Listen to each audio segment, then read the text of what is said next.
What up, all? Hello. Oh, yes. Still just thing up and running here.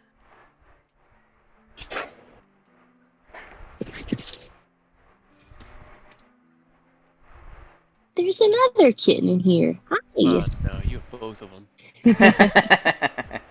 I didn't know you were in here. Would you guys like freedom? Oh, I suppose.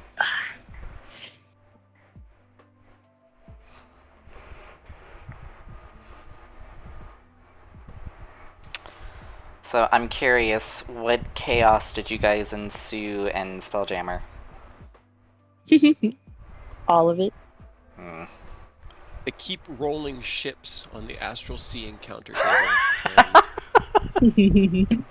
First one, they claimed as the second ship in their new fleet. Oh my god. So they killed everyone on board. Oh my god. It was more gross slugmen. Yeah, I mean, to be fair, they were monsters and they were trying to kill them, so, And then they're just like, your ship is like mine now. Well, yeah. Wasn't anybody to stop us. But it was like one of the first battles that we did. We fought a bunch of these, like, disgusting, like, worm monsters. And they almost rocked our shit. Yeah. And then that was, right, that was like 4 or 5 of them. And this one, we came across a ship and there were like 15 of them. They were a little bit weaker, but still. It was a little rough. Hey, you rolled it, not me. Not my fault. Just make sure you don't get a flat tire in space. I mean, that's what We've they already do done to that. every ship they encounter. I just remembered that Right. joke from Rick and Morty. I was just like, what concept is behind that?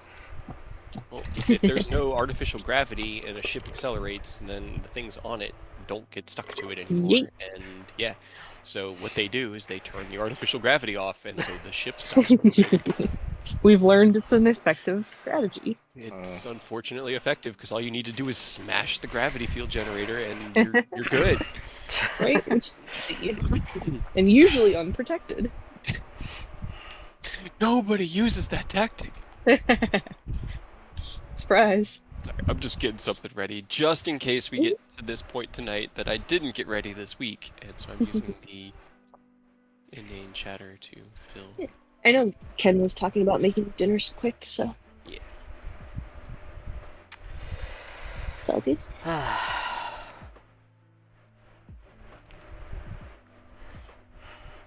But yeah, in Spelljammer, Aurora, there's like a group of 3 people who used to be in a relationship, so they were like a throuple. And I've now, well, we have now gathered them all back together on our ship. And I've decided that if I can't be a part of it because I'm a child, then they will be my parents. Oh my... I'm parent trapping all of them back together again. You're such a child.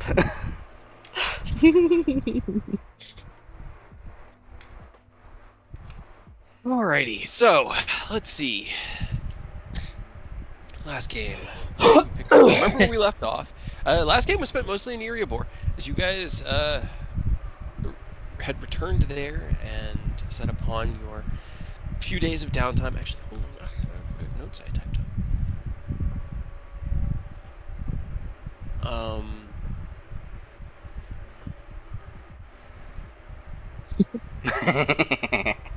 No promises. Alright, your downtime. Aerith spent some time researching into the Dalelands, in which he spoke with Emmeline, who had spent the last several days living in the library and kind of was a little bit manic about the information she had found. imparting that upon Aerith, who then told you guys about it over dinner that night.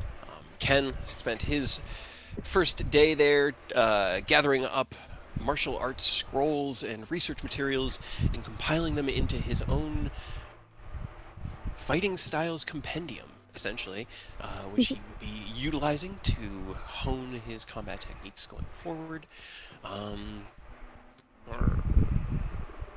Eodos had spoken with Manon, finding that enchantment had made itself a little bit more manipulable in recent months, and seeing the wear and tear and absolute devastation that your winged boots have suffered. They have walked through a lot, man. Like, I know you can fly, but they were still a lot.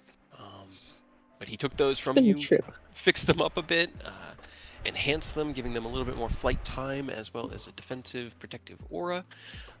You also spoke with him about the cloak that Rose had set aside to try to get its defenses also kind of enhanced, or it's making it a little bit more efficient for that, one attunement slot that it takes, as these things have become precious to you. Ken ended up taking ownership of the enhanced Cloak of Displacement. Rose that night reattuned to the Black Mask in order to use it, try to do some research into Garrick's whereabouts, to look into Sid, to see how he's doing, and kind of get an idea as to how the two of them have been getting along, only to find out that it seems the Blue Mask has a new owner. She was not happy to see Rose. Actually, she was kind of happy to see Rose. Right. Little excited to see Rose, and then Rose had to make a very, very potent save as she tried to kill you. You did make the save, as did Hadrian, who avoided the side effects of the attack around you. As essentially like a chain lightning. Yeah, it was like a chain lightning breath through the mask. Let's see. Nobody looked into ways to reach his home, to try to find more secrets of his past, to uncover the kind of foggy memories that have been unlocked within his mind. And in doing so, talking with Emmeline, learned that banish would probably be a good place to start, as he could be banished for, in a minute, gather whatever information he could, and then be brought back safely, as long as the spellcaster in question was reliable for it. I believe you guys bought Emmeline the banishment scroll, right? Yeah, we gave it to her to have for forever. So that she could inscribe it into her book that day and prepare it the next day to banish nobody back to Acheron, where he had a small interaction with some of the locals there that were kind of surprised to see him as he arrived in the middle of this very wide park. Ken yelling and about Aerith, a dead woman. Yeah, young dead woman. He did leave a note, and that was good. He wrote a well-constructed note that had just the right amount of information in it, and left that with them, finding that the only name that he knew, Caitlin, had died 20 years ago in some sort of accident or disaster. Over the next couple days, Rose was able to dream Sid, learning that he is still alive. He's very hungry, and he was left alone in the tower he's basically just still in his prison cell with nothing. Rose, along with the rest of the party, endeavored to gather up supplies, food, clothes, tools for him to cast with, into a container, and then utilizing a scrying scroll to get a good bead on his location, teleported the care package to him. It arrived a few moments after you expected it to, having been crushed by the teleportive magics, but intact. And Sid probably made himself not throw up sick, because he's got a good con save, but definitely oof sick. Some fresh food, as it'd been about 5 days since he'd had any food. I think that's I know there was a good amount. Got banished nobody to Acheron. Ken got the Cloak of Displacement. You all built Aerith's new weapon, his tool, which has been constructed and finished now. Hopefully, Yay! filling that specific niche that Aerith is trying to fill on the battlefield and assisting him. Ken, having spent the day to help transfer the enchantment from the intelligence rapier into this new item, and along with it, his own skills of, like firearms, his proficiencies there, and who knows what else in the transition of knowledge that happened with that enchantment. Oh, I know you guys. Did you name it, Aerith? Tell me Yes. what its name, if you want. It's called the Arcana Sicarius.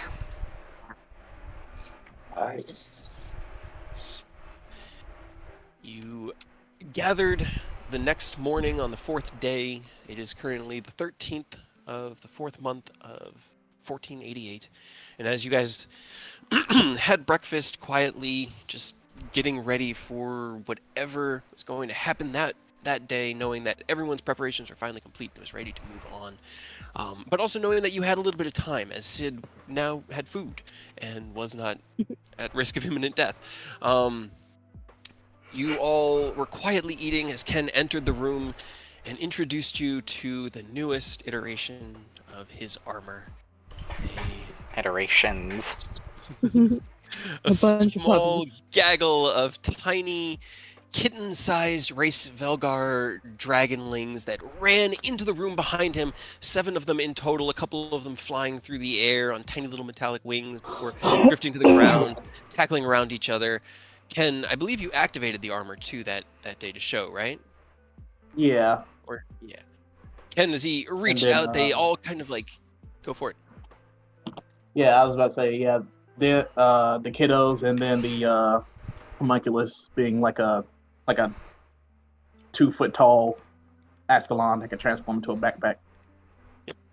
Yep. Forgot about the homunculus. It also strolled in a much smaller version of the steel defenders you've seen following Ken, but the gaggle of 8 little dragonlings. And as Ken reached out his hand, the tiny dragonlings looked all up at him and at once leapt towards him, transforming and reshaping into a new version of his full body armor. This you can see the independent parts of the 7 little dragonlings, like their little heads, but they're tiny like dragon motifs, like on each forearm and just off of like the knee pads where they kind of come up off of the greaves, and it snaps to him fully activated. You've recreated the Vidofnir and Nidhogg combat systems, and are now fully good to go. So, Wanderers of Starlight, as you gather this morning, what are you doing? So, race head puppies. Does that make Ken a grandfather? Right? Are they your grand baby puppies? I am not a grandpa. Stop it. We're only I teasing. don't know. You have to be responsible for a bunch of little children now. I'll just like gently pick one up and like put it on my lap and start petting. Are they friendly, It's Ken? made of metal. How friendly are they? I hope they're friendly. Yeah, they're pretty friendly, Okay. especially Okay. to the crew. It's not gonna bite my fingers off. are they- I kind of need those. I was about to say, are they still teething? They are not teething. Kind of like looks up at Aerith and just kind of tilts its head sideways, nudges your hand a bit. You're so cute.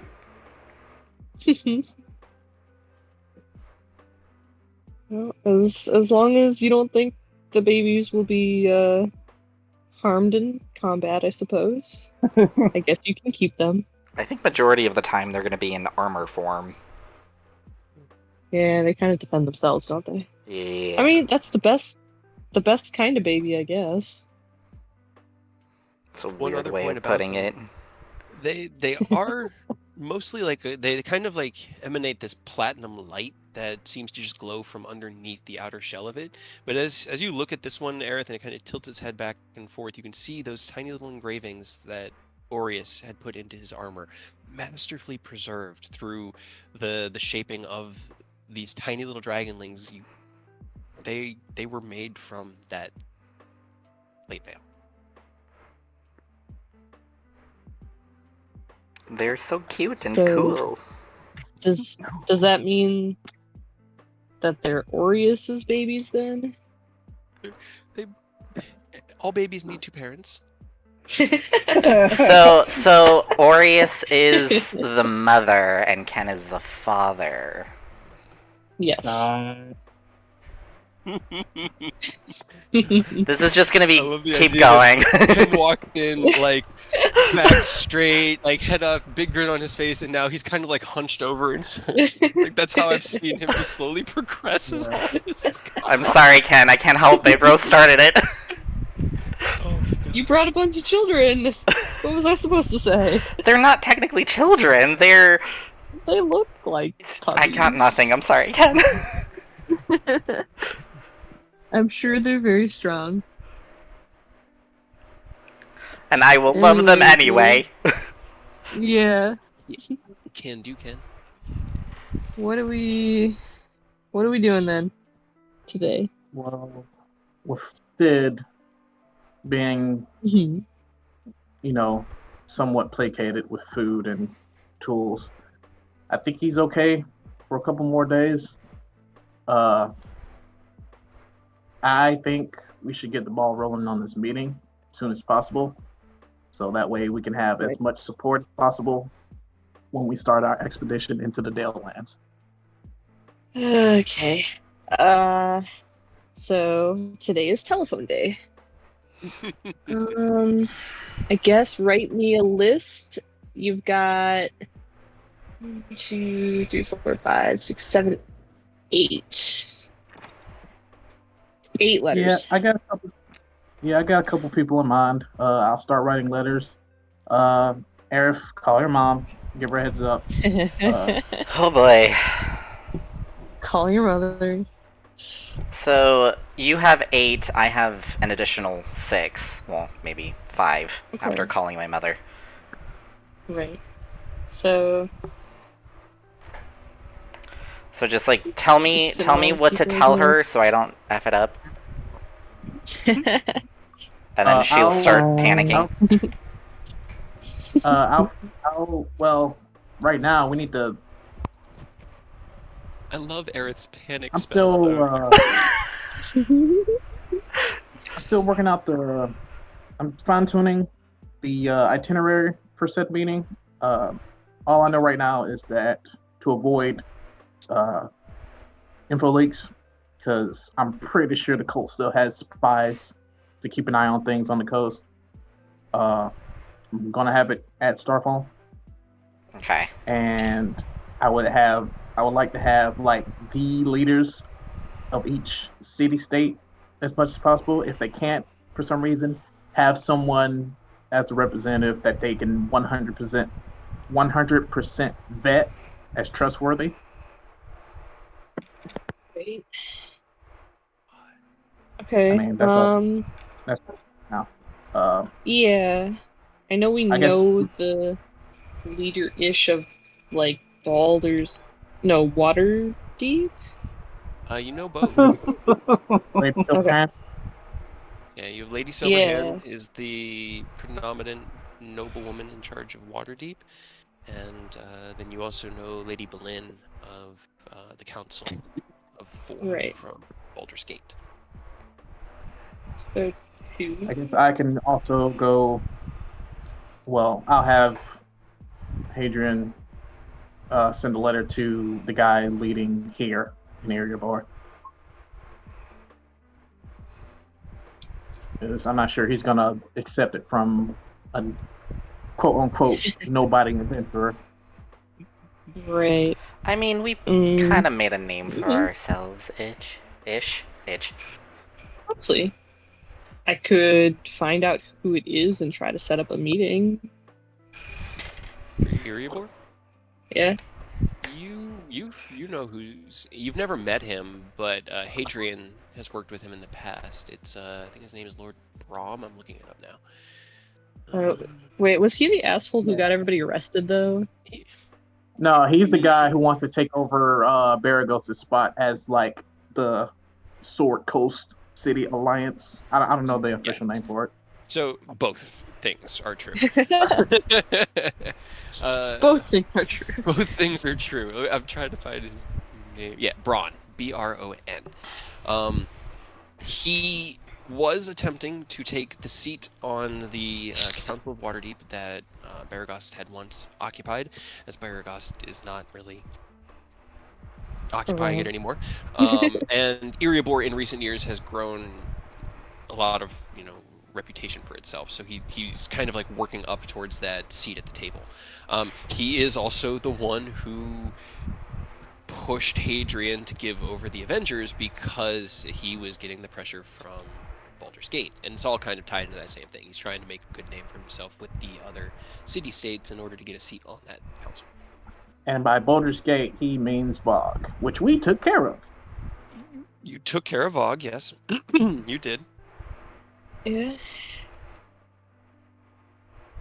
I don't like the way you said that. You make it sound like it wasn't this wrong and we have no problems to deal with. I just like to make sure you guys are paying attention sometimes. I'm not panicking. You're panicking. Alright. Well, okay, that'll be my Gonna roll. first. That'll be my first stop. Then I'll go talk to Hadrian as soon as we're done. Planning. Yeah, I'll write like a eloquent letter. Okay. And if Eric wants to assist with the lettering, Sure. that'd be cool. Because I'm good with my hands. I'm smart, but I'm not like you have Smart. smart person. Well, you have smart person handwriting. It's street It's fine. smarts and book smarts. yeah. I'm in the camp of practicality and mechanics. I don't do like eloquence. Calligraphy. I was hammered. That information was hammered into me. So I will write the letters. You just tell me what I need to write. Okay, So, that worked. and you have a lot of individual weapon proficiencies, but no tool proficiencies. Okay. No. I thought you had scribes tools or something like that. I Or calligraphy tools. Okay. I mean, technically, what I have Yeah. for my sage background was just a bottle of blank ink and a quill. That was literally it. Give you proficiency. Yeah. So they don't I give can us like do calligraphy tools. tools or anything like that. So I'm just like, maybe that should change. Wow. It's well, you get Arcana and History, and then 2 languages. Yeah. Yeah. You get no tools. You don't even get. I don't get No any tools. tools because I'm pretty sure the Okay, only aspect of a sage is just read. You're right, and your noble background. I'll let you add your proficiency to this. Make an intelligence roll from Aerith with advantage from Ken's help. I can make calligraphy tools. Write out the. You could. He's not proficient in them, so it wouldn't really Yeah. add much in this case. But you That's can the get- problem. Yeah, that's You the know, problem. the Scribe simple doesn't tools or that you sage need. doesn't get me anything like Right. that. Yeah. And I scribe thought it did. scribe is a sub background for sage. So it's Hey, what it, about nobody? Since we're piloting him, does he have calligraphy tools or proficiency in them? Do you have any Oh tool yeah, proficiency? who's gonna pilot him? You are all nobody. He'll probably just go with somebody when He we has start. thieves, disguise, poisoners, and alchemists supplies. So no. Unfortunately, no, but it's all good. That Like does I kind said- of make sense. Okay, 24. What is the, and then plus your proficiency would bring that to a 29. Yes. A 19 on the die. You can't get much better than that. So, is this a general, like, call to arms? Ken, what is the structure? You don't need to, like, fully, word for word what you want to write, but tell me kind of what the gist of the letter is. I'm gonna type out like the like the first Broad section. strokes. Okay. Yeah. Okay.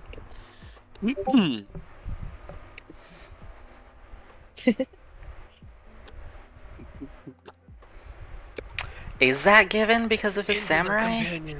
Yeah, I know. Companion. This one. Nope, that's the wrong one. Oops. I accidentally opened my other YouTube. No.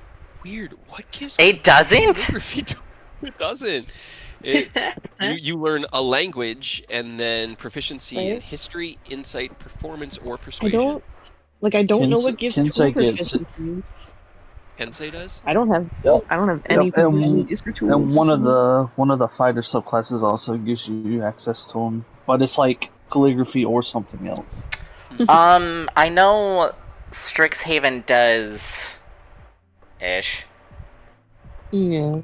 And maybe think the Bard would Mage of get High some of Sorcery those? from Dragonlands?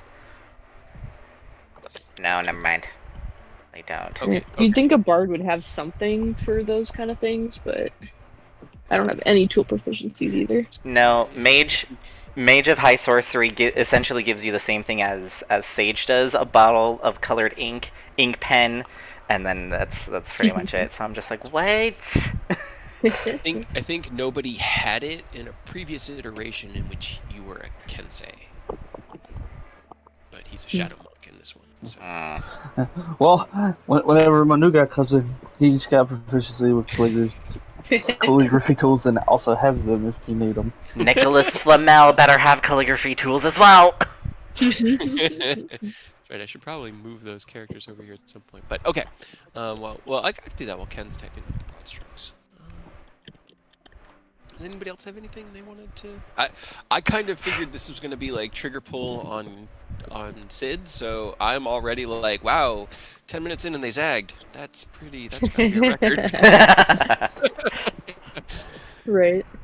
I mean, are you that surprised? No. That's why I'm ready. Yeah. I mean, Rose is gonna wait for Ken to get his letter ready and then go talk to Hedge. Freaking Kyle. He is watching my stream. Yeah.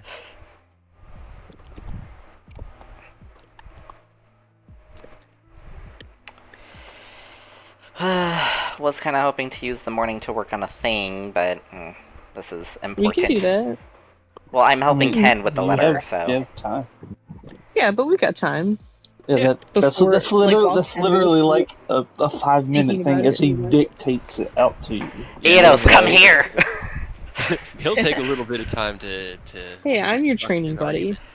Well, this is different training. This is not the spell sniper training. Oh, lame. Lame.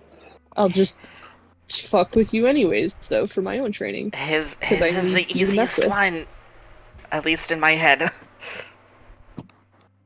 That's fine. You can train with yes. Theodos. I'm going to mess with you on the sidelines. It's fine. So I'm just gonna call for Eidos and drag him out into the training field. Okay. All right. While Ken constructs his letter to the nobility, you Something along the lines of that. all right. You gather together Eidos, and Rose follows you out into the yard. Off to one side, you can see Aureus is sitting by the pool, the pond of water that you guys created here in the backyard training area of the guild hall, because you guys are at the guild hall. Yeah. Not in the mansion. And over to the training yard there, Fred just sort of like his head poked out of the water, and you'll just occasionally hear the low rumblings of his. And what do you think that they meant by that, Aureus? Do you believe that he means? You know, they're basically just having philosophical debates over religion at the moment. Bible club. Yeah, they're in a Bible club, kind of. This is what they do. Working on his That's what they do. You Once the framework of the letter's done, can Ken meditate? absolutely. You can go ahead and roll me a wisdom check as you. Fuck. Oh. Okay. Flash is- I'll tell you, it's A still little going to bit hit the help. DC. It's Yeah. Fuck. this one's not really like a gradual thing. It's a hit it or miss it type, and you have to hit it a Mhm. certain number of times to get it to. Yeah, I'm keeping track. But Aerith, Mhm. what is it? How do you want to go about describing what you're trying to do? So, I'll ask Eodos to call forth his weapon.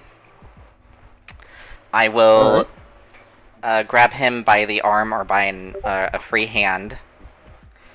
I will hold my Starlight artifact, and I will try and channel, the magic from me and my artifact into him to try and grant him, You're okay. yeah, the thing. And both of you roll me charisma checks. I have to roll charisma? Yeah, you have to roll charisma. Phooey. Alright. Force of will. This is willpower, man. Yep. Oh, that wasn't so bad. That's pretty solid. That's some good thinking. Okay. It's a little touch and go.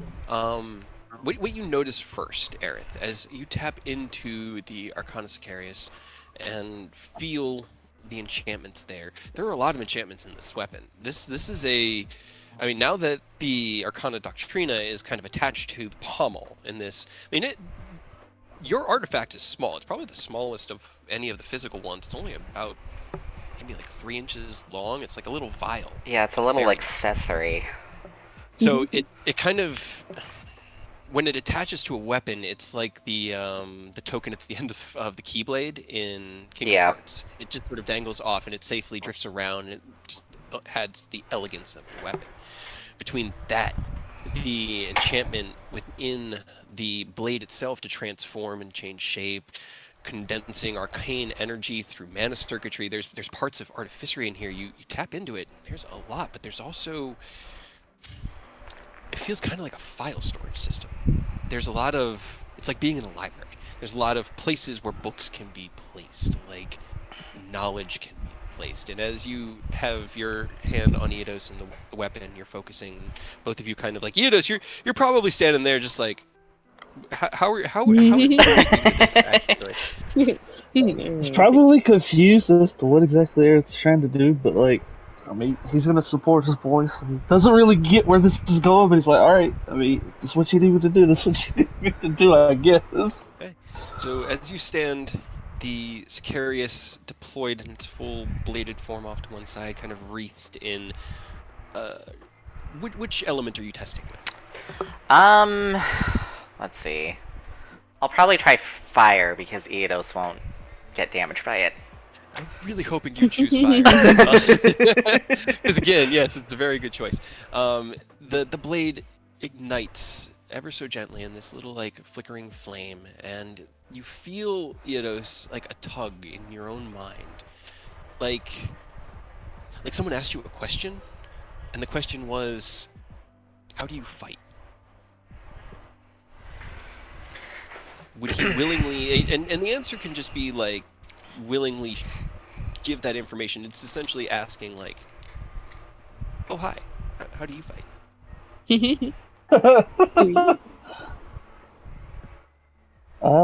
I mean, yeah. It seems like this is part of his thing, so he wouldn't try to be all cagey about it or anything, for sure. There's a moment of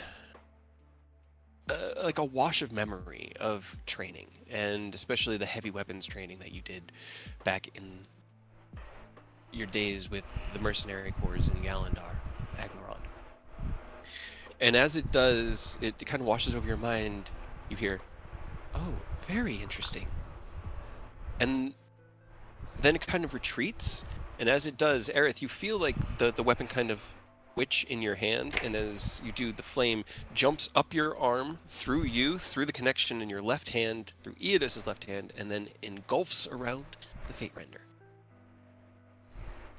Then, once the flames engulf the Fate Render, I'll let go, hoping that it'll stay for at least a moment, and then ask Eidos to attack a dummy.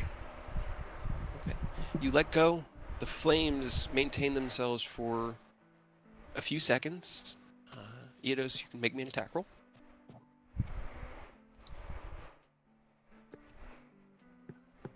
God. You All just right. Yeah. You I you love see the this. flames maintain themselves, and in that moment of okay, good, you point at one of the attack dummies, and with a twitch and just like a flash, the blade slashes across the striking dummy, and the flames that had engulfed it are immediately dispelled from the weapon. It was only going to be for the one attack, but they burst out in a cascade of flame and shadow that is fueled by the pure will of Eidos in this moment. And when it finally passes, there is a scorched part of the earth in like a it looks like a dragon's breath, like a wormling's dragon's breath just went off in front of Eidos. Okay, whoa, awesome. I just put my hands up and just how yell, can it you do works! Mhm. Yeah, how many charges would that use? Let me see. I currently have So that was 10. very much yeah, it was a test. Let me look at your weapon.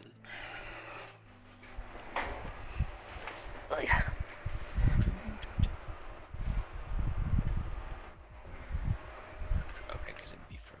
Kind of hoping there'd be like a mushroom cloud of once it exploded.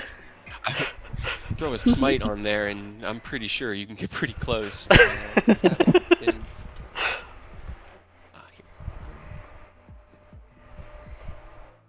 How many charges would you have used? I probably, since it would be a test, I probably would have just used one.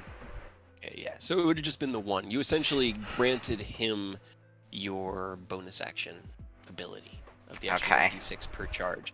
It only lasted for the one attack. With more practice, there's definitely room to improve upon that.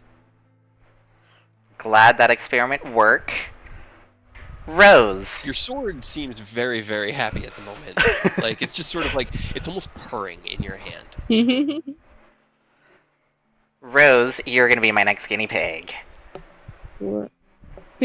Rose was kind of just like watching you and Eidos with like kind of a, I don't know,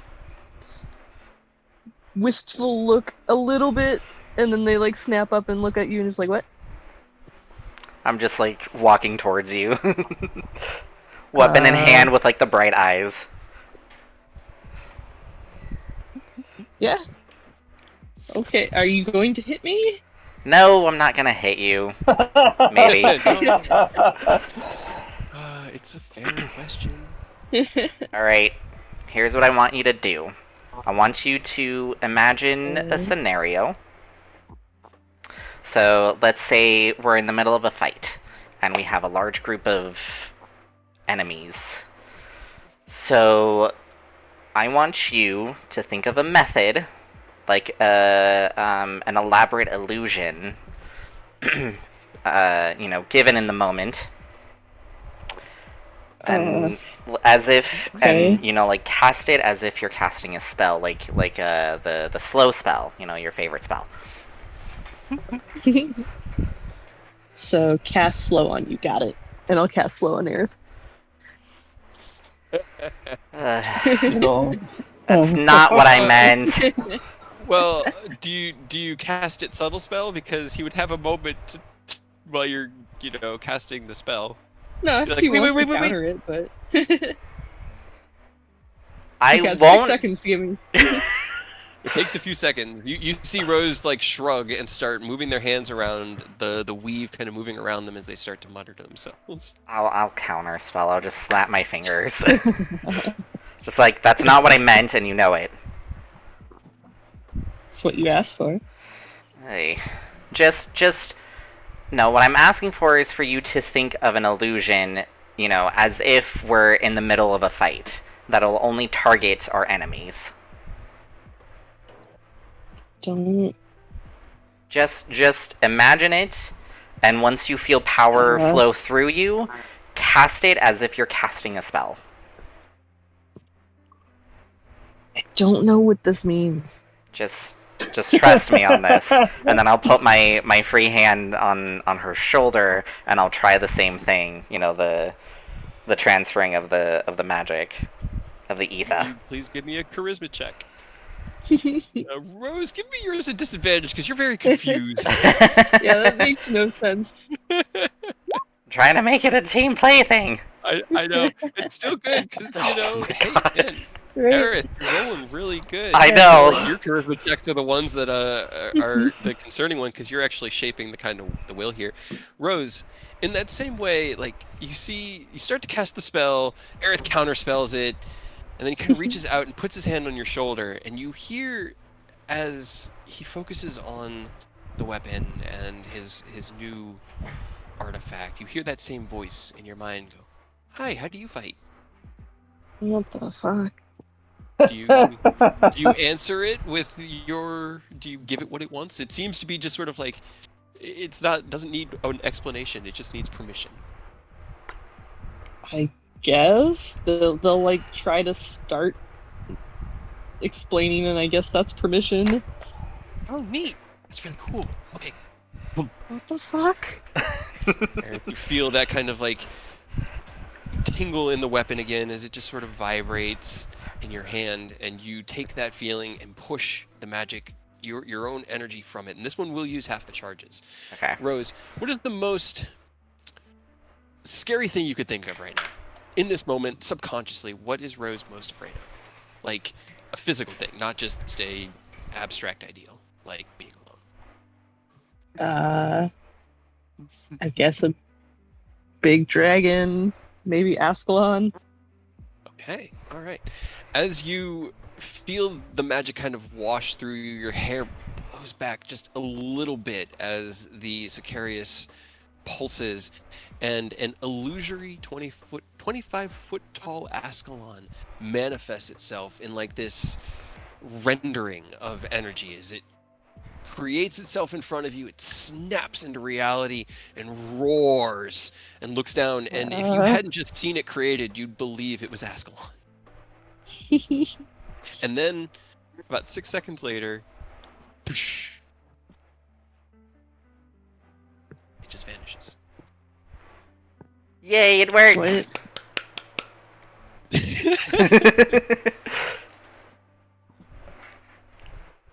I'm just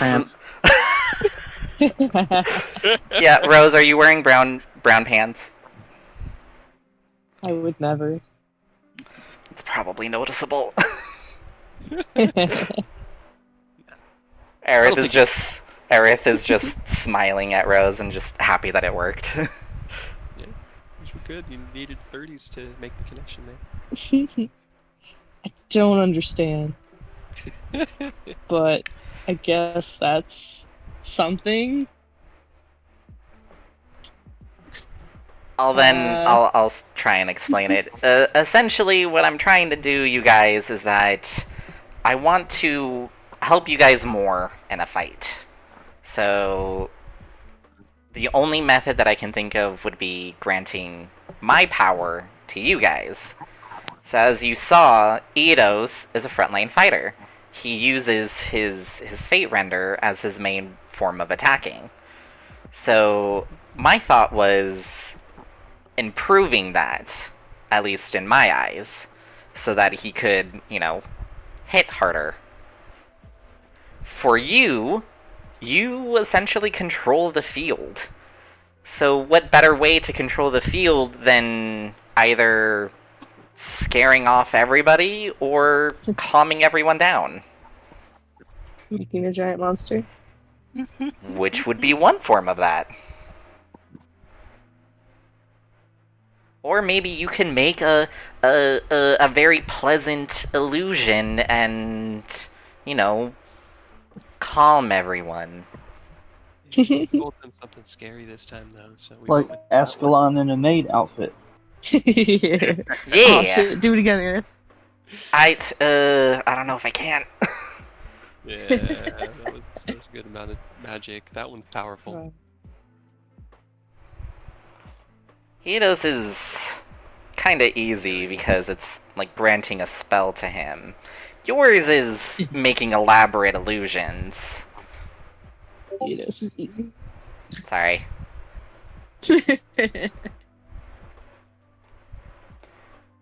I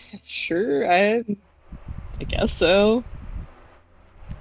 I'm here to do whatever. So if you want to make giant scary things through me, that's Well, technically, Sure. you're the one that's coming up with the scary thing. Not me. I'm just granting you the magic. okay. So get creative with that big brain of yours, and I'll just walk off. Rose and Eodos left very confused. All right. Go ahead. I was just as he starts to walk away, Rose is gonna start like casting a spell at him. You bitch. At Aerith. Yeah. All right, roll me a sleight of hand.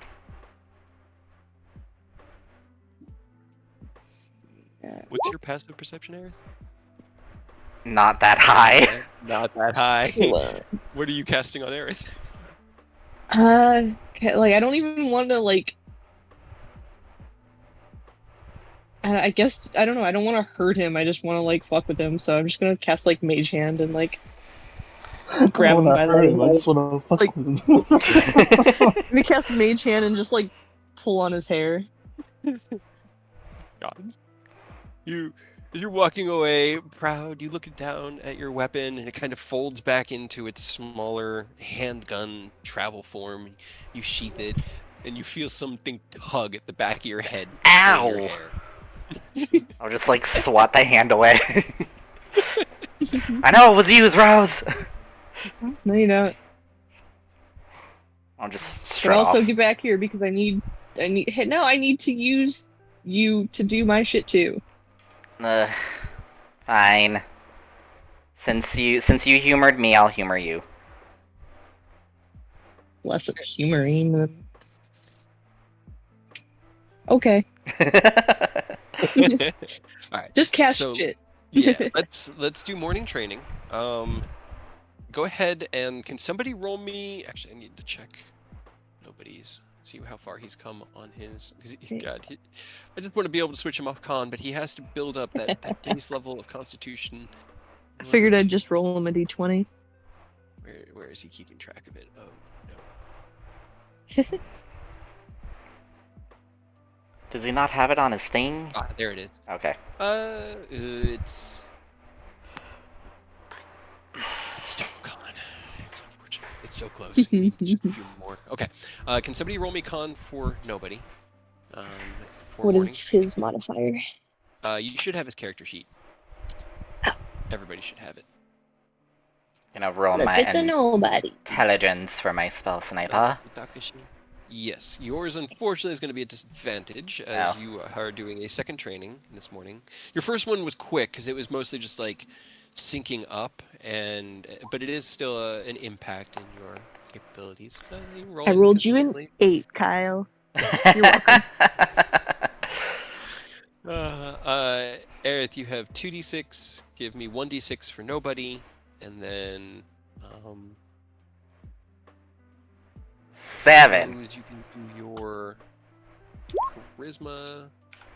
You're still. Hey, I doing, rolled you max at least. Yeah, you did. I'll update it. Where you have it, Kyle. 198. That was at this point, Kyle. You can now roll dexterity for mobile. You just needed like 60.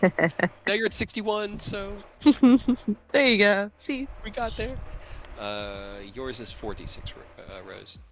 And is there anything you? I think I did my math right.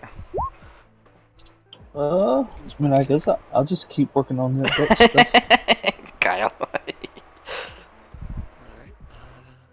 That was just you were bumping up the dex, Okay. right? Yep. I'm so close. That's good. That's right on that threshold I have. Dang it. I need like 20 more points. I need 70 more.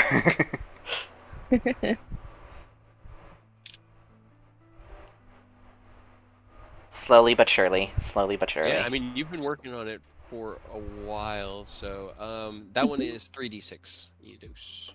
Oh, really? All right. You guys get your morning training done. Ken, you can do yours as well. You'll have time. Ken also writes out his notes and transcribes a letter to Aerith, who writes it very elegantly with a beautiful handwriting and kind of scrawled out in this very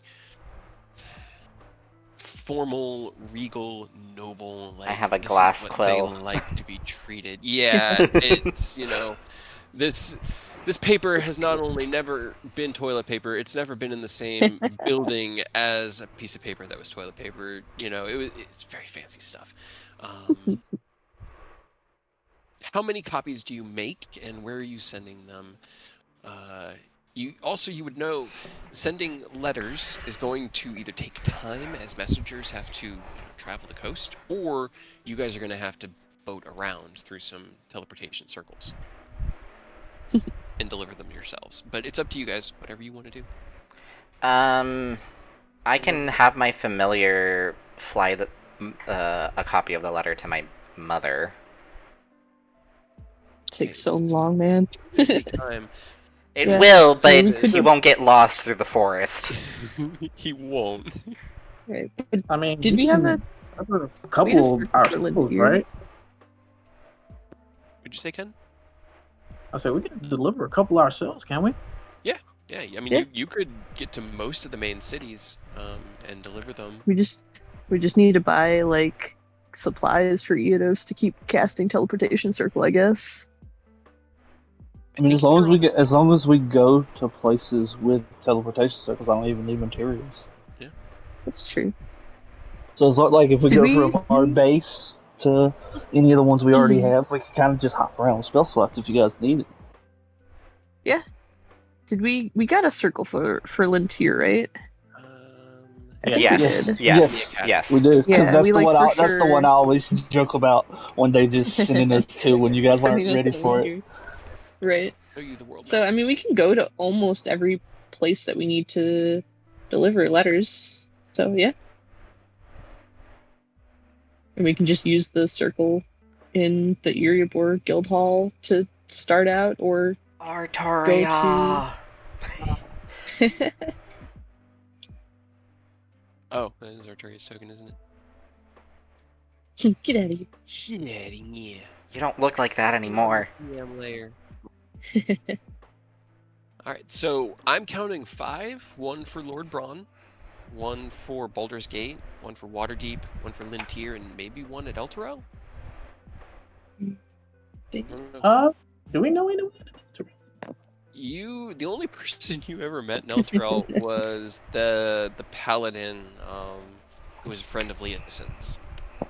He was the captain of the Order of the Gauntlet, on Tharfroom.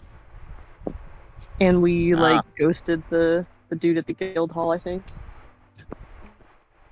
That was that was he was just an old guy who was like, "Are they not coming home? They said they were going to be back for dinner, and I was prepared for them. I'm just concerned."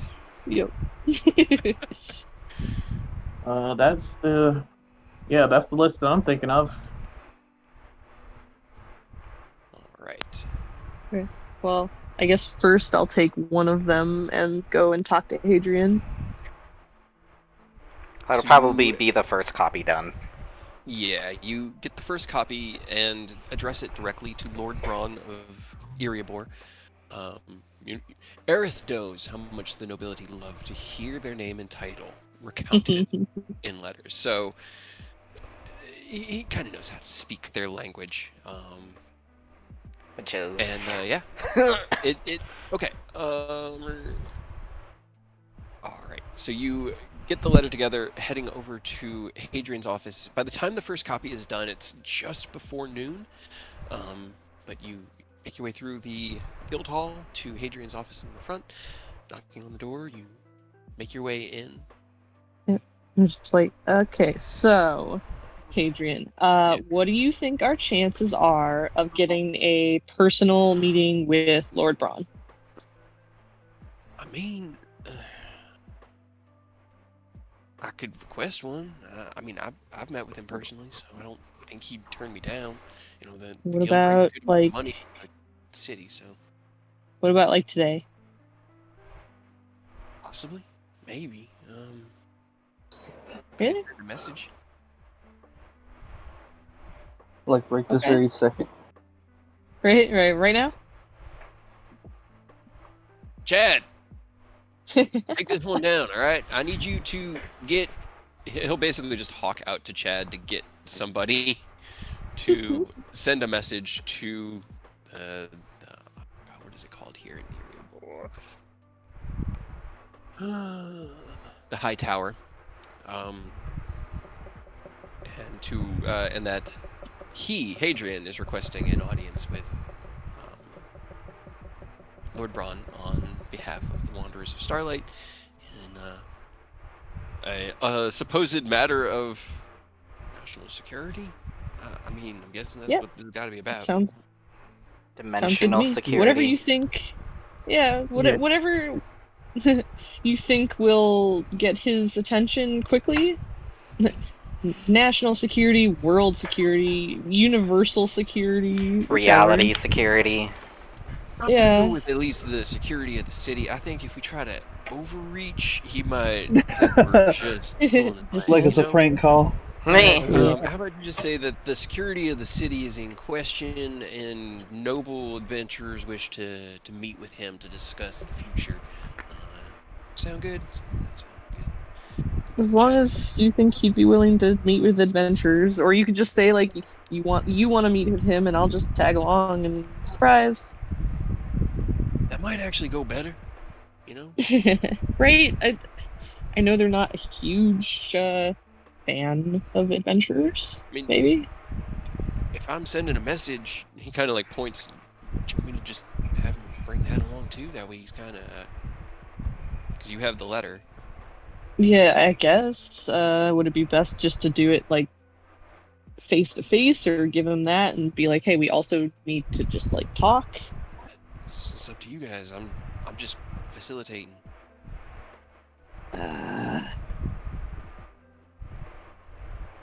Would it pique his interest more to make him wait for it, or just give it to him out the bat?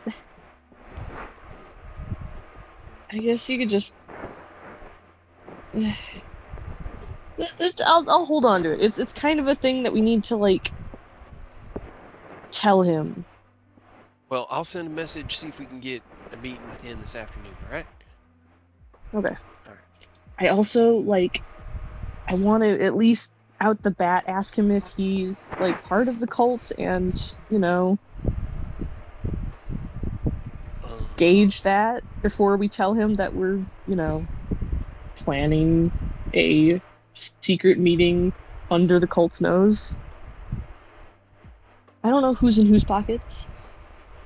I mean, I don't really know much about him. He's been pretty good to me, as long as it doesn't threaten the well-being of Erebor. It seems to be that's the most important thing to him, and sure. But well-being can be bought he's by a lot of money. Right? But it is definitely a fair concern. Yeah, just call a meeting. All right. Well, I'll let you know when I hear back from him. All right? Okay. All right. Guess. Just gonna hang out otherwise. Ken, I know we had talked about it. Did you want to do the thing with the thing? Where they're all... Worth a shot. Yeah, because I know you wanted to make the wax, right? Yeah. Okay. Well, give me a intelligence with your proficiency bonus. You have an alchemy kit here through Nobody, where you can attempt to make the sealing wax that you wanted. That's a 25. That's a 25. That'll definitely do you. Infusing the wax with a slight bit of that platinum flaking from a single platinum coin, you have created a very beautiful kind of sparkling platinum seal wax. And then Do we have a seal? creating a seal is easy for Ken. Hell An yeah. artificer. What do you think the seal for Starfall looks like? Like a dragon's head in silhouette with like a star in the upper left corner. I was gonna So say kind of like like the something similar to Bahamut with, like, Bahamut's symbol with a star. Yeah, that's what Bahamut's is. It's his silhouette at a side, his head. Okay. Yeah. Heck yeah. Okay. You have created your 5 scrolls, gathered yourselves together. You'll probably leave the one here for Lord Braun, so you don't have to carry it around the world. But you have had lunch for the day and are ready for your travels, gathering in the teleportation room. Where are you going first? Right. I guess before we go, do you want me to stay here? I don't know if Hadrian has a way to contact me. Emmeline Once has he gets still been in- at the library. You have not really seen much of her. She's stopped back in a couple times to sleep, but she still seems pretty dedicated to trying to figure out what's what the deal is with the Dale lands and this like previous history with these natural disasters and these adventuring parties and where they went and stuff like that. So What if we get a set of sending stones? I think Emmeline has. Well, Emmeline has one with Hadrian, but I guess she could just send him now. If you want me to just go grab it. Yeah, if Yeah. it'll be easier and it can save us some spell slots. Alright. Just easily run. Yeah. Run off as right before we get on the bus and try to go find Emmeline. You quickly find her at the library. She is nose deep in a very, very old handwritten journal, and it's not that she's rude, but she really doesn't have the time right now. And she gives you she gives you the sending stone without too many questions. Yeah, no problem, no problem. Here, just take it. This is actually really, really interesting. So just let me know if I Okay, can I'll do call you anything later. else. Bye. Okay, right, bye. Good luck. And you are out. All right, so now you have. Went first. Make Aerith talk to his mom first. Ugh. Ken also would like to talk to his mom. His mom. Sure. I don't care. Go for it. I hope you're ready. I'm not gonna have an Feel yourself aneurysm. now. You're gonna have an aneurysm. I hope not. All right.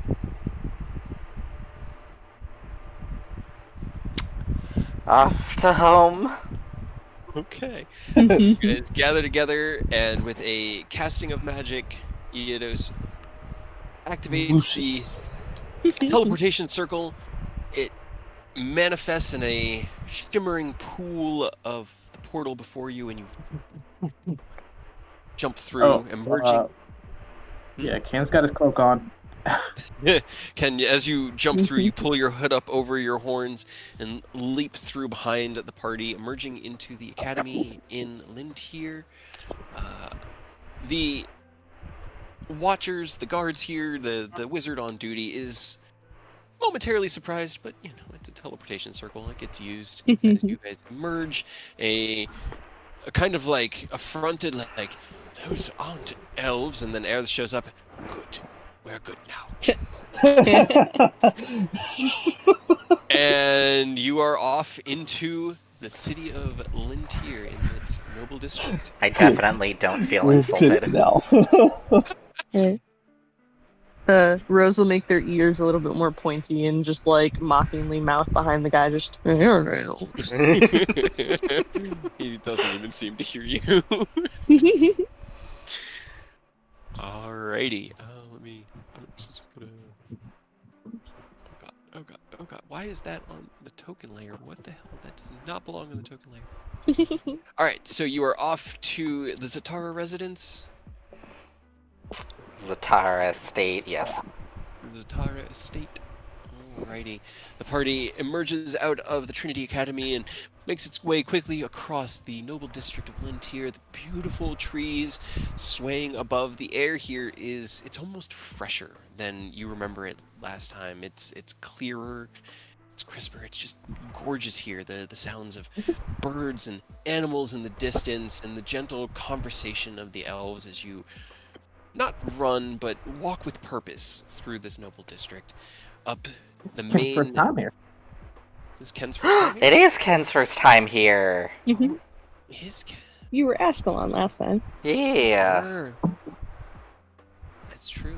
Then this is a new site for you, Ken, as you take in the buildings here built into the sides, these massive trees, and as you walk towards the Zatara estate, it itself is kind of constructed in the sequence of rooms sprawled out around the trunk of a 20 or 30 foot wide massive oak tree that just stretches hundreds of feet up into the air. And as Aerith leads you up walking stairs that he grew up walking into the home here, he steps through the front door, is greeted by a servant who takes any coats or hats that you wish to have put away while you're here, and requests that you remove your shoes for the for the sanity of those who work here, and heads off to alert your mother that you have arrived. You have a few minutes to kind of mentally prepare. Is there anything you want to do before you go and sit with her? Cry. Is she gonna be mad that you didn't call ahead? She might. Is she gonna be mad that you didn't call ahead? She might, yeah. But she might also have, like, other feelings of, happy of me being alive and uninjured. That is good.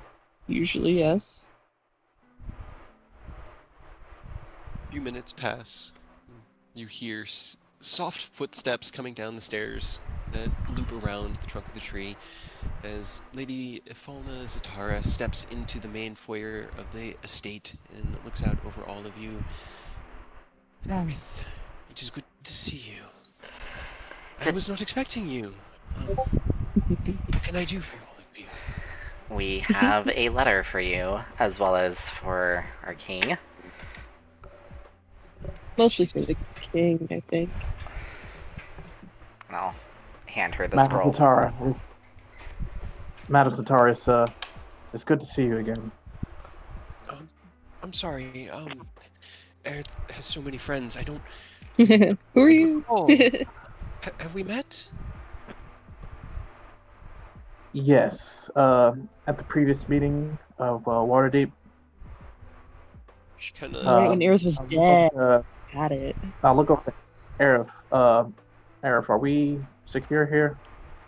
Yes. More than you would think.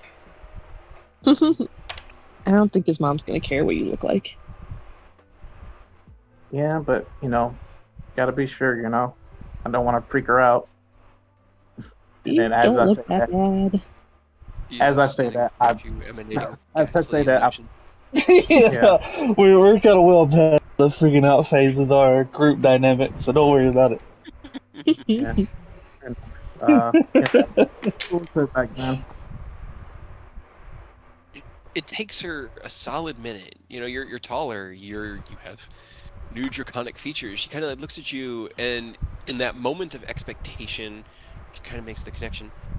Oh, you were the young man I spoke to at the council.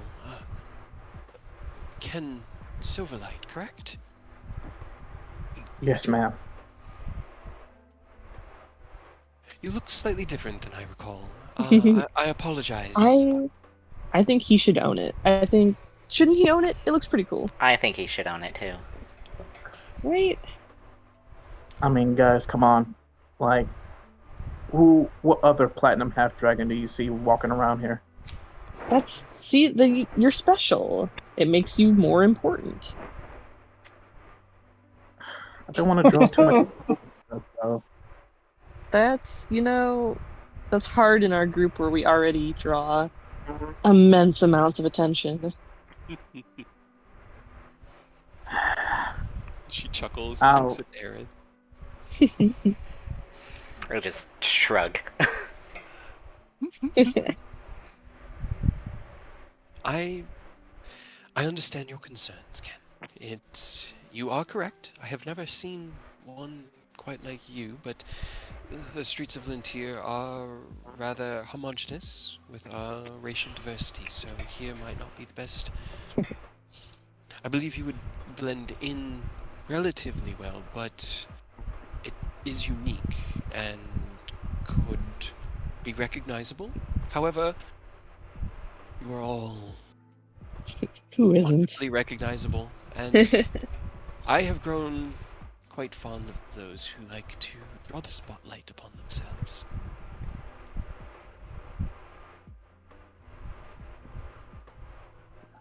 By the way, Well, Aerith, give your mom the letter. Yeah. she kind of like looks at it, breaks the seal, opens the letter. This is quite beautiful. Aerith's been working on his calligraphy. I'm impressed. Let me see. I'm not blushing, you're blushing. I'm just like trying to hide behind Ken now. Well, as she reads it, she kind of like folds it back up. I will certainly pass this on to the king. Another meeting of the city-states could possibly be beneficial to all, as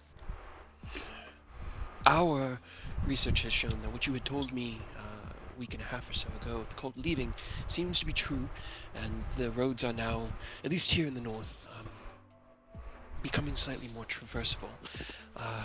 It could be time for the city-states to unite, as you seem to want to do. Now, this Starfall location that you speak of, you mentioned it to me in some of your, in the letter you had sent with that care package, Aerith, that this new island, how should we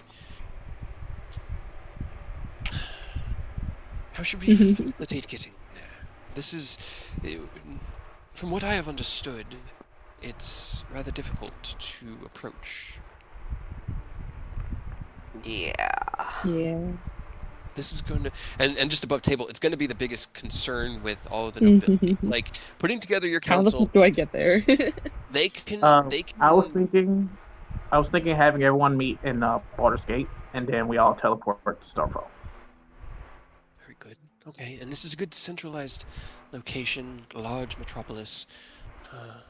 I'm sure all the nobility will be comfortable leaving a teleportation in our hands of their lives. It will take some convincing. You mean they don't trust us? This lovable group of rapscallions? Right? We're definitely taking you to our house and nowhere else. Just trust us. If you were to ask me, I would. Melendrock, I believe, Oh. would as well. He has had a difficult time dealing with the loss of Narenvain and the betrayal that young man decided to perform. But I believe that your actions earned you a decent amount of respect from him. I believe he would, if you asked him, put that in your hands. But the other nobility could be a problem. I've met with them in the past, and we've had these councils. In my several hundred years of life, I have been a part of more than a few dozen, and most of them either are at the High Hall in Baldur's Gate or in the council chambers in Waterdeep. Those are the two most commonly used and agreed upon neutral locations, being the most... That's kind of the problem, though. So that they're commonly used and not, able to be secured. I mean, they are secure in their own right, but they are secured by the nobility that run it, and therein I see concern, so... I got arrested out of one of them. You did. That is unprecedented.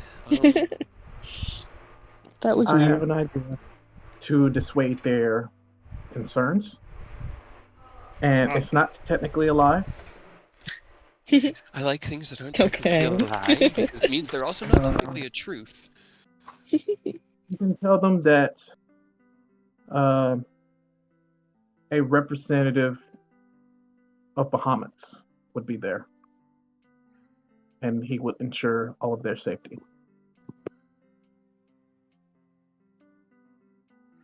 It could earn you some respect among the more religious.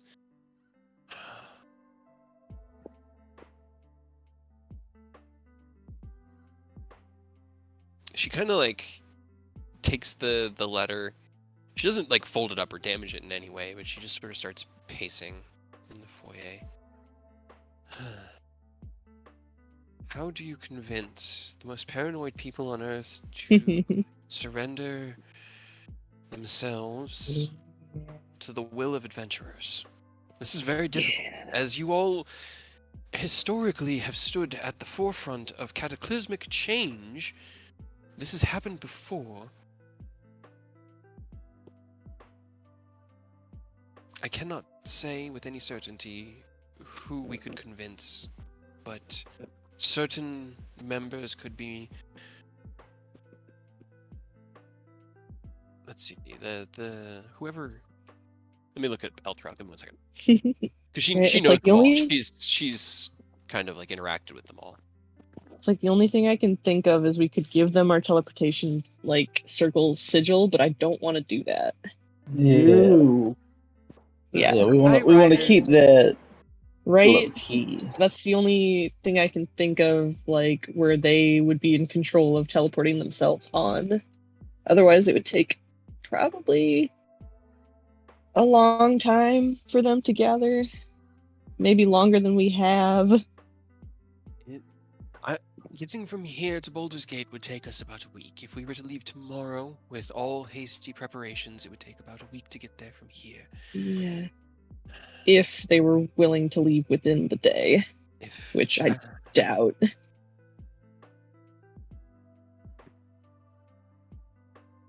The Council of Waterdeep was several weeks, if not, I think it was actually about 6 weeks planning. Months. Yeah, Yeah. it takes time to, and it is mostly due to these distrusts between the nobility. The teleportation circles, yes.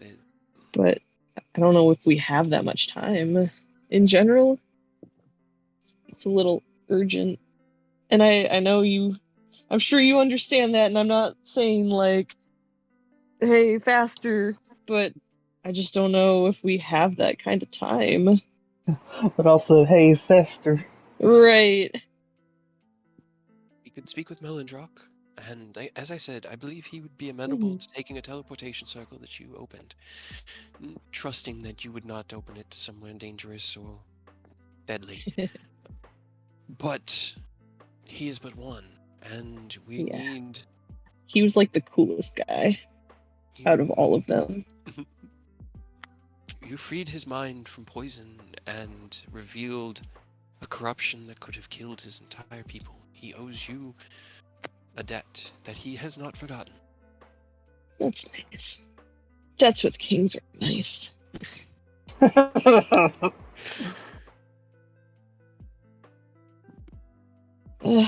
I know it's really not your problem to solve. It's ours. You're just trying to think, I suppose. Sorry, I'm here. Welcome back. You're good. How do we get a bunch of nobles quickly onto their island if they don't trust us to teleport them? Get another noble to convince them. But they all kind of like hate each other. Get a very respectable noble, because there's always going to be that one noble that everybody cannot deny. Which one would that be, Aerith? Honestly, if you can tell me right now who everybody loves out of the nobility.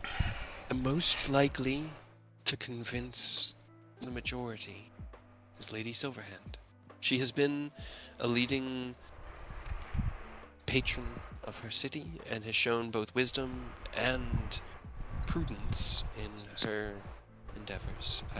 She could convince the others, but she would have to be convinced herself. Yeah, and we've like met her once. No, Kyle. No, we're not gonna do that, Kyle. Wow, that is an effective route that does work in many situations. Nobody, no. I don't have that kind of material on nobility beyond the walls of the tier. I mostly play the game here and work as a diplomatic ambassador Yeah. to the other races of the Sword Coast. I mean, is Lady Silverhand particularly religious in terms of Bahamut? That's a good question. Kind of sounds like she would be in her name, but I guess that doesn't necessarily mean. Or it might she be could just because be. it's close to your last name, Ken.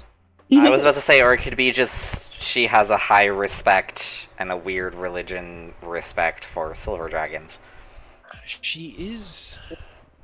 We know Silver She Dragon. is religious, but all information I know on her is that she follows Mistra and worships her, the goddess of magic. Well, we know magic, but I guess that doesn't necessarily make us. We're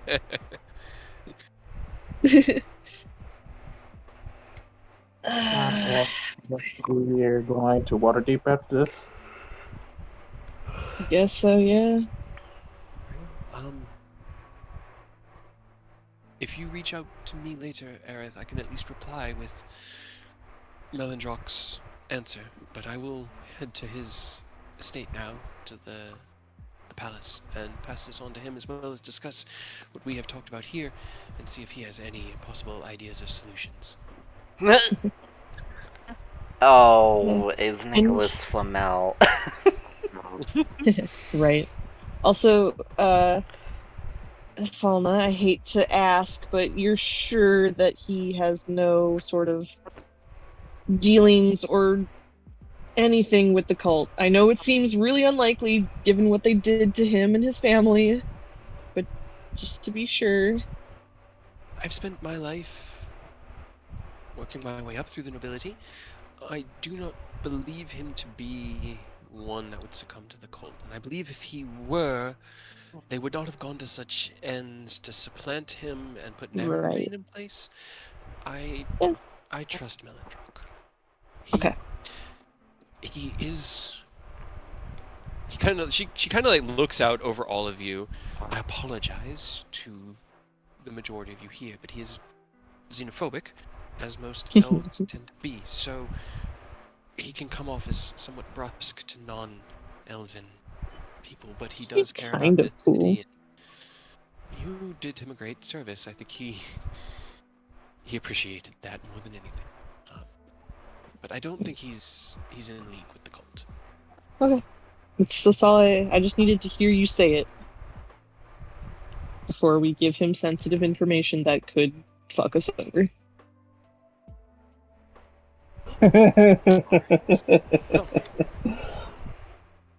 I will head to the palace, and you to your next destination. Contact me later, Aerith, and good luck. Remember to call your mom. I don't need you telling me. She's... Alright. You head back out of the estate and return to the academy. Short conversation with the clerks at the front as they recognize you as having just left an hour or so ago. They lead you back to the teleportation circle, where Eodos can once again open the doorway to... Where are we going? Waterdeep. Waterdeep. Alright. As the portal emerges and you step out into the small guild hall of Waterdeep, I need to get a drink because, holy crap, I forgot one again. Thank you. I need to finish my design. Audience? How do we get an audience with Lady Silverhand now? I guess I could send her a message if you want, Ken. I don't think it's gonna go as well as you think. I didn't think it would go well. It's just, it is an option. Let's find the noble district, and then I guess ask their guards to escort us to her manor, or request information of where she's at, like she's at her office or what. Where's your boss?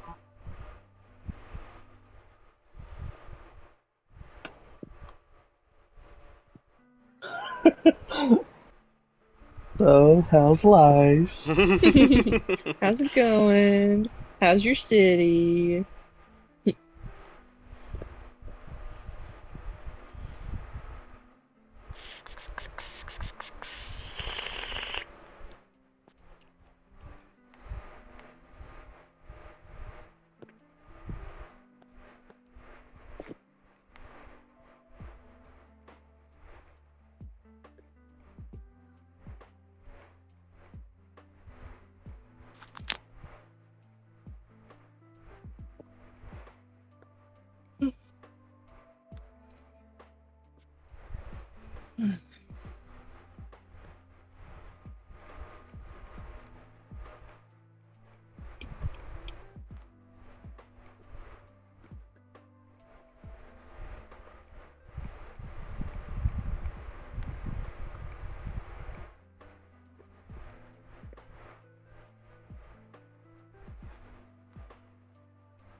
Well, I have the house to myself. Parents went out for Heck dinner. Hell yeah.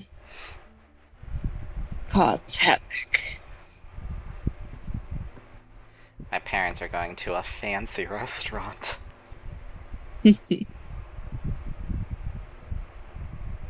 What do they consider fancy? It's a steakhouse. I'm back. Oh, yes. What's a steakhouse? The restaurant my parents are going to tonight. Nice. With my I wish mom's we had a boss. Texas Roadhouse down Yeah. I do too. Alright. So, as you step out to the Guardians of the Sword Coast Guild Hall here in Waterdeep, you make your way out into the city, and We should probably have some information on where Lady Silverhand would be working / staying. here. The only Where can we thing- find her? Alright, so the only things you really know about Waterdeep, you went to the council, and the council happened in a building called the Griffin. It's down here. It's on this like high plateau over the city, and that seems to be the like head of government here in the city itself. Let me just. Would that be like a place that she's usually, or just for that big meeting? That is the question. Right. Ask Waterdeep's Chad. Oh no, I have to make a chat Waterdeep. Give me 1 second. It's just chit. Chet. Jenny.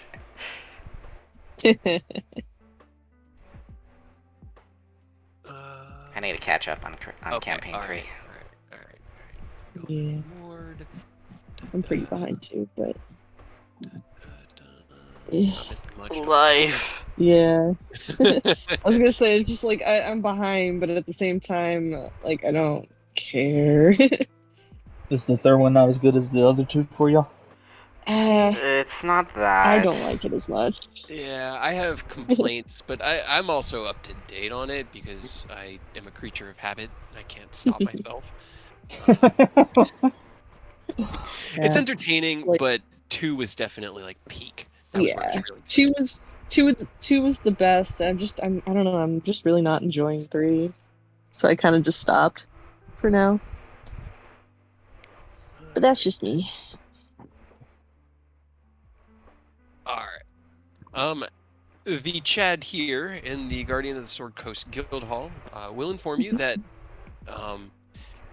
is it here on the map? The Griffin is mostly used for like large meetings. It's the like amphitheater meeting hall. It's the Senate chamber. There is it's called the Lord's Hall. The Lord's Palace is where the Open Lord of Waterdeep resides. Waterdeep is ruled by an Open Lord and then a council of 15 Hidden Lords, which are just nobles, and when they sit in council, they all wear a mask so that they all know who each other is, but the people don't know which of the lords are ruling them except for the one Open Lord, who is currently known as the Lady Mage of Waterdeep. Let's see. Chosen of Mistra Laryl Silverhand. Okay. So she's the one that we want to talk to. I guess that's where we're heading. Okay. Roll me an investigation check. Whoever wants to lead the endeavor through the city as I look at the city to figure out where it would be.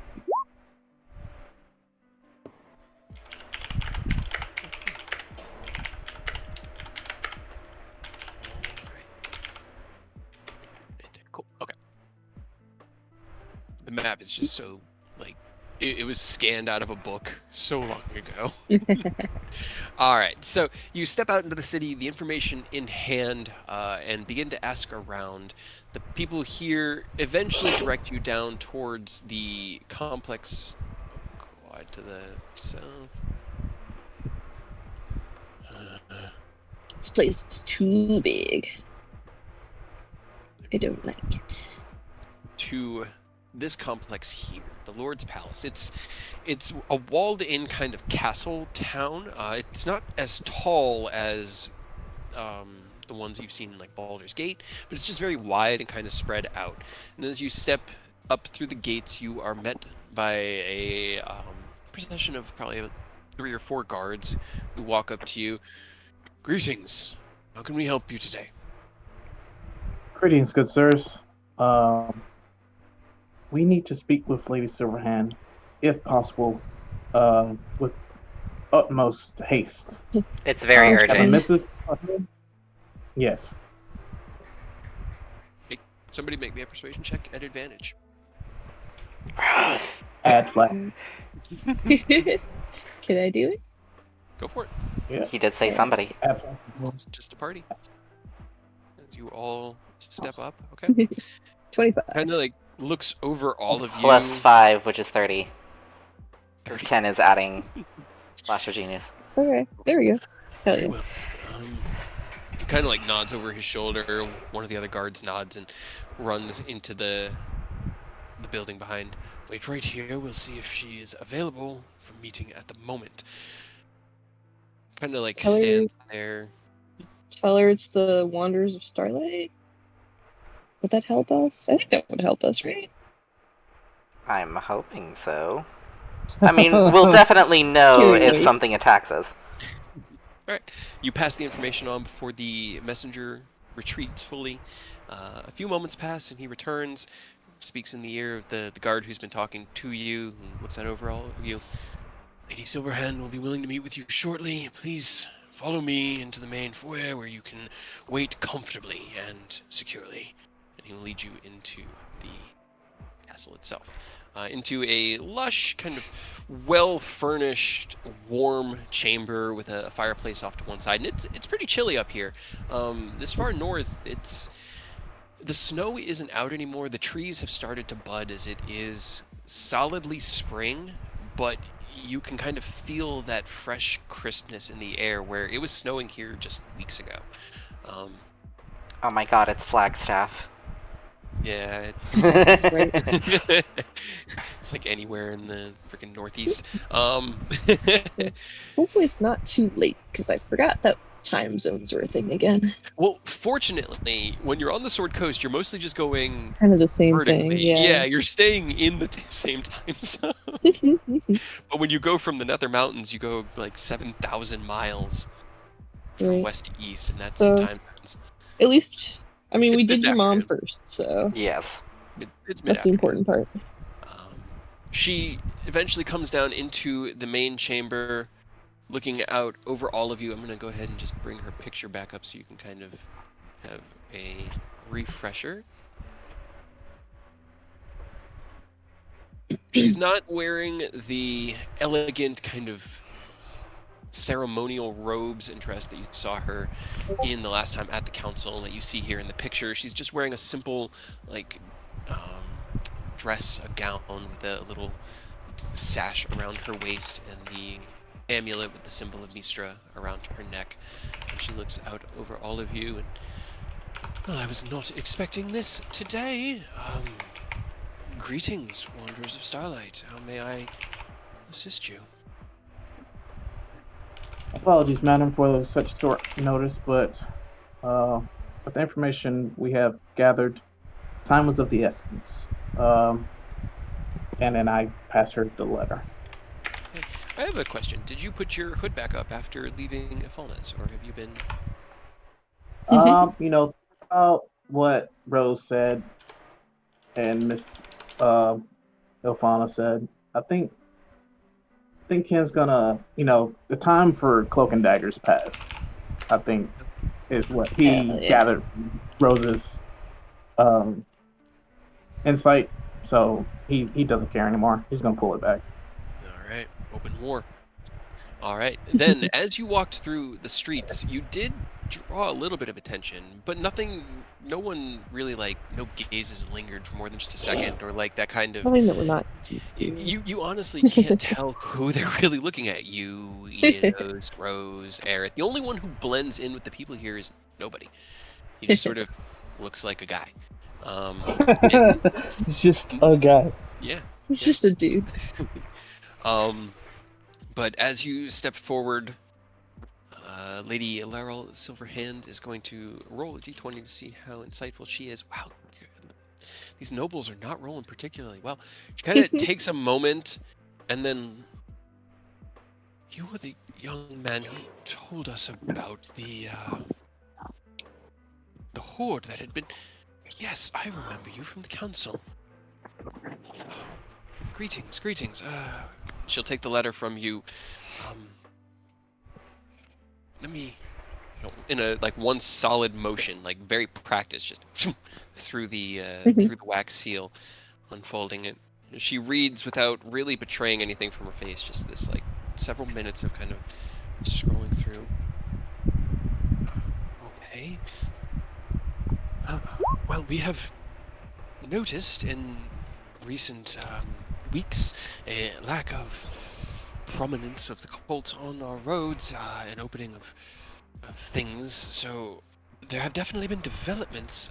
We were considering calling a second council here within the next month or so, but it seems you are looking to do something a little quicker and somewhere else. Yes, be nice. you're great. We are requesting that we have the meeting at a more secure location. That being the, well, I'm sure you've gotten reports from Baldur's Gate that a new landmass was Yes. formed, quotations, off that coast. More like That place. tower. Yeah, Yes, that we have was received what we were such hoping reports. to. Yes, that's where we were hoping to have said meeting. I can assure you that all attendants will be perfectly safe, as well as a representative of Bahamut will be there to also ensure everyone's safety. Who's this representative? Is it somebody that I would know? It's One of him. the high priests, or... His son, actually. Rose just kind of points at Ken. And narrows her eyes. Make me a persuasion check. Ken or Rose? Ken. This is definitely Ken. You got a D10 if you need it. Bardic inspiration. You said persuasion Mm-hmm. plus flash. Oh no. Plus the Bardic. D10? Add the Bardic. Roll a d10. Come on. Oh no. Oh, Yes. So 9. that's only. Oh no. Alright, yeah.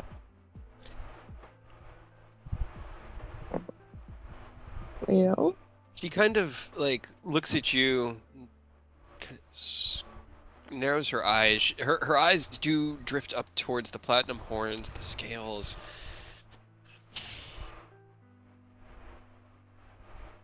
I do not take lightly to religious trickery. I would be willing to speak with the others about possibly calling a meeting here within the next week, and I can assure you that the Griffin is... She kind of like stops and looks at you, Rose. Mostly secure from all threats. We are currently working on fortifying our magical wards against otherworldly threats, but against the cult, I can assure you that scrying or any sort of deception would not go well within the Griffin. If you wish to attempt hosting the council here, we could do that. Look, trust us. This is only the first attempt. I'm not going to get it just one persuasion from Ken, because I know Ken's only got the +1. So this is just where she's at right now. So I'm just gonna step in and I'm just gonna be like, look, I know you have a lot of faith in, everything that you have here, but the place that we're offering is much more secure. Oh, so. She takes the note, or the letter, and she'll fold it up and gently and set it onto a table off to one side, sitting down on the couch here. She'll cross one leg elegantly in front of her and clasp her hands, looking out at each of you kind of just in that, convince me. How is it more secure than the Griffin?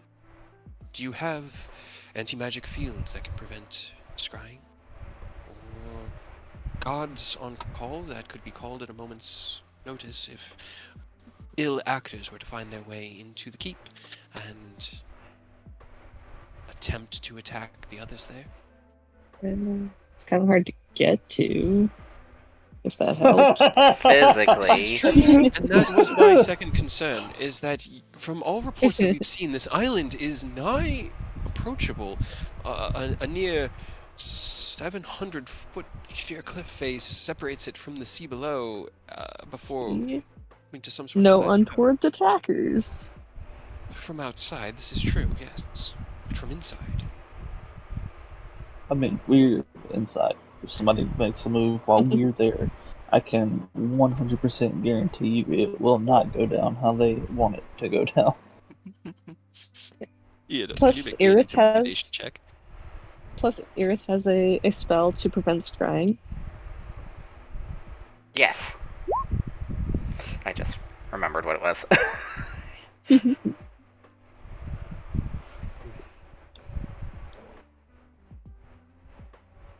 She listens. It's not even really a threat from Eidos. It's an assurance. She hears it, kind of like weighs his strength. The sheer magic radiating off of Eidos is palpable to someone who worships Mistra.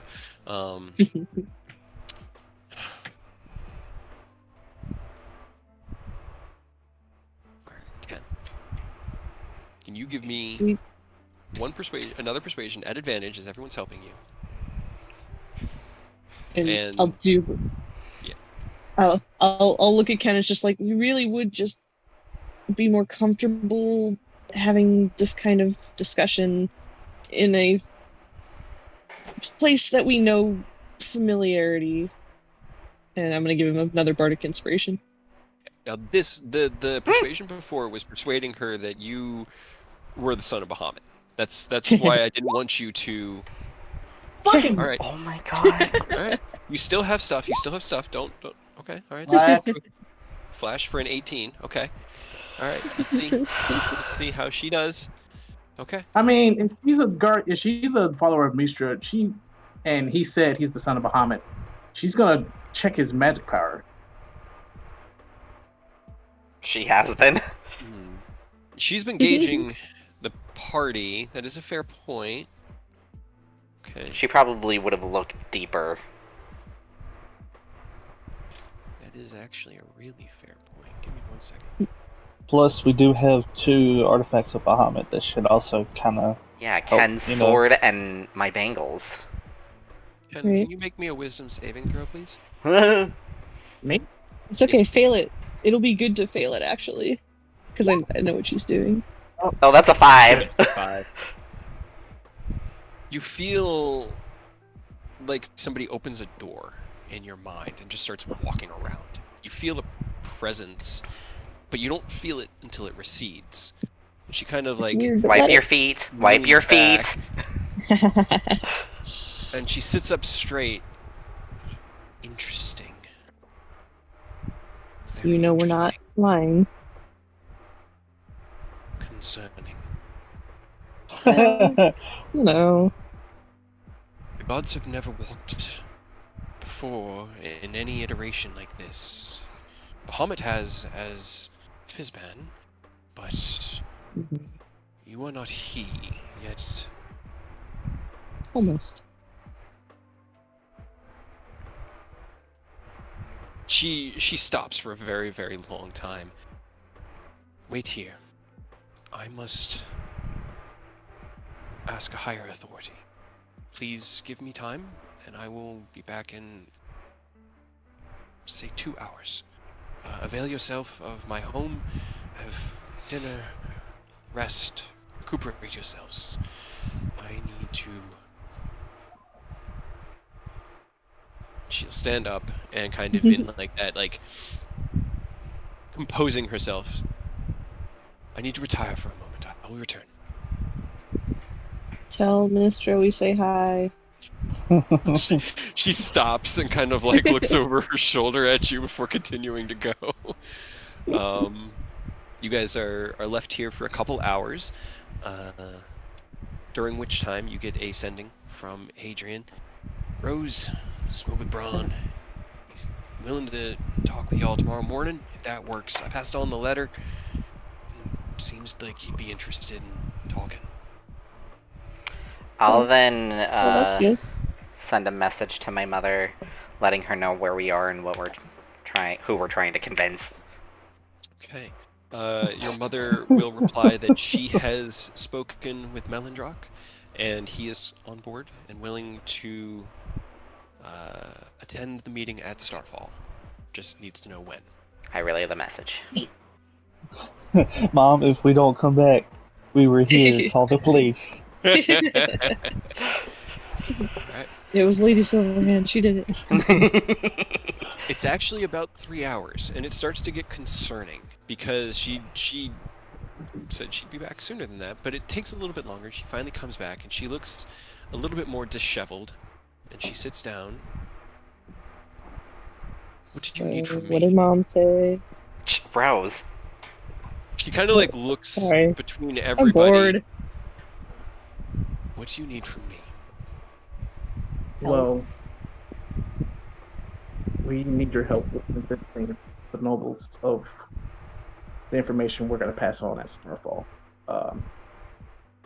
Again, you have our word. We will not let any danger befall anyone there. All we ask is a chance for a secure venue and some time for them to hear us out on what's really going on and what's about to happen. We have the means to get everybody there, but they have to trust that we have no ill intentions. Like, I can teleport us, or Eidos can teleport with the circle, but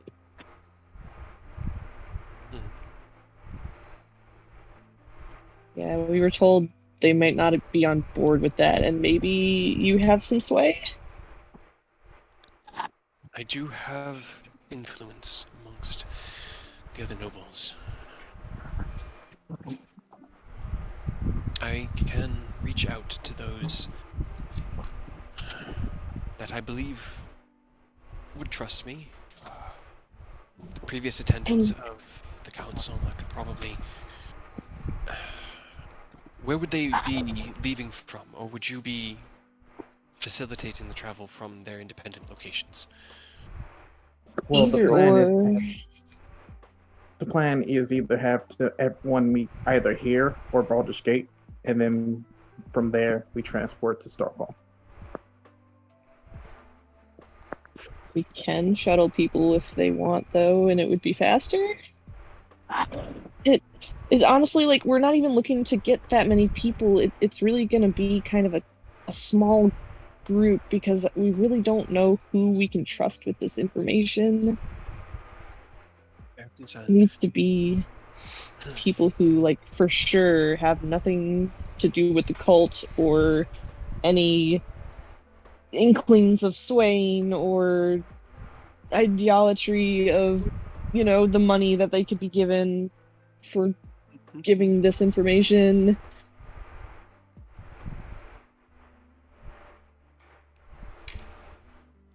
Logistically, the fastest way to get everyone there would be to meet them at their independent locations and teleport them separately, if that is something that you are capable of.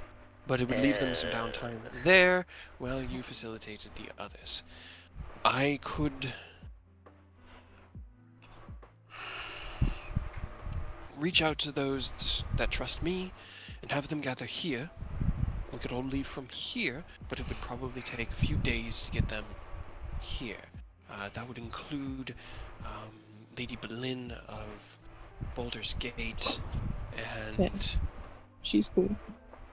Who is in charge of... And...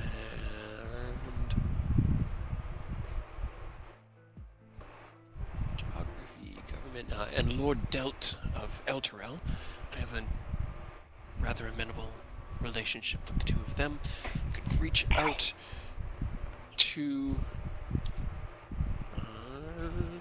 need so many Forgotten Realms wiki pages. We know Lord government. Braun. I could reach out to Lady Ambermantle of Scorn Noble, but we haven't heard from Well, her. Yeah.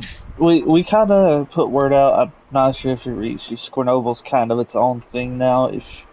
If you can let your people know, like, give it a wide berth, unless you're evil, in which case go there immediately.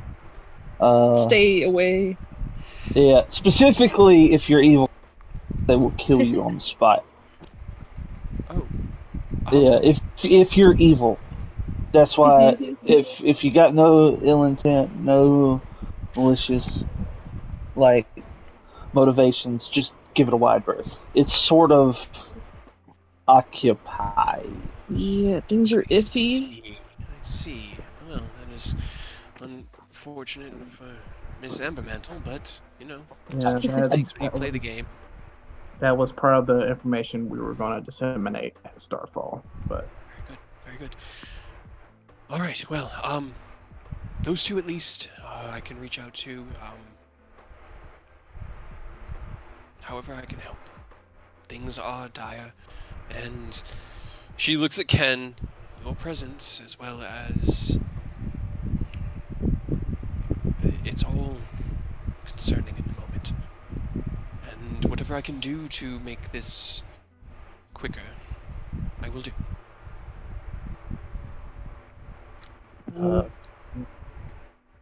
I appreciate that, madam, truly. The sooner we can get this meeting done without inconveniencing anyone, the better. Very good. Also, I guess I would just ask again, just anyone that you talk to, be sure that they're not part of the cult. I don't know if I can stress that enough.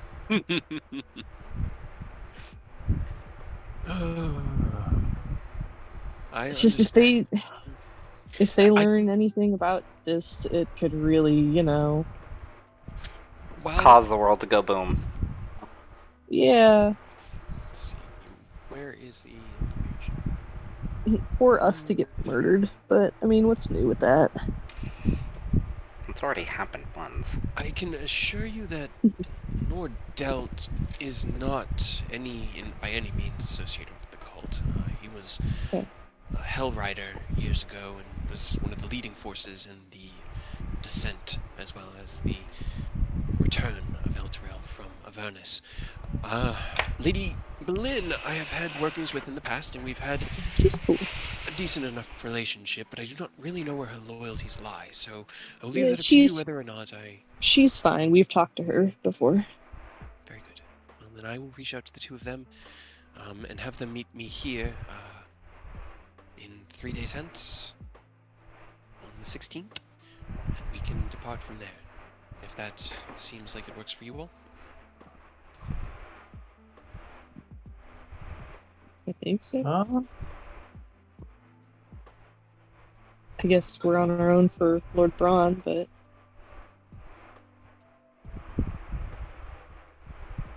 otherwise, I think that was everybody, right? Yeah, I mean, you still have the letters for Delt Yeah. and Boleyn. We can always drop those off, I guess, or just hold on to them until they are here. yeah, probably.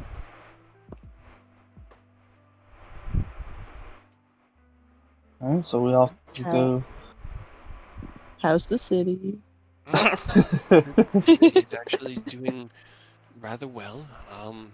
We were able to secure the horde from Starlight's Respite and return it slowly Did through... mean to ask you about that. Yeah. Yes. What about?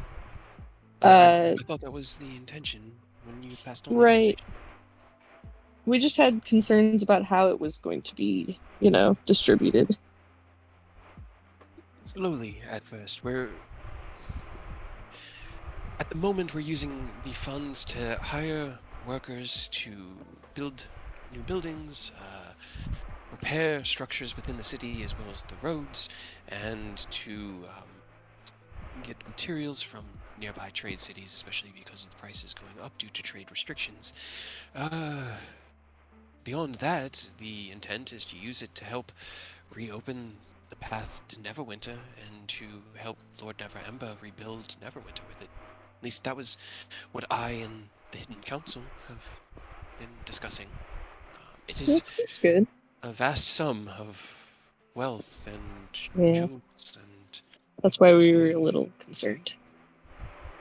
a steady hand is needed, I believe, and Yeah. we are trying our best to disseminate it fairly amongst the people.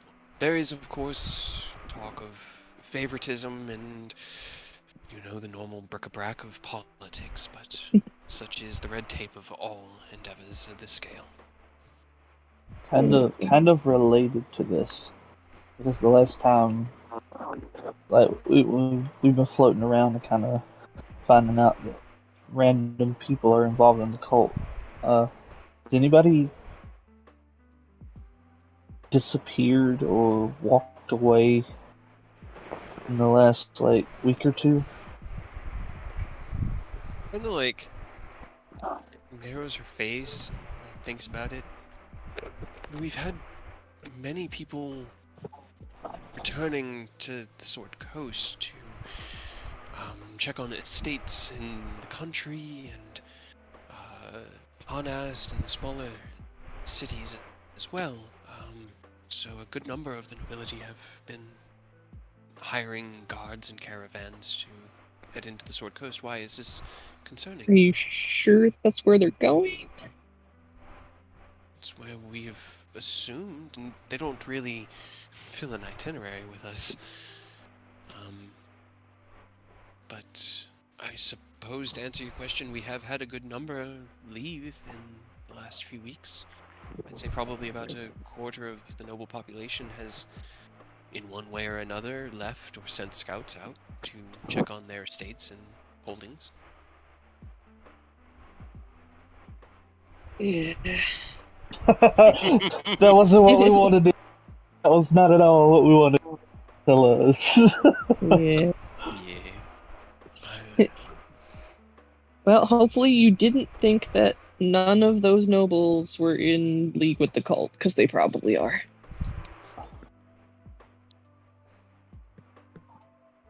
It does bring some concerns to mind, but I have many pressing concerns at the moment, so my brain feels like a pincushion. She sits back and kind of like reaches over and grabs a glass of like wine, Well, takes a sip of it. One good news is that trade routes shouldn't be quite as dangerous anymore, and trade should resume as normal, except for to Scornoble. Yeah, Don't go there. Yeah, give that a wide little berth. Right. What was About the distance 60 we agreed? Was it 60? 60-mile Yeah. perimeter around Yeah. Like 60 miles around it. That's just don't go there. That is about half the distance. Okay. Yeah. But otherwise, things should get better, and prices should get better soon. So there's that. There is that. Well, I'm sorry. I find myself distracted. Yeah, nah, this Yes. is a lot. This is a lot for anyone. Definitely understandable. Let me do what I can right now. Reach out to my allies in Baldur's Gate and Elturel. Get them here. If you wish to have others meet here, I simply request that you give me a heads up of anyone who may be coming, and then we can either all leave from here in the morning of the 17th or the 16th, or whenever you feel like, I suppose. Should be good. Alright. I guess real quick before we leave, Rose will just quick aside to her. I know about the Avernus and Elturel stuff, right? Through history. You guys did hear about it, the Descent. Yeah. I think you did. Okay. You know about it as like a story that you would tell, like one of your tales that you would tell. Yeah. But you also know that it's true because you've been to Elturel. Right. What was the Elturel's noble guy's name? Lord Delt. Okay. I just like quick aside to her is just like maybe don't mention anything about the Scornoble stuff to Lord Delt. Right. That might concern him if the reach extends as far as you say. That's half the distance between their two cities, so I'm sure he would like to know at some point. He might have a big problem with the city right now. Yeah, we'll fill that little bit in, but we do have a thing set up that should get them the fuck out of Scornoble later on. Hopefully sooner rather than later, but for now, it's occupied if you can put a couple things together without me having to spell it out. Let me see if she can. Devils, we're talking devils. Oh. Yeah. It's complicated. Things that yet another splinter. Oh man. Oh. Like I said, hopefully sooner than later, and we'll fix it. The goddess. Very good. Okay. Yeah. I need to speak to literally everyone. We'll Good luck. leave now. And she kind of gets up, she downs the cup of wine that she's been nursing and just shakes her head. And this is an interesting day. Okay, here we go. All right, so as you step out into the city, out past the front gates of her mansion, the Lord's Palace, where are you heading next? Guess Iriabor is really our last stop, since she's going to take care of Elturel and Baldur's Gate. I mean, you guys could deliver the letters, but that's entirely up to you. I don't... Maybe we should just give them the letters, like, right before we go to Starfall. Like an itinerary, what they can expect, like talking points, fiscal reports, that sort of deal. I mean, the only other thing is like we could, but it might take like time to get them the letters themselves, and like they might ask questions, and we have to do this again. And Lady Silverhand seemed down to do it herself. You could leave But- the letter with a guard like a normal messenger would. You guys have been asking for audiences, which has been good because you've been wanting to discuss Make things sure. going up until then. But you could, pop in, pop out, 20-minute adventure. It's fully We possible. could also send out like Zodiac Killer-esque coded message and really freak them the fuck out. Right, I could just send message to. Well, I don't really know either of them, I guess. You've met Boleyn. You know Boleyn. Oh, that's true. Boleyn. I would just. I guess I'll just send Ken's letter as a message to Boleyn. At least Hell yeah. go there. It is, if you do it word for word as Aerith wrote it, it is verbose, and it would probably take about 6 sendings to get all the words out. Boy. Yeah.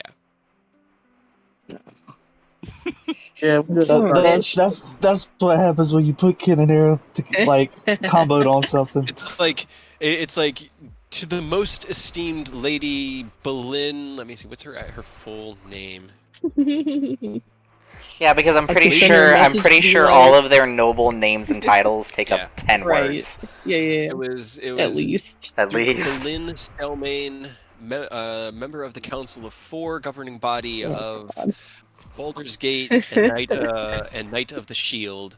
Uh-huh. We are reaching out to you as emissaries from Starfall with an invitation, et cetera, et cetera, et cetera, et cetera. It's Blah, blah, blah, very, blah, blah, very, very. So you can attempt to shorten it. At which point, I will have you roll the No. dice, or you could spend 6 sendings and send her the full What if letter. What if I send her a quick sending, be like, "Hey, Lady Boleyn, can you just meet us in your lobby real quick? In and out, 20 minutes." You can. If you want, I'm not gonna. That's fully reasonable. It's just what you guys want to do. Yeah. But it was a What do you think, 29 Ken? on an intelligence check, so it is almost perfect. What do you think, Ken? What do we do? We're running out of time today. We have a meeting with Braun tomorrow. Yeah, we can just start giving letters to messengers now, since we got Miss Lady Silverhand assistance Alright. pushing the meeting. So Is there any way that you could like rig the scroll to explode if someone other than her tries to read it? I might be able to do that. Hold on. Set it up like a James Bond-esque, like, this message will self-destruct. And What is that wording glyph? Definitely. Well, okay, so you could, but the object that you put the glyph of warding on can't move more than 10 feet from where you place it. So I thought there was one you could put on something that if it didn't, like, have the right triggers, it would do what you want. Let me see.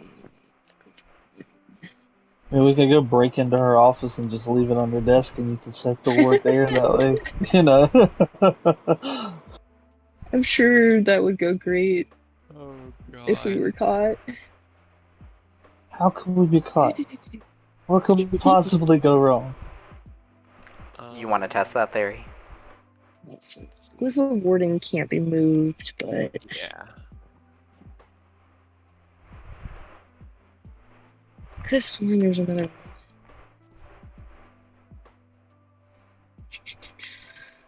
Maybe not. Just get a glyph of wording from Dumas. That if the wrong person tries to read it, it just goes all dyslexic and starts scrambling itself automatically. Right?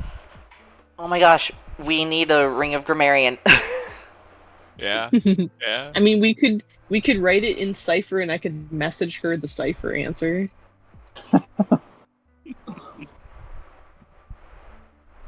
She just gets a message: A to B, C to E, D to F. What She's the like, fuck are what? you talking about? Huh? Oh, no, I have to repeat it. A to C. Oh god. The But yeah, second she opens the letter, the Saw theme starts playing. Like she's on a time crunch. say you guys are probably like strolling through the city while you discussed where you're Yeah. going. You're heading back to the guild hall. Yeah, to you guys. On the bright side, we spent a good 3 hours waiting, so I've got my spell slots back. So if you need to go to more than one place, we're good again. Yep.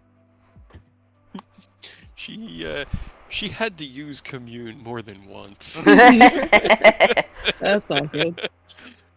Eventually, Can you these only people say- will realize, the things we say sound dumb and crazy and outlandish, but like we're almost always telling the true. truth. Yeah. Right? That It's wasn't like that one I'm really scene in, glad. concerning her. Can somebody It's roll like me that an one- insight check from nobody? I'm sorry, because he just has a really good passive insight. Just curious. And go ahead, Ken. I was about to say, it's like that one scene in Pirates of the Caribbean where the guy was like, "I can't believe you're telling the truth," and Jack Sparrow was like, "I know, everyone thinks I'm lying." Everyone's like, "I know, everyone's surprised, but I'm not." Yeah. Dang. Passive is Alright, better than that. Unfortunately, I didn't really roll very good, but it's got a 25 passive. Yeah, that's our boy. As she came back, she was concerned, like That's fair. deeply, like more than you would have expected. To the Hmm. to the level that you guys had concern when you were sent back. That was kind of the same resonance there. She had she was keeping herself very well composed and kind of doing her best to put on that like strong face, but everything that she said was, how do I help? What do we do? Because whatever she learned scared the living shit out of her.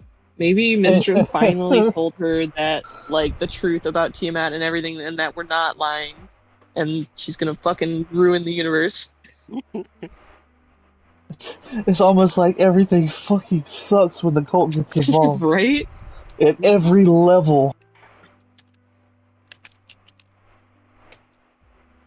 If we just had the ability to convince people early on, we could have slowed this down so like Right? dramatically. It makes good storytelling, though, man. Yeah, they just. Of course, nobody's gonna believe this random group of like nobodies from all over the place are trying to Right. say the world's gonna end. Who would believe that? Like it's absolutely fair. It's just like, man, But it sucks. It's like, It's- but we're telling the truth. It's crazy. Like Please. in the Sword Coast, you go in there going, the world's gonna end, the world's gonna end, and they're like, yeah, when isn't it? You guys Right. ran in going, literally all of reality is gonna go kersplat. Even the gods are gonna go away. We have to stop And this. they And were they're like, "What what? Did you forget to take your crazy pills? Are you all on the same crazy pills? All right. So are we gonna just drop off the letters, or are you gonna sending Boleyn? What's the plan? Guess we should just drop off the letters. Like, I've still been trying to figure out if there's a glyph of wording that moves, but I don't Yeah. think there is. I don't think there Yeah. is nothing that's substantial, at least. In the future, you Right. could encrypt them, but right now it is very just noble to noble. And Yeah. trust that a message. I mean, I will say, messenger laws, like in any city-state, in any medieval city, if that seal shows up at its recipient broken, they literally die. everyone who touched that letter dies. Everyone Yeah. that knows the person that touched that letter dies. It is such a huge infraction that they don't risk those kinds of things. That's why it's important to seal scrolls like that with. It should be safe. And it's like it's not legible in any means. It's folded up and everything, and then sealed shut. Yeah. I'm We just can gonna. stop on I just wanted to look up one more thing. What was that, Ken? I said, yeah, I'm in the boat of dropping off letters. Okay. Let's see if Rose thinks of anything else. Could you cast alarm on the thing and then like when the alarm goes off and I'll send a message just like, are you the one who read it? You have to stay within a mile of it, and it's a door, window, or an area. Unfortunately, I love the thought though. It's very smart. We do need the Ring of Grammarian. Right. All Okay. right. So, Then quickly we drop narrating it, you guys spend the next couple hours up until dinner time hopping around the world.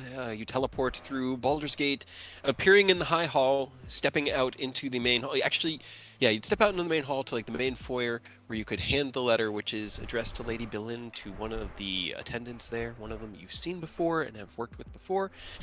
They assure you that they will get it to her at most, as quickly as possible, and you head back to the teleportation chamber. You don't even see Baldur's Gate, the city. You spend just 10 minutes in the in High and Hall. out. Go back to the circle, off to Elturel. Elturel, you emerge in the tiny little, like, townhouse-sized guild hall that is this tiny little place, and it is dark. As you come in here, there are no torches lit. There's nothing on. You kind of fumble through the darkness as you guys look around. Actually, no, most of you can see in the dark. Some of you fumble, others don't. You find the door and make your way out into the city. The attendant who works at this guild house isn't home right now. He's not even here. But you can Good. find your way Less to awkwardness. let me see, where is the Seat of power in Elturel. Elturel's seat of power is called oh my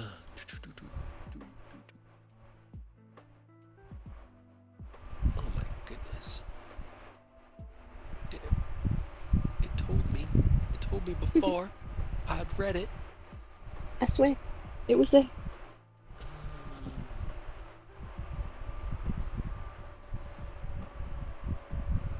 Cannot find it here, but you find your way to their high hall, their seat of governance.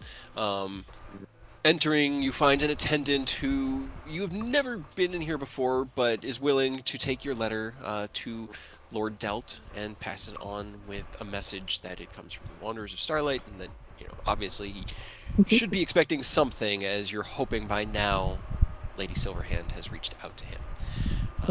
I tell the attendant very sternly not to fuck it up. They nod at you kind of in a, okay, I won't. Fine. Jeez, don't tell me how to do my job. Before you head your way back across Elturel City to the Coast Guard, or the Guardians of the Sword Coast Guild Hall, make your way inside the now unlocked door because it was locked. You guys had your way. You had to get out. You didn't have a way to lock it again. Left it unlocked. You let yourselves back in, lock it behind you. No one will even know you were here. The perfect crime. Right? And you reemerge in Erebor. It is early evening. You guys can take your evening however you want, knowing that you have a meeting with Lord Braun the next morning.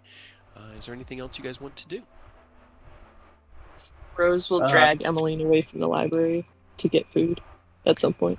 She will begrudgingly join you, and as soon as food and drink hits the table, she is like just like a dog that has been fed in days. She has been craving, apparently unknowingly to her, social interaction, alcohol, and greasy food. So you tick all the boxes. Anybody else? I'm going to attempt to meditate again. Okay, give me another wisdom check. Slightly higher DC on the second one for the day. But we'll see. Okay. You again meditate on that powerful vortex of energy that is just swirling and cascading around your soul. And your big focus right now is just on trying to not let it overwhelm you, and it just keeps knocking you down. But you get back up, and you feel like you're making progress, but you're not entirely sure. Anything else for anybody? Theodos is gonna keep like communing with Vaterender because it's a literal part of him. So like, this is the perfect like soul searching sort of deal, you know.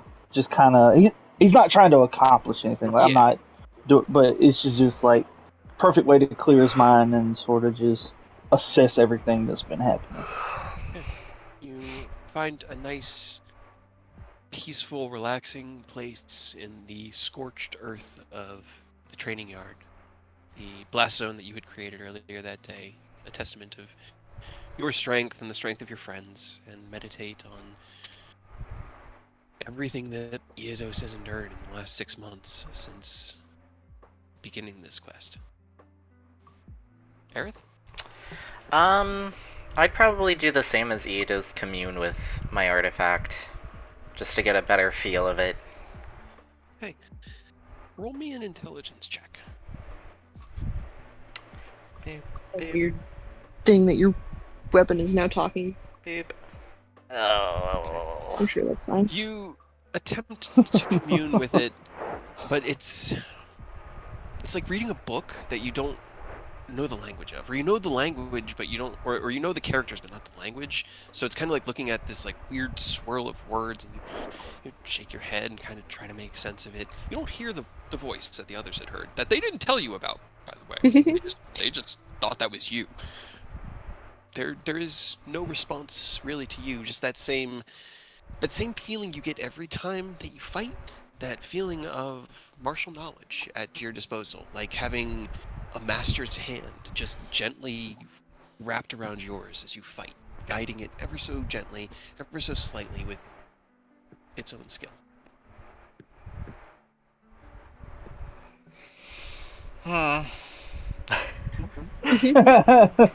It's the spirit of your French daddy who taught you how to sword fight.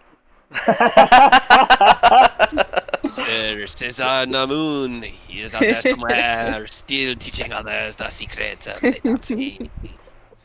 I'm not scared, you're scared. Anything before long rest, or are you guys ready to take to the morning in your meeting with Lord Braun and whatever happens after? I take to the morning. Okay. 1 for the morning, 2 for the show. Yeah. 3 to get ready. Sort of go fuck up the cult. Boop. Let's do it, guys. All right. 5. You rest here in the comfortable guild hall. Get your breakfast the next morning in the makeshift small cafeteria that they've put together, as the main one is almost ready to be opened. They're just getting the final bits of the cooking supplies, set up, and facilitating the new cooks and the old cooks with how everything works. You get with Hadrian and meet with him in the main foyer after eating, ready to head to Lord Braun's estate. The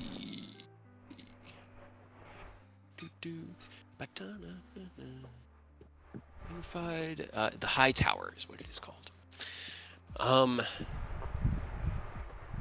He leads you across the city. Hadrian, I've been here before a few times when I've had to talk to him, so just I can lead us there, get us in there. I kind of filled him in on what y'all were hoping for, and I gave him he gave him the letter, right? Yeah. I think so. Yeah. Right. I think Ken was the keeper of the letters, so I just want to make sure with. Yeah. Okay. I gave him that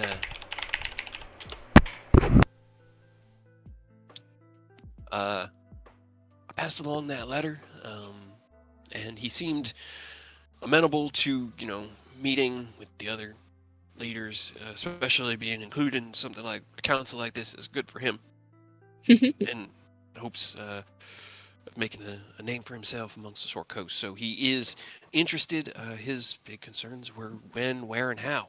So I hope you guys have an answer. All right. So do we. Mostly. You head into the High Tower of Erebor. Let me see. Do I have a...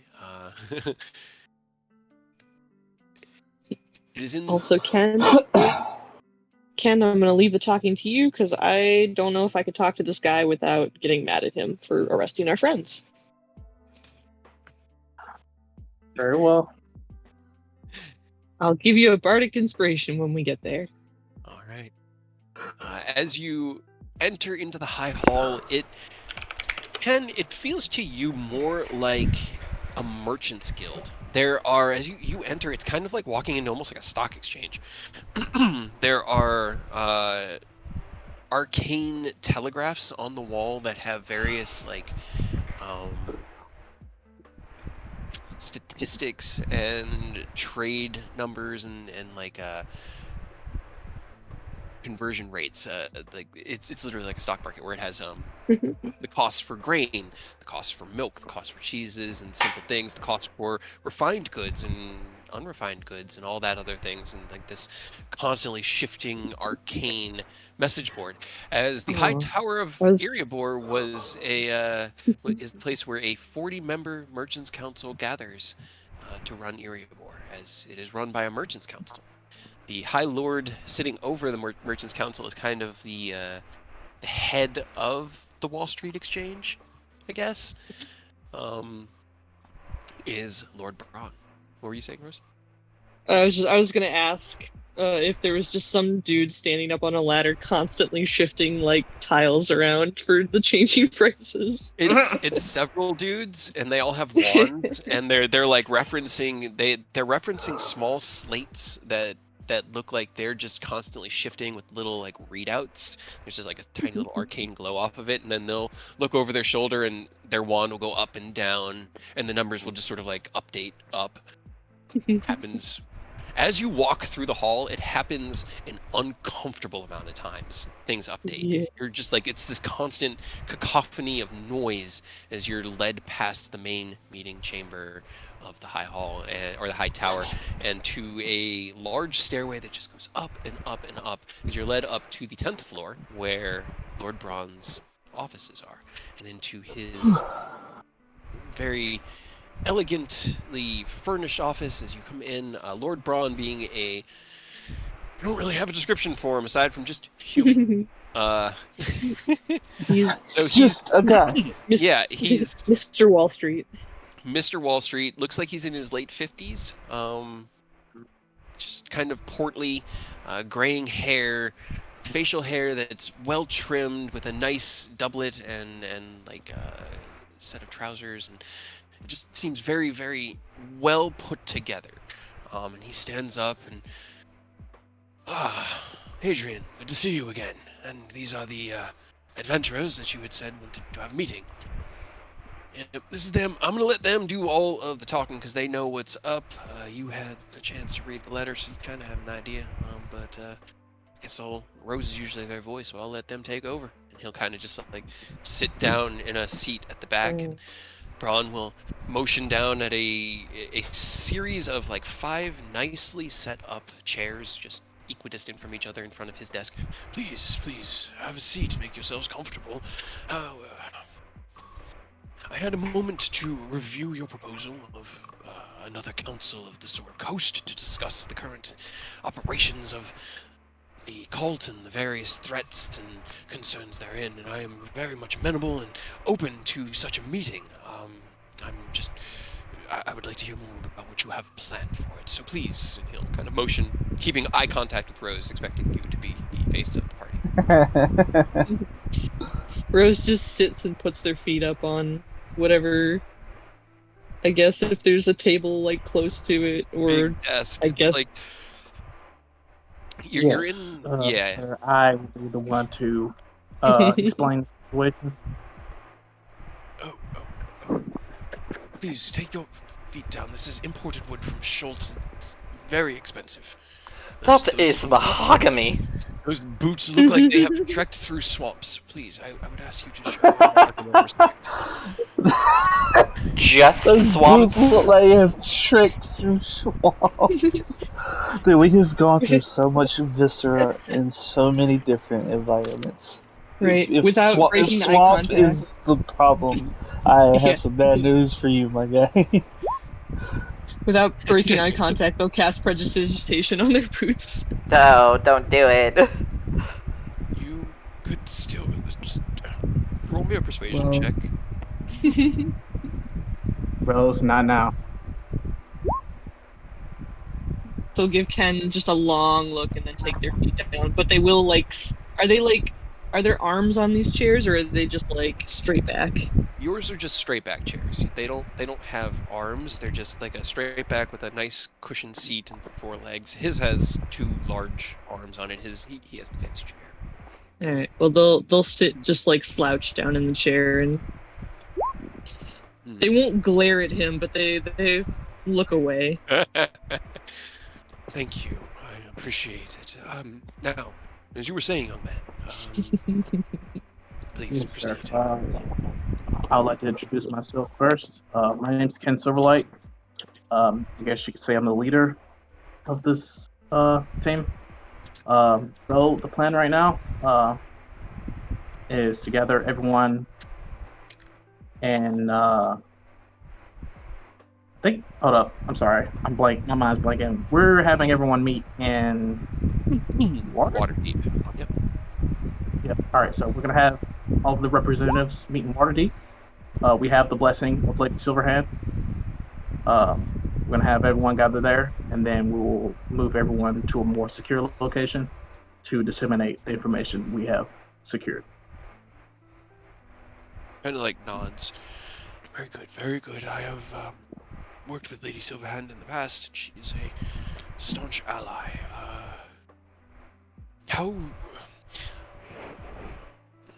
I am regretful to say I do not possess the means to quickly make it there. How soon am I to be expected in Waterdeep for the council? Although your letter said it was to be happening on this island of Starfall that you have dubbed off of the coast. We have means of transportation. Shit, my mind's blanking again. We have our own. You guys just hear like Hadrian. He just sighs and then replies, and the reply is inaudible, but his frustration and disappointment it's not.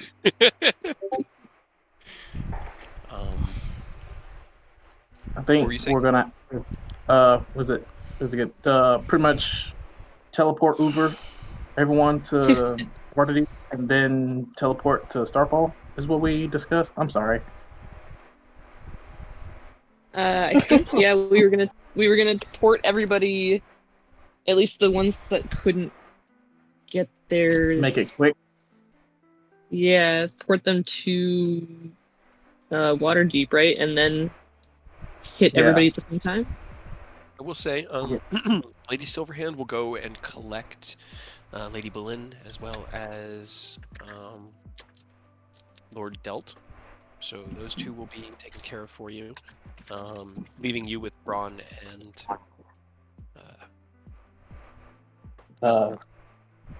Yep. All right. Well, if you are willing to or capable of facilitating transport there, you said day after tomorrow, I can move some things around and make myself available then. Should I meet you in your guild hall? Will we be leaving from there, or is it something we could leave from my estate? Yes, sir. We'll. Uh-oh. You cut out, Ken. Yes, he. Is it doing the thing? It was first. cutting out for I a think minute. you're good. Okay. I said, yes, sir. We will make. We'll be meeting at the guild hall and then moving from there. All right then. Go ahead. Roll me a persuasion check with advantage, And you have a D10. and you have a D10. All right.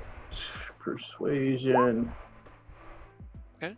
/R1d10. Okay. Fuck. Oh my Yeah, god. these bardics have not been They're not kind going to so you well. tonight. Yeah. It's unfortunate. Why continue? 19. Okay. All right.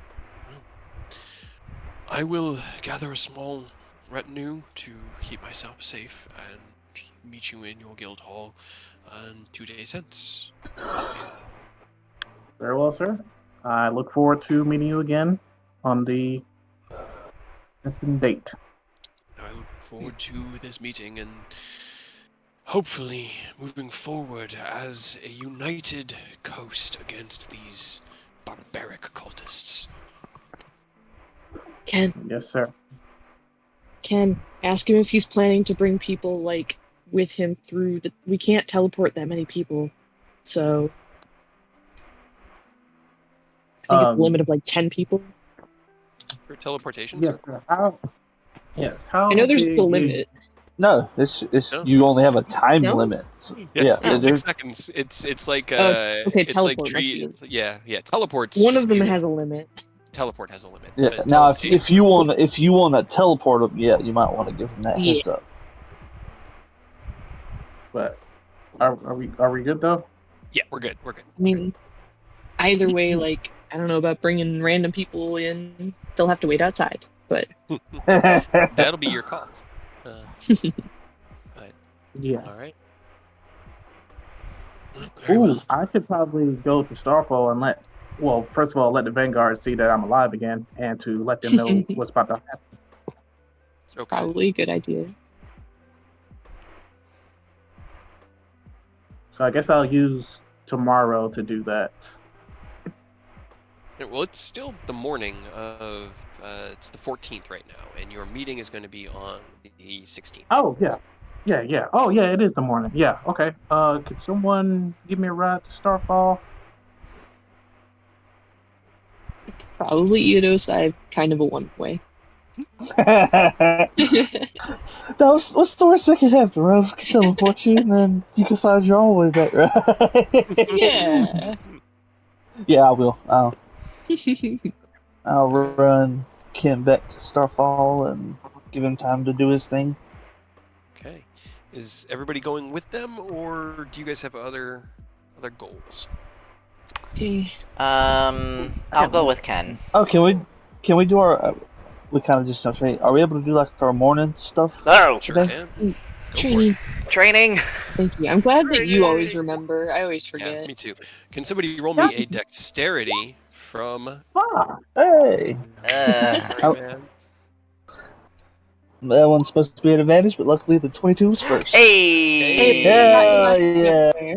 All right, there you go. There we He's go. finally working on an aspect of his Yeah. mobility That he's feat good that he's at. good at. Natural 20. All right. Hell yeah. Let's see. Yeah, unfortunately for Ken, the Tempest is very strong. You can still do your meditations are separate from your skill training, Ken. yeah. I'll try my skill training. Yeah, you can still work on that. Eidos, let's see. That would be an intelligence roll. Yes. So that is 4d6 for Eidos, Hell yeah. 2 for I'm gonna Aerith. have flash more. We're gonna add flash genius to that. Yeah, this is bullshit. All right. So that's 2 for Aerith and 2 for Ken. Rose, you have 3d6, and nobody gets 5d6. Oh, What God. if we get his thing done for him before he gets back? How happy will he be? It's not likely, but that would be awesome. Be pretty funny, right? All right. Morning training yeah. is So close. No. wrapped up and ready to move on with the rest of your day as you day's travels. You gather again in the guild hall and are heading to Starfall. Is the whole party just staying together? Rose kind of wants to stay at the guild hall. They were gonna go see if Emily wanted some help. Okay. And a 'cause break. She's struggling. Yeah. Yeah. Give me a d20 roll.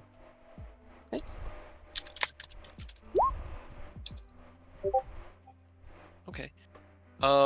You You arrive, and she is asleep in a book. The last night's drinks. She woke up this morning feeling good, got here, and as soon as she started to read, her brain turned to pudding, and she just fell asleep. So as you arrive, she doesn't get any more research done today, but she finally has a day to just kind of relax and recuperate. Rose will tell her to just tell them what she was looking for, and they can read and take notes, and she can just sit and talk, and they can talk together. Because Rose will tell them about how everything went with the party and whatnot. Okay.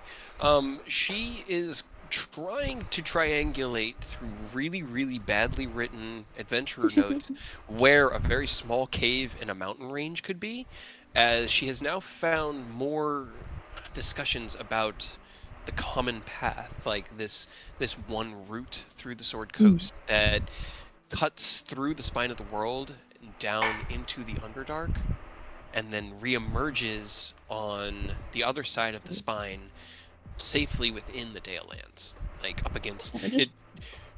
She's confused by a lot of it. A few of the accounts say that the cave. I'm sure I can figure it out. Yeah, the cave leads into the Dale of Fire. Others ones will say the Dale of Earth. The others, so they all. It's like the same cave leading to different places, and it's trying to figure that out. Has been racking her brain, but yeah, give me the book. I'll figure it out. Yeah, but at least morning or afternoon's distraction is welcomed, and the four of you return to Starfall. Stepping through, you find that the platinum veining and shimmering in the wall, that kind of like crackling lightning of faint platinum energy, has returned. Here within Starfall, the light that had once permeated the keep and faded when Ken died is back. He now being restored, and the keep itself resonating with that magic. I forgot Bog's bones. Are they still there? No. We put them in the treasure room on display. Okay. Yep.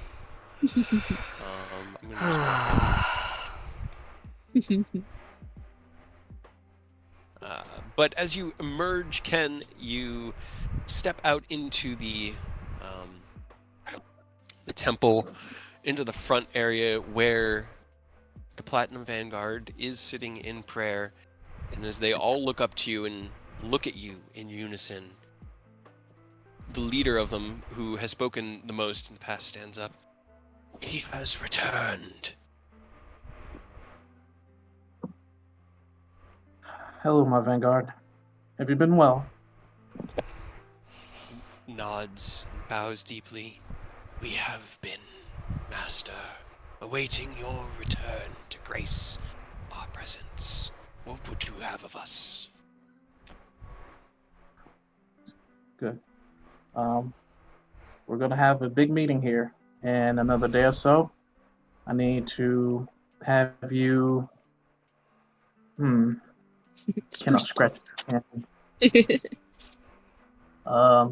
Yeah, just letting you know, we're going to have a lot of people here for a big meeting to discuss the future of the realm. Only thing I ask is for you to be on your best behavior.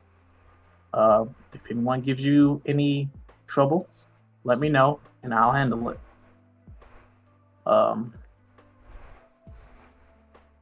Can I attempt to sync up with the keep to make a conference room?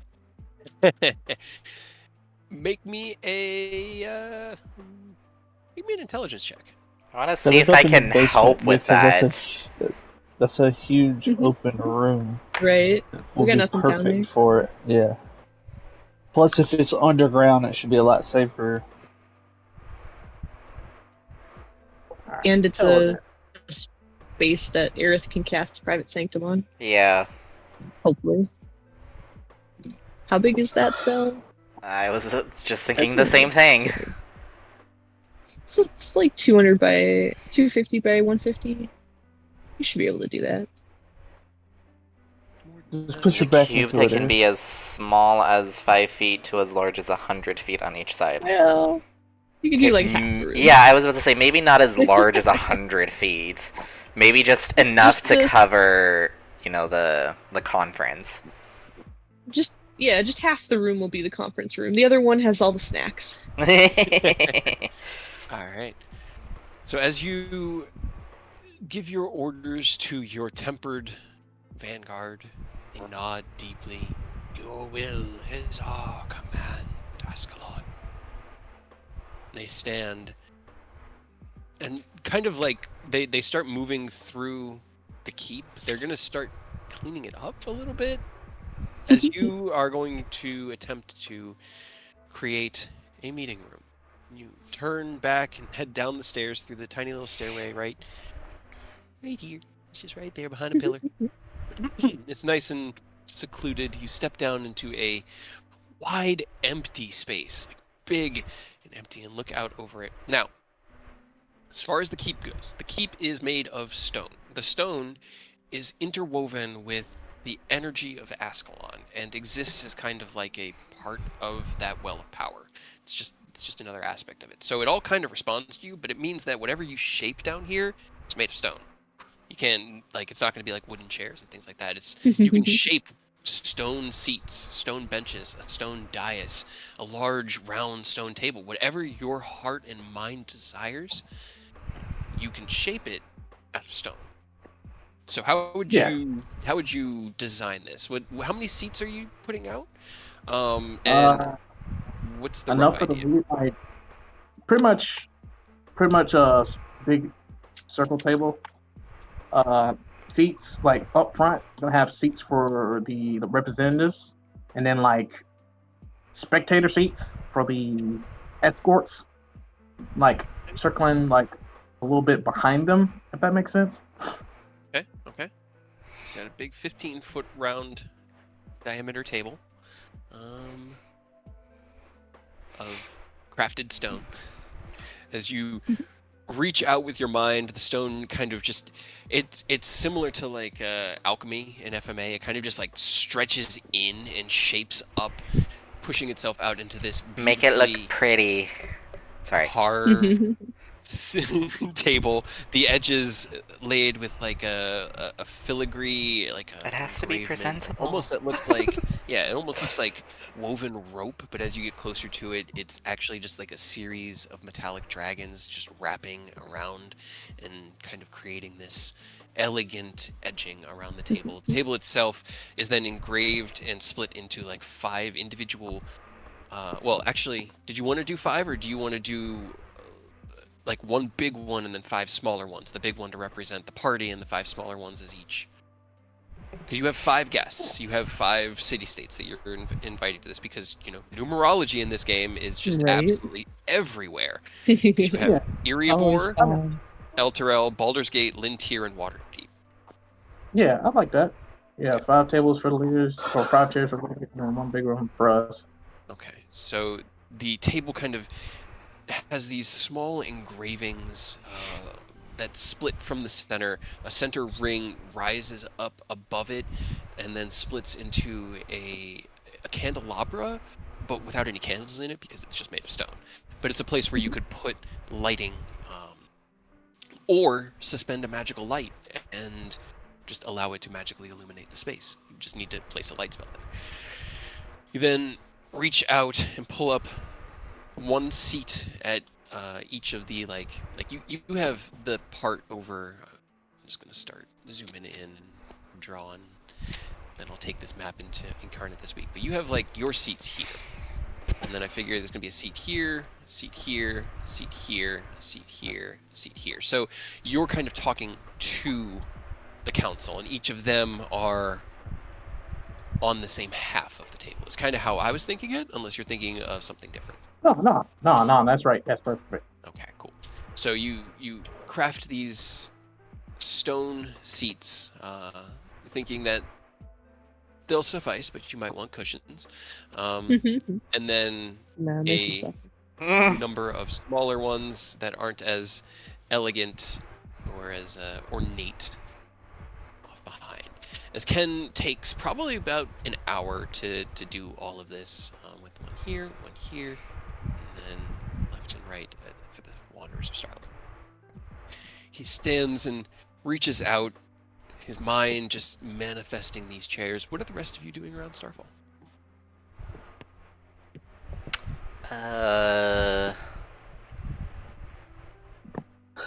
I'd probably be with Ken to give him pointers. Okay. Alright, so Yidis is just watching, really, because I don't have any sort of dragon powers to help out with this, so he's just kind of observing. Okay. Cool. Alrighty. Did you want to, do you want to put up any partitions to make this space feel smaller? Because you could craft, the upper rooms have walls that have risen up and go from floor to ceiling, and you could do the same thing, creating a smaller, Yeah, here. makes sense. Because that way Aerith could define this as the private sanctum, Yeah, I can dig it. Alright. Cool. What's this? Snack bar. We gotta make sure we got donuts, donut holes. Is this like a? Right? Is it going to be like a charcuterie. potluck? Are we expecting them to each bring one dish? That Or was do we have not to part of the host? letter. Nor did you say it. They are not bringing. They're bringing themselves, man. This was a party invitation, not a potluck. So we have to provide the food. You don't have to. It would definitely make the conversation go better, as food makes everything better. But you don't have to. God, you're twisting my arm. we know morale is low with the cult, taking over the world and trying to bring back an evil god. But you know what? We see the Here's the problem. We see the issues. So we talk with management and we convince them that it's okay for us to throw you a pizza party. But only 2 slices per person. And 1 topping per pizza. That's it. Yeah. Yep. That's all we can afford. Well, we have 50 different boxes of pizza off to the side just for us. We've got filet mignon. Filet mignon, pastas, shish kebabs. That's for us.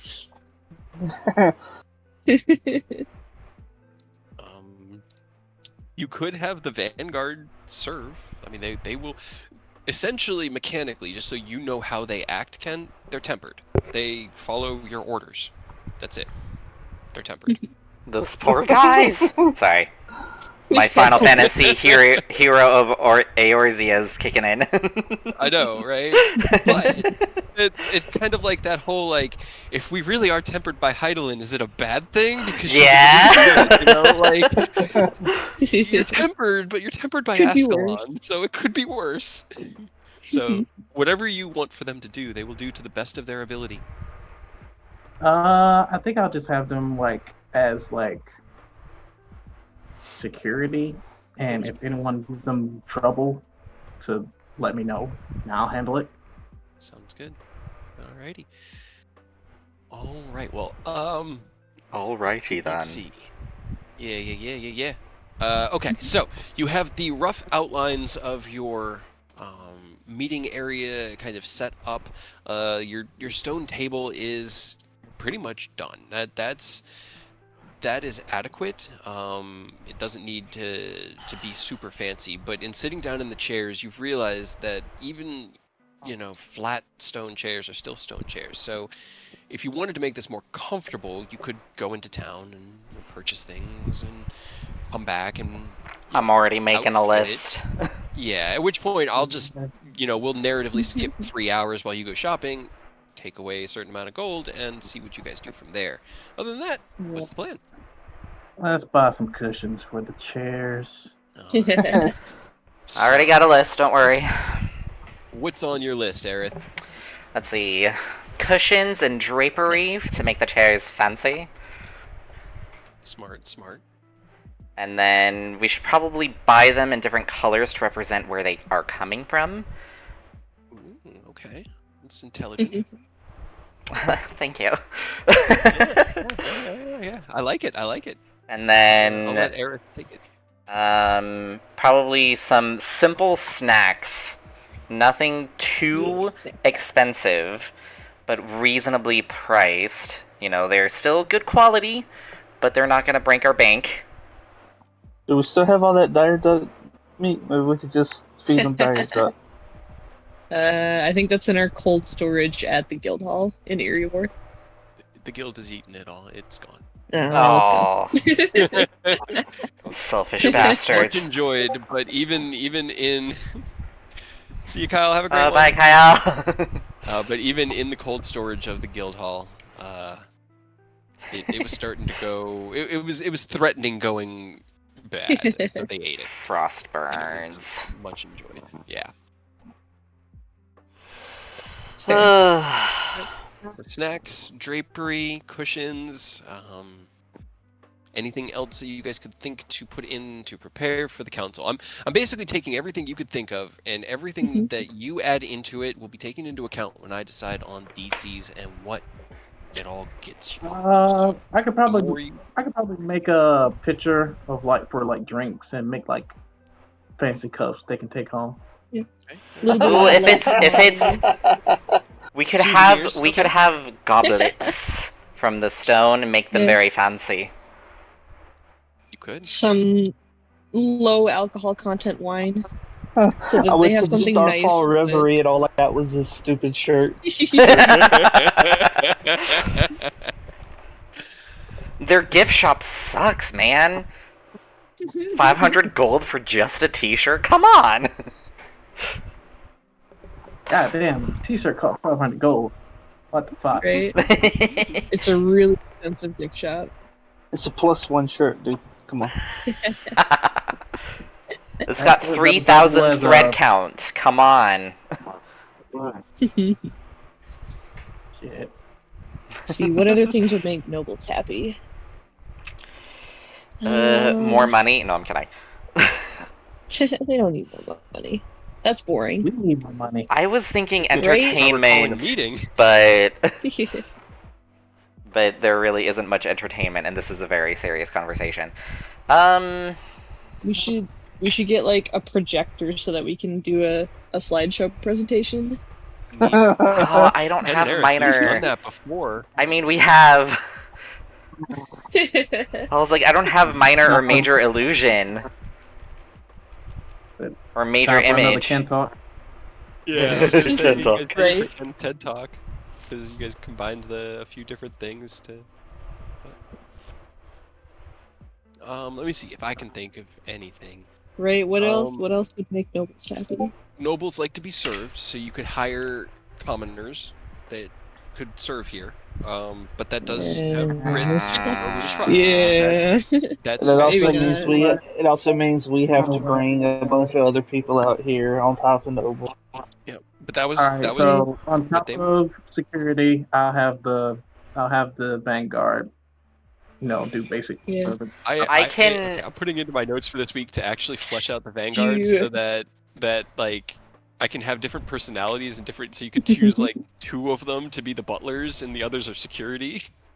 I can ritually what I cast just realized? Unseen Servant, and it'll Yeah, stay do you know up what I for an just- hour. Do you That's know like what I the just thought best I of? can do, huh? We should just do it in the mansion because there's a bunch of people to serve them and lots of good food. And I know we're setting this all up right now, but What if we set the mansion up in here?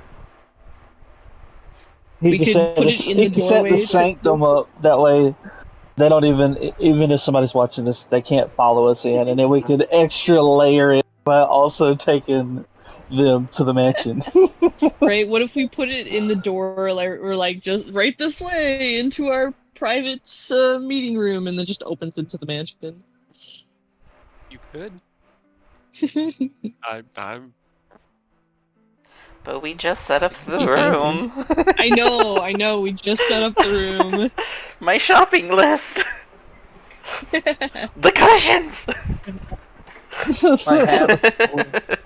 Set up in have the door set up in one of the corners of the room.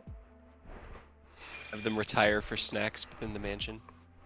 Yeah. Okay, it could be a a break room. Okay, then we can have I mean, both. Okay, I will say, high magic impresses the nobility because right. they are wowed. You do know now that Lady Silverhand is a practitioner of Mistra, so she would respect the use of magic. I think that would go well. And that way we can have your setup chamber, but they could have a break room, and it'll be all fancy and have people serving and doting on them. I feel better.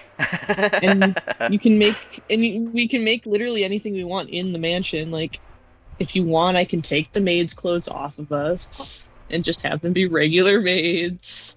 Do you? I don't think that's I'll dictate what they should appropriately wear in the mansion, because I would know like what is more appropriate for servants to wear in a type of important meeting.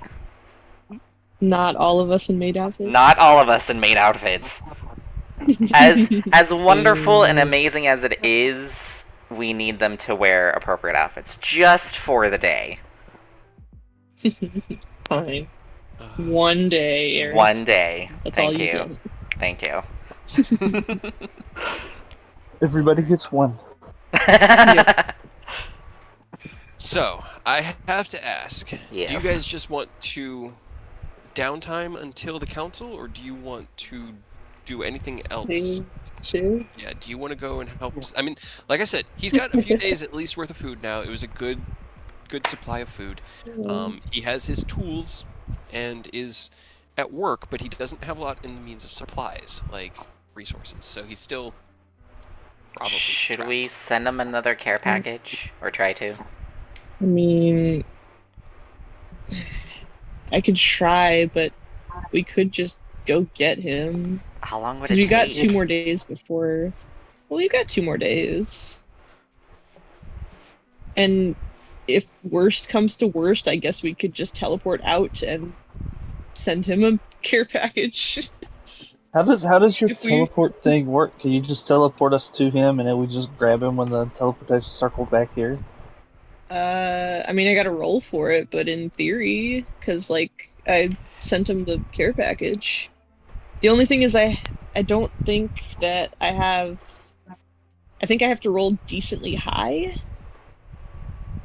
but it's like a 25% chance.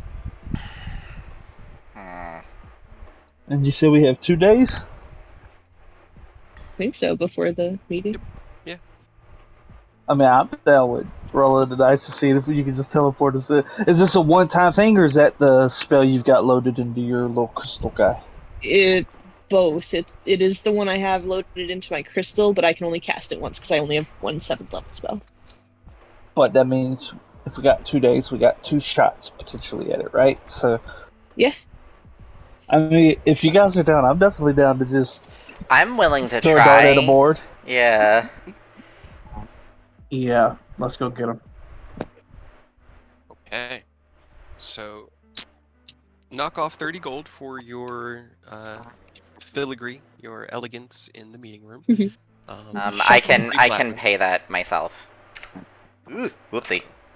And it is you get the nice stuff, and you get enough not only to outfit the different seats, but you put banners up on the walls behind them, like spread out in that same pattern, and then you have enough left over to have. Would you guys have one for yourselves? Do the Wanderers of Starlight have a crest that they would? That would probably be have hanging up tailor-made. on a banner? It would have to be tailor-made, Probably. but these ones will be, and they'll be ready by then. Right. By that If day, we have so. our own crest or the guild crest, it'd probably look better if we have our own. Up to you guys. I'd say we should Yeah. try and get our I don't know own. what it would be.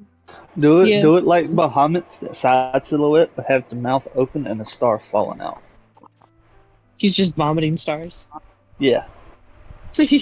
I was thinking something with Bahamut silhouette and then, stars that represent Well, us the Bahamut around silhouette it. is just there to represent Ken, really. Yeah. And I was thinking that, like, the stars would be us and we would be, like, above him. Kind of like how the seating is somewhat arranged. Okay. And respective I like colors. the kind of reference and analogy. Sounds good to Ken. Yeah. Cool. All right, so you get a couple of banners commissioned with your own logo, and at around probably about 3 in the afternoon, regather, ready to head off on the next part of the adventure. So, Rose. Did I help? Did I help Emmeline at all? Did we learn anything? Let me think.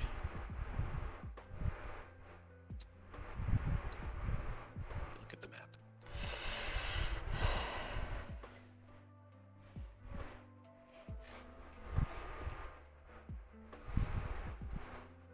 That's the wrong mountain range. Hold on.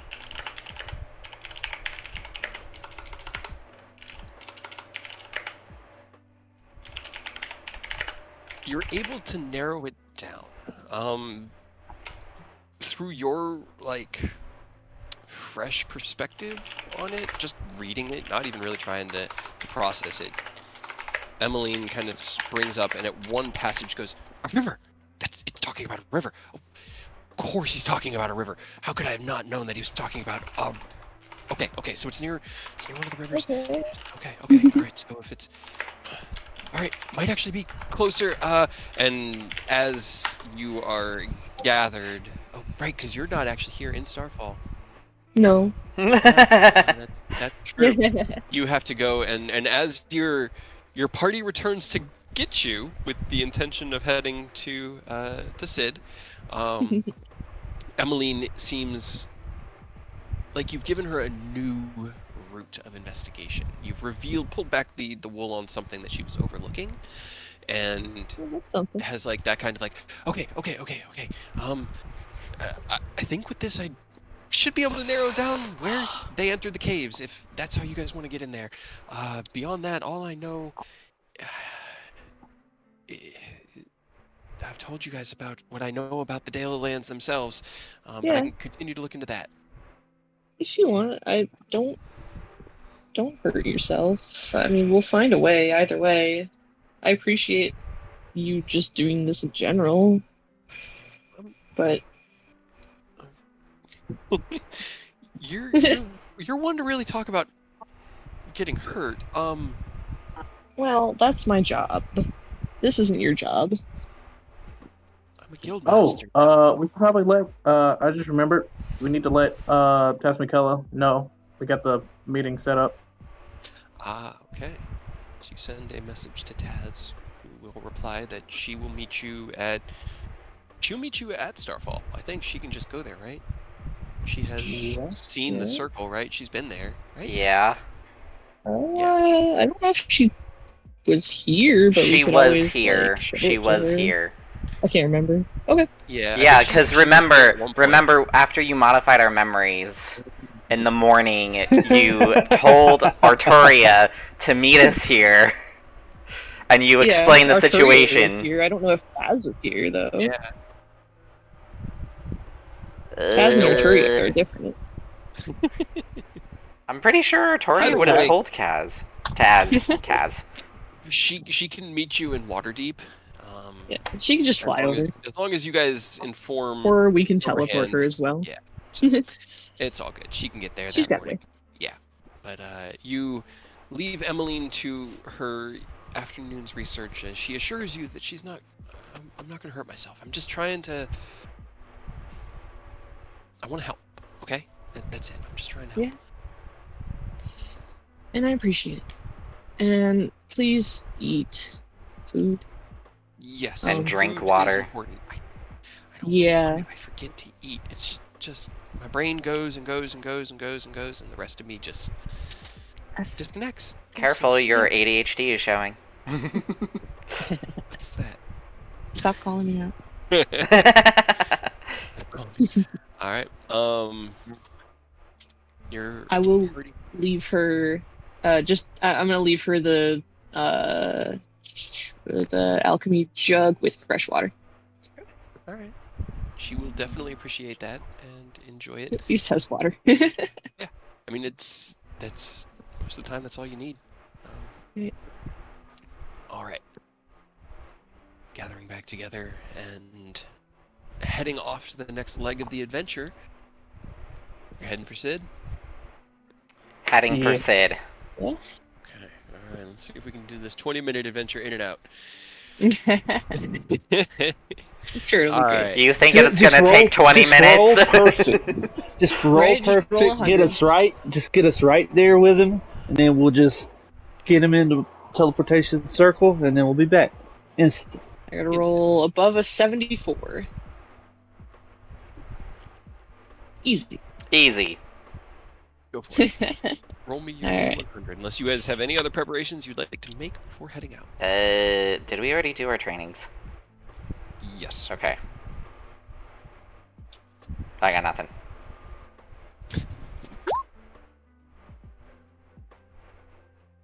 Okay. Hey. Okay. Okay. Let's see, where is my map for Zonthil's Tower? Okay. So as you all gather together again at the guild hall, Rose begins to cast the teleport spell out of the ruby red weave gem over their shoulder. Oh no, where's the map I had for this? Give me. I need your second. Apparently, I don't know where that map went.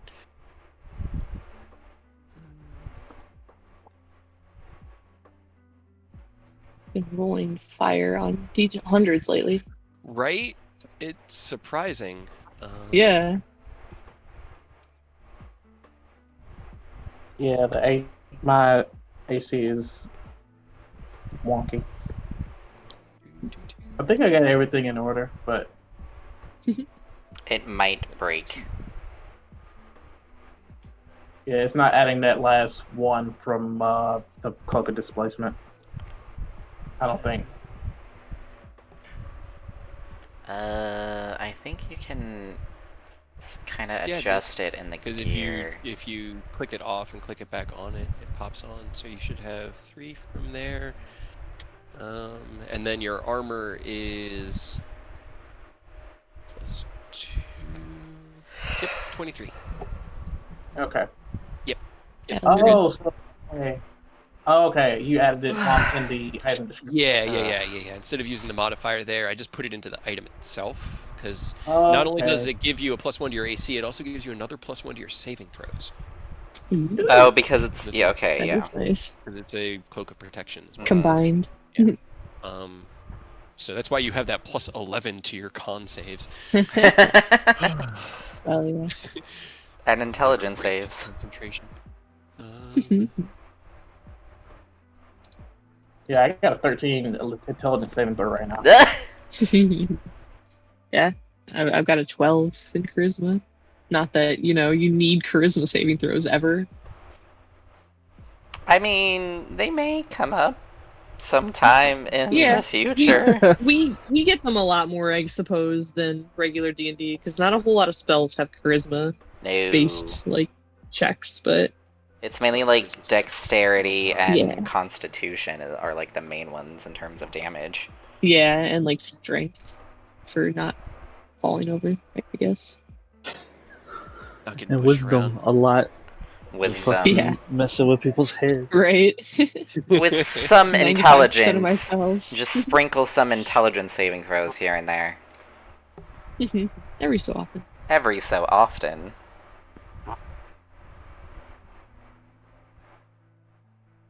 Okie dokie. So 85, 85. This map will work. It's not the one I had originally found, but it doesn't necessarily be perfect. Okay.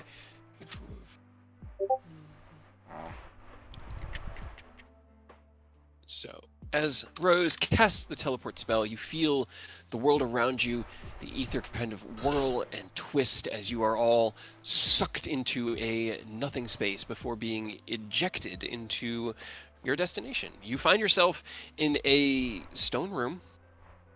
There is a... Let me a kind of barred off room off to one side that you're standing directly in front of, looking into, and on the other side of the bars you can see Sid. He's kind of just like hunched over and looks like he's asleep, and as you all stumble out of the teleport, he snaps awake and looks at you guys. You make eye contact. He looks over each of you, kind of lingers on Ken for a second, and then in your minds you hear, now, that's just rude. Why don't you head to the village and use the front door like a civilized human being? And you are all immediately and sucked away and teleported again, dropped into a snowy town. There is still snow on the ground. It is still cold, and it's starting to melt as there's a little bit more warmth in the air. I hold in And vomit. off to one... For the immediate. Because I get teleported, like, warped twice in a row. Twice. Yep. You emerge into this space right here in the center of the village, stumbling through the kind of wet, snowy mud. Everybody make me a perception check. Well. Perception.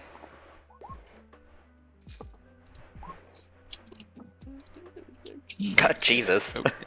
You Wait, there's nobody. Yep, I know. Okay. All right, there we go. Just had to make sure that everyone did really well. You immediately and instinctually take in your surroundings. Expecting a threat, you reach for your weapons. You draw the Arcana Sicarius. You reach for your spellcraft, ready to defend yourselves. And you look around and you see nothing. Just buildings, snow, a muddy street, but not even footprints in the snow. It's all just kind of melted and empty. There are discarded tools leaned up against buildings, and like a cart that looks like it was just tipped over that has a bunch of like bags of rotting grain that has spilled on the earth here. And then off to one side, we'll say this way, up to the north. You see as the path winds before finally turning to the east, and off in that direction you see what looks like a huge hedge, like maybe 15 feet tall, of massive vines and growth, like a big yard hedge, like the fence hedges. And then beyond that, a tower that just stretches into the sky, probably another 200 or so feet. Well, that was rude. It worked, but not really.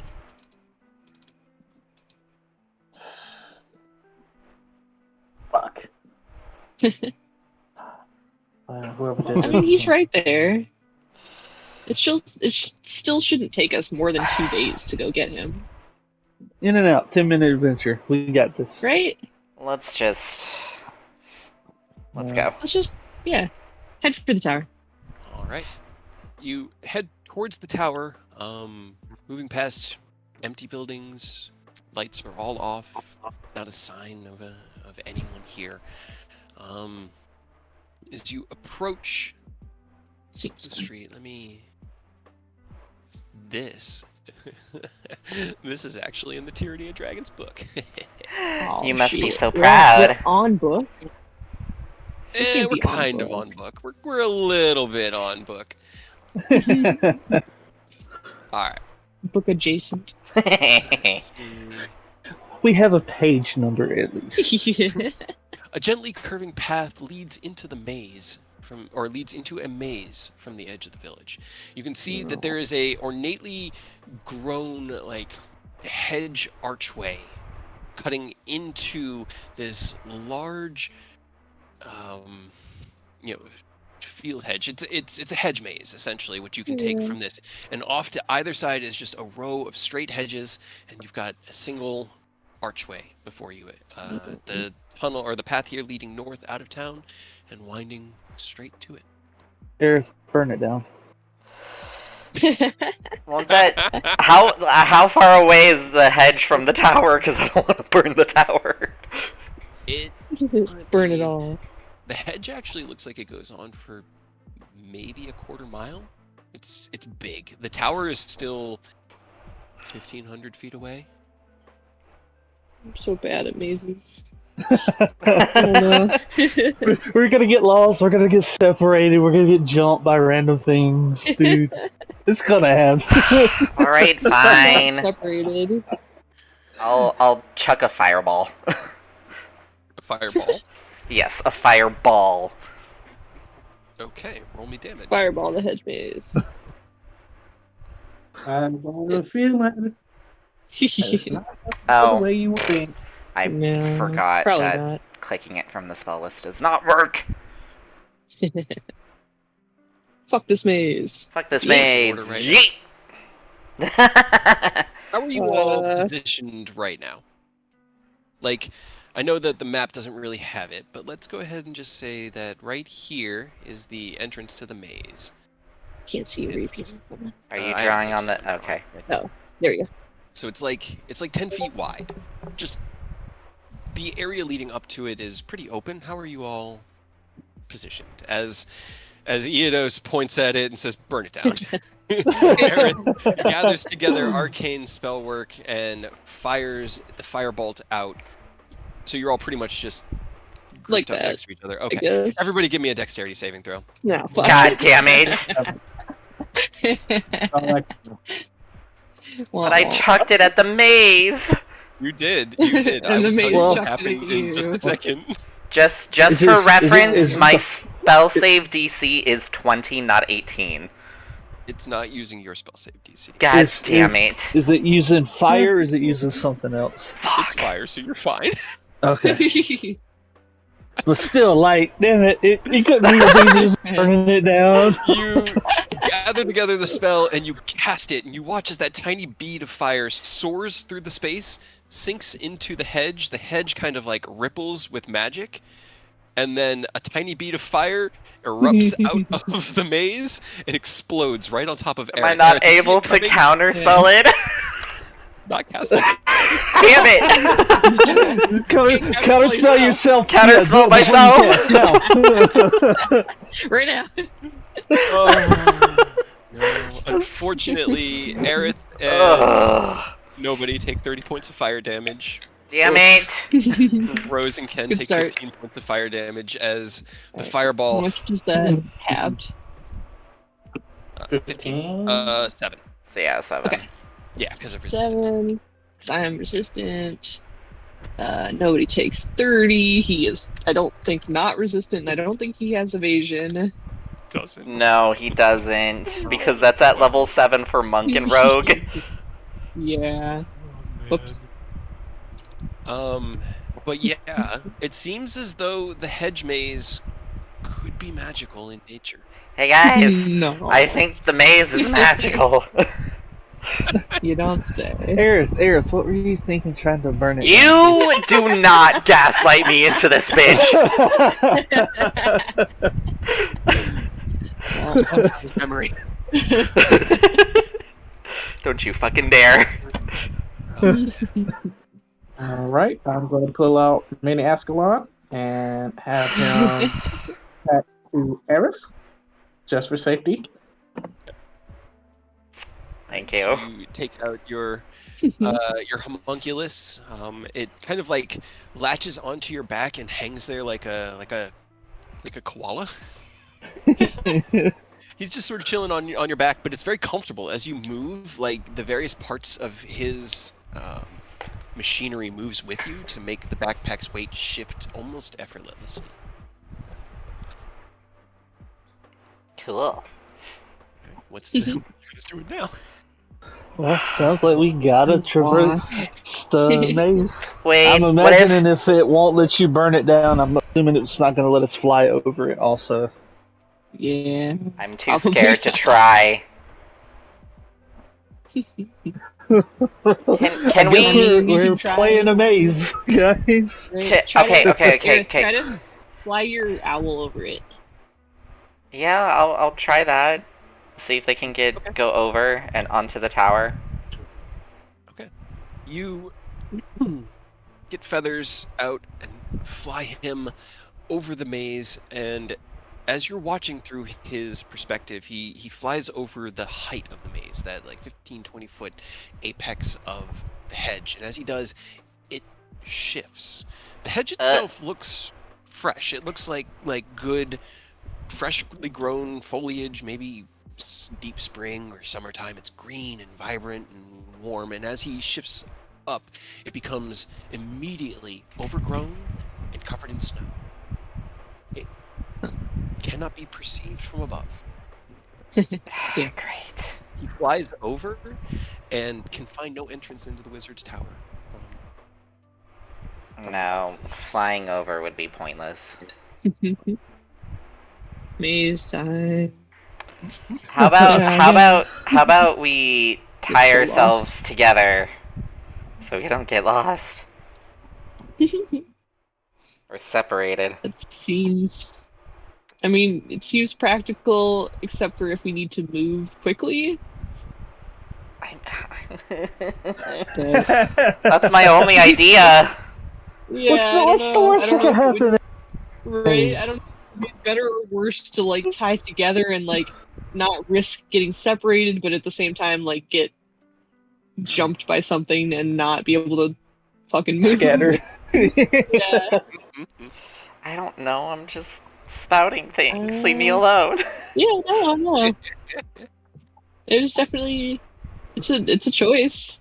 Yeah, it's not a bad idea. It's just one of those things where it's like we don't really know what What's to in expect, there? so we can't say it's a good idea either. Right. It's practical and it's definitely worth keeping an eye on. Why does Garrick have to be an asshole about this? I will say, Rose, you have spoken with Garrick. It wasn't Garrick's voice you Yeah, heard. that wasn't him. That wasn't him. Garrick's a bitch. Like he wouldn't be like, haha, Oh, use so my we front have door. we He'd be have a like, different "Fuck off." bitch in our midst right now. And it didn't sound like the dragon's voice. Nope. To Rose. Nah. Okay. No. Then maybe that's why Sid's there. Maybe they couldn't just take him out because maybe it's the wizard, whoever runs that place, left it. Swear to God, if he's testing us, I'm gonna shove my rapier where the sun don't shine. Twice. It's kind of good though, right? If it's not Garrett and it's not the dragon, that's at least a positive. Right? Silver lining, right? It's not someone who's trying to kill us necessarily, just maybe like anyone who tries to invade their tower. So it's not pointed, at least. We got to take the little wins where we can get them, you know. Right? I love your guys' optimism, but Nothing maybe we should personal. just go through Alright, the Aerith, maze. walk into the maze. No, I'm not being first. Man, I thought we were going to finally get there.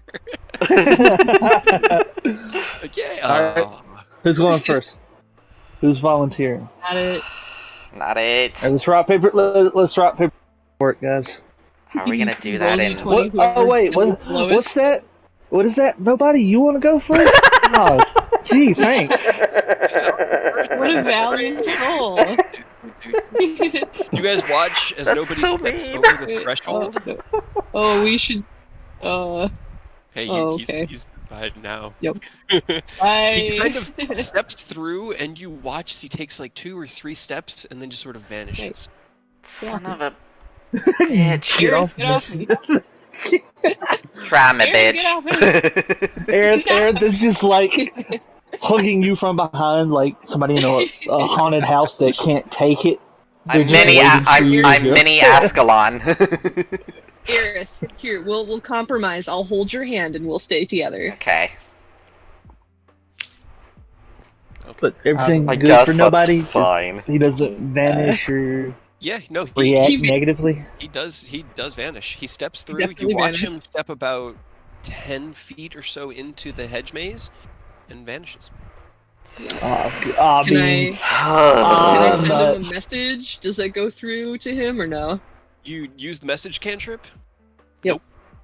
Nope. Oh, okay. I guess we're all on our own. Gang, don't die in there. As you deliberate this, nobody pokes his head back out of the hedge maze. Oh, Are we going or not? Keep going. You were doing great. I don't like this. He steps back in, walks about 10 more feet, and vanishes from view. This screen's good. Okay. Let's just well, go. Let's just go. Yeah, Let's just go. Yeah, let's roll. Following him in. I'll hold Aerith's hand and see if we can go together. All right. Following him in, you all enter into a lined pathway. It stretches out ahead of you for maybe about 10 or 15 feet before curving off to the right. You can see each other. You all are in the same path, and you can follow each other. Okay. It is ridiculously quiet. You hear the crunching of your feet against the ground as you take each step, your breaths almost echoing off of the hedges around you. You walk for about 2 minutes, taking left, dead end, go back, right, dead end, okay, back, right, okay. It's about 2-3 minutes of stupid turns, and you finally find yourself emerging into a central space. Let me see, where is the actual Zonthal Tower? I wish I had find the path. That would be awesome. Would it work? Yeah, well, maybe not, but Let's see. Now, where are the book notes as to what all this stuff is? what if nobody goes ghost and just walks through the maze? I feel like he'll probably like go through a wall and then just get yeeted back.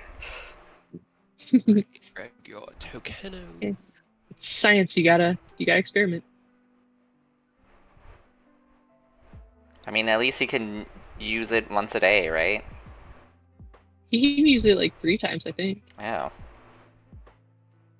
It has 3 charging.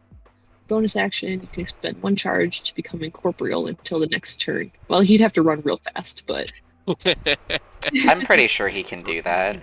You'd have to run real Yeah. fast. Okay. Just dash, double dash, triple dash, dashing everywhere. Dashing through the snow. Sorry. it's like I want him to try to do that, but I'm afraid to kill nobody. I mean, he already has his backup character set and ready, so. Yeah. You did say don't Hey, kill don't touch him. my hand. And we said no promises. Yeah. So mean. Well, you agreed to like just shove him forward into the maze. I did. Turn on Fog of War, and here we go. Okay. Oh boy. So, as you all step out of the hedge maze, you've entered into an intersection where 8 paths converge symmetrically. You can see Zonthal's tower dead ahead of you above the hedge wall, but the way the paths curve, there's no telling which one might lead to it. A sundial stands in the center of the intersection. The shadow from its nomon, how do you pronounce? I'm guessing it's the point. The shadow from it The needle. pointing straight towards the tower, which is highly odd because the sun isn't behind you. Your shadows point in the proper direction. Only the sundial's shadow points ahead. Mm. Follow the shadow?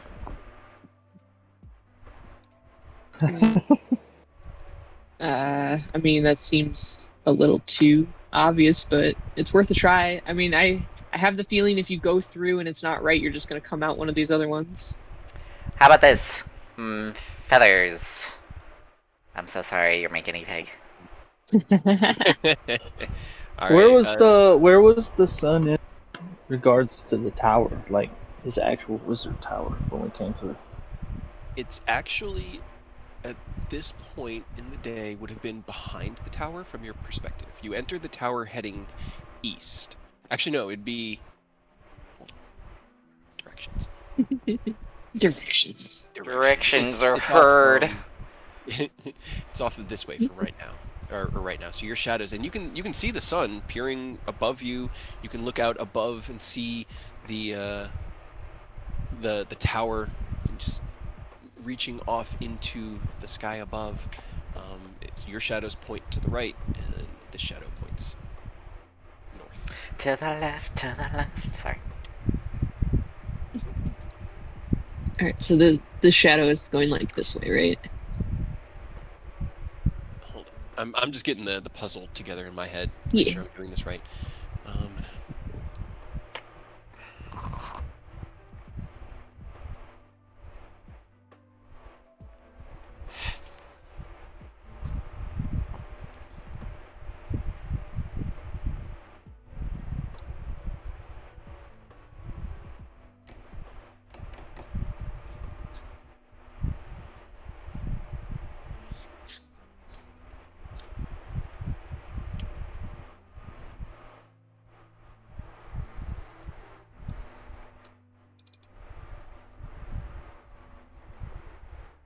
All right, got it. All right, so you're sending feathers? I'm sending feathers. Okay. You bring feathers out, mentally connect to him, and send him fluttering up path A to the north. Let's see.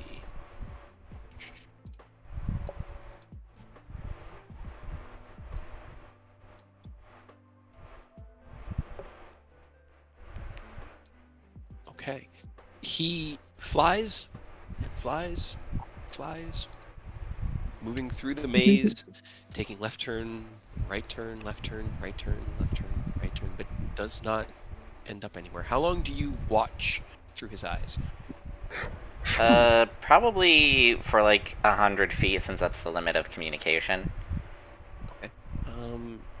At 100 feet, he is still in the maze. If he turns around and comes back, does he immediately come back out?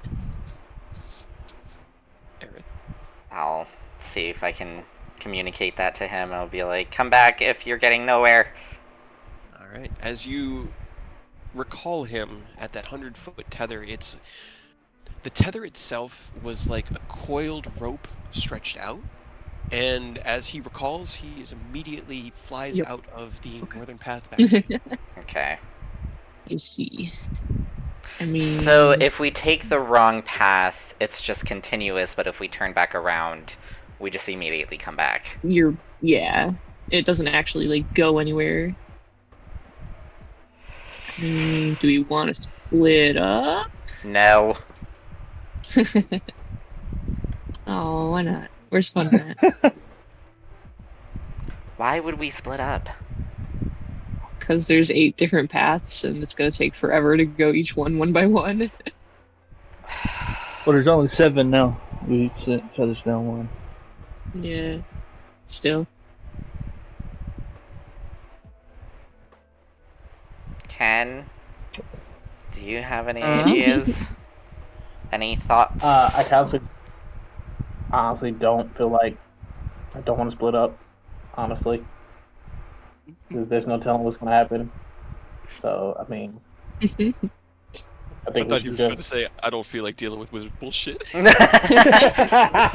was initially our first thought process, and it backfired. I don't know why I thought that, but it's when you were like, I don't really feel... I was like, oh, man. I'm over this wizard bullshit, dude. I'm Me tired of it. Can I look at the sundial? Is there anything, like, on that? Roll me an investigation. I'll check as well. Yeah. See if there are any, like, languages Alrighty. or writings. Nice. Roll me investigations as well. What about my other character? Nobody. Nice. Oh my god! God! Yeah, while they're doing, he's just gonna poke his head in out this way. He's gonna walk towards the direction that their shadows are going. Our shadows are going away from, because you said ours was going like towards the right? Yeah, they're going out that way. So that's towards the sun. Okay.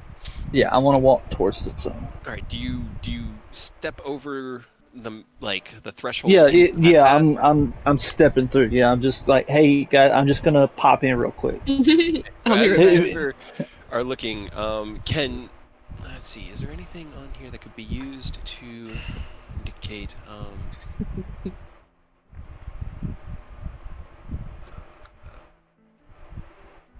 I'm gonna cry now. Crying is a free action. I can do it whenever I want. And 3 How- natural ones. Yeah, how did Right. 3 of the Jesus. 4 of you manage Yep. it? And I have a plus Hmm. 10! What the fuck?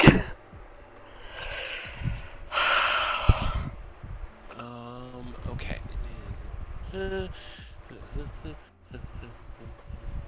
Nothing about. Okay.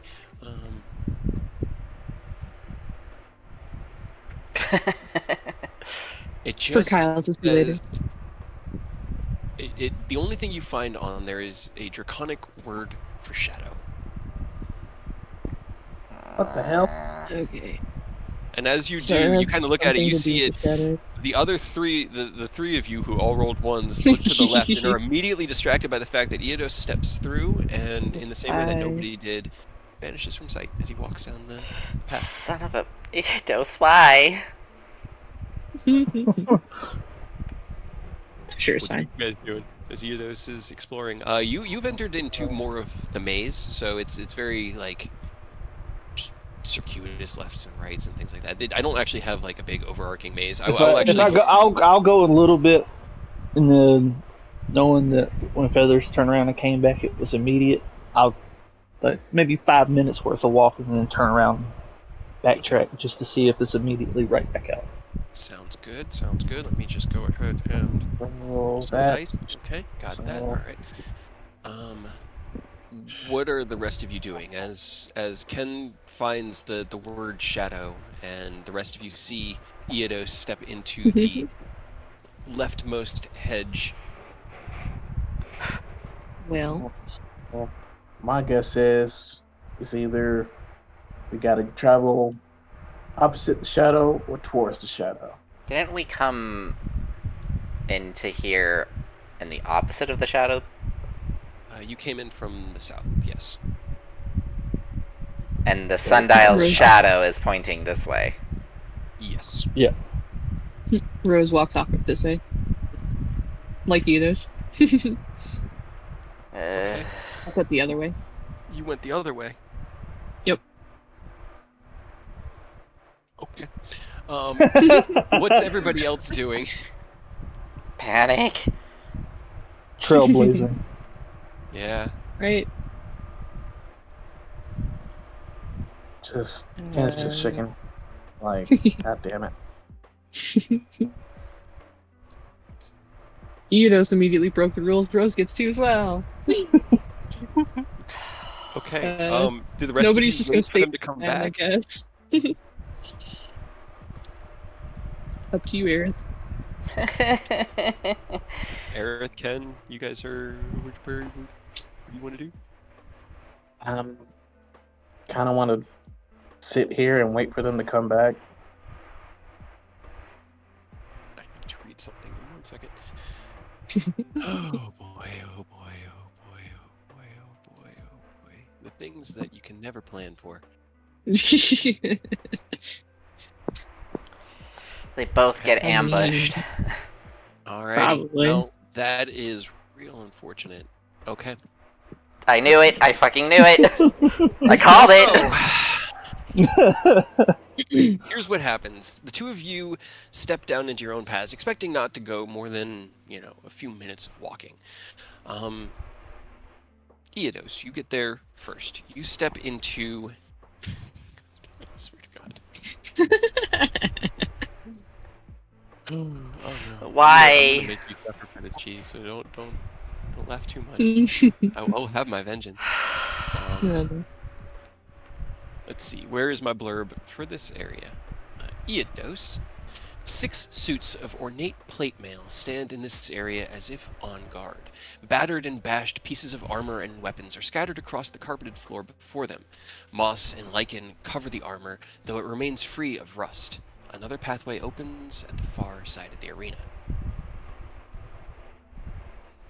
I don't like the word arena, but that's fine. Oh, sorry, I didn't mean arena. I said area. It says area.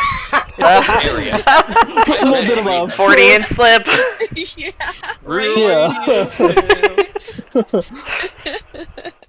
God damn it, Kate. Giving me a heart attack. God damn it. God damn it, Kate. God damn it, what? Well, No, Eodos decides what Go ahead, my man. Oh no. I was going to say Rose. Oh god, where does this one even lead in? Hold on. Who knows? Here we go. I'm guessing here. You push through the maze, and as you continue on through the tangle of brush and foliage, you finally have to push through one part, and as you do, it kind of like closes up behind you. And as it starts to close, you turn around and you push your hands up against it as the hedge seals up behind you. You then turn around and find yourself in a actually explorable part of the maze as I try to reveal darkness and darkness. Only darkness. Uh-oh. So, yeah, as Eodos, what are you gonna do? So, 6 statues, knights, plate mail, the whole 9 yards. Battered weapons and shields, you said, in the middle of it? Yep. The ground is littered with battered weapons and shield. Moss and lichen cover the armors, though there is no rust. Are the armors armed, or does it look like these are their weapons and shields? That is a fair question. They are armed with. Actually, no. They have no arms, no weapons on them. It is just a suit of armor. It's a big suit of armor. The statues themselves probably being about. The statues look only about maybe 8 feet tall at most. So. I mean, 8 feet's still pretty big. That's a good, like, Suspiciously foot and a half. large. Maybe a little bit less than a foot and a half taller than Eodos, so, like, that's pretty big, I would say. Big boys. I mean, do they react if I step in a little bit? As you step in and begin to look around the area here, the 2 closest statues do react. And I'm gonna need you to roll initiative. God damn it! As the 2 closest statues step down off of their platforms, animating themselves, and begin to move towards Eodos. Alright, so how long do you all wait in the central part? Because it's been about 5 minutes as the initiative roll happens. Yeah, Ken's getting concerned. So I think he's gonna start moving towards where Eodos walked. Nanashi's gonna follow Rose. Okay. And I'm going to flip a coin. Okay, go for it. Here we go. Odds is Eodos, evens is Rose. Because I swear to God. Yeah, let's go. Alright. As the 2 of you run down or start heading down the C path or the right hand path. I've got letters here to mark them for me, and I keep using those letters in reference. I was gonna write them as we explored, but we didn't explore. Yeah, you kind of didn't. I'm gonna you head down the western path and follow a similar route. Now, let's see. I'm gonna do that. All right, so it's gonna take. All right, it's gonna take 6 rounds to reach Rose, and it's gonna take 3 rounds to reach Eodos. So we're gonna have to do some running an initiative. Let's go ahead and roll initiative. And Rose, on your initiative counts, you will be able to explore the maze you seem to have found yourself in. Well, first Rose would sit down and try to cast Ascending to Aerith, being like, whoops, fucked up. Okay, Can't roll come me. back. On your turn, you could use that free. Yeah. Can't come back. Stuck in maze. Please Stuck in send maze. help. Whoa. Which ones? I accidentally didn't click mine. Hey, don't forget to click nobody's token when Yeah, you I got click him. his initiative. I got him. Hey. Alright. Still had this Aerith. from Naloxa. Just a simple 5. 5, 14. This is very different from my character in Drake's Strixhaven campaign. Since they're a Harengon, they get an additional, like... they get an addition to their initiative roll based off of a proficiency bonus. So... Ken, do you still have advantage on your initiative rolls or no? 1 sec. I can't remember what that was from. My helm of awareness. I'm gonna guess no, because I'm pretty sure that's gone. Well, I think that was an infusion. Oh, was it? Yeah. Yeah. That's why I was wondering if you still had it or not. Cool. Okay. I mean, still 15. Gonna have to change it back to 15. Because it overrides. Because you're here alone, Eidos, I'm going to run this by the book. I think you're about equivalent of a level 11 party, so this should be fine. Yeah, honestly, you should be fine by yourself. I'm really not that worried about Make you. sure I've got your... Alright, so Rose, your blurb says, the curving path you follow suddenly twists to reveal a proper maze cut out of the surrounding hedges. Moments later, the pounding of hooves rings out, and a Gorgon charges... Oh no!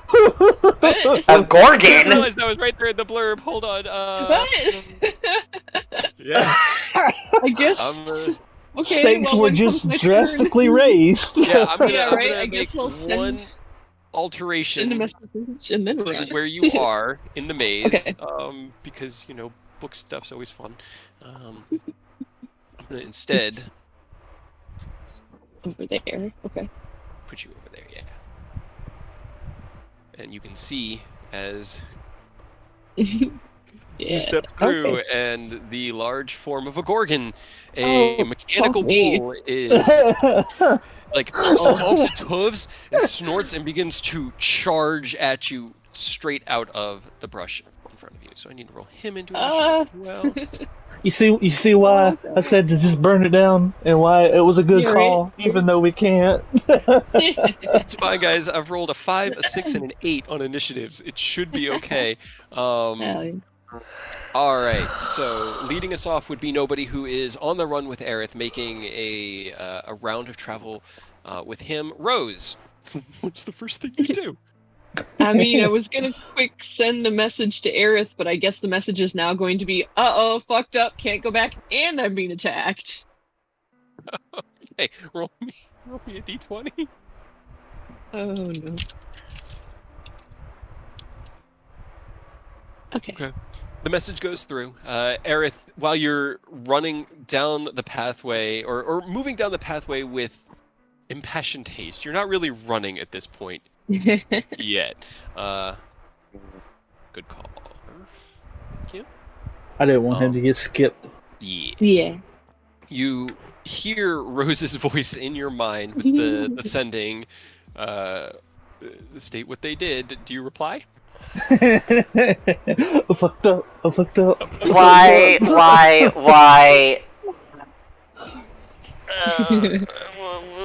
Too late now. Try and stay safe. I don't know what else to say.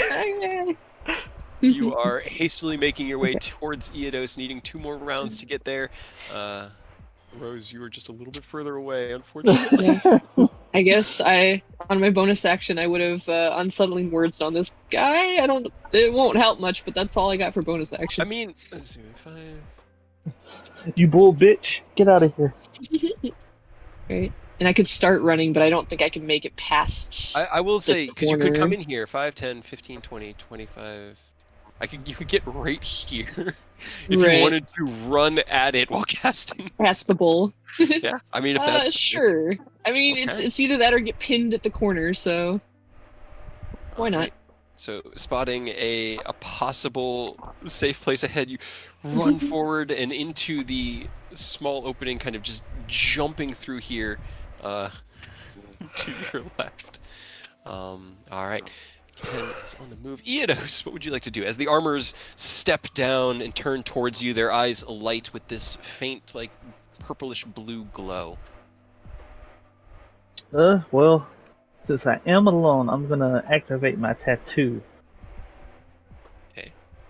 bonus action, just get my stretchy arms going because I feel like. I also need a little bit more.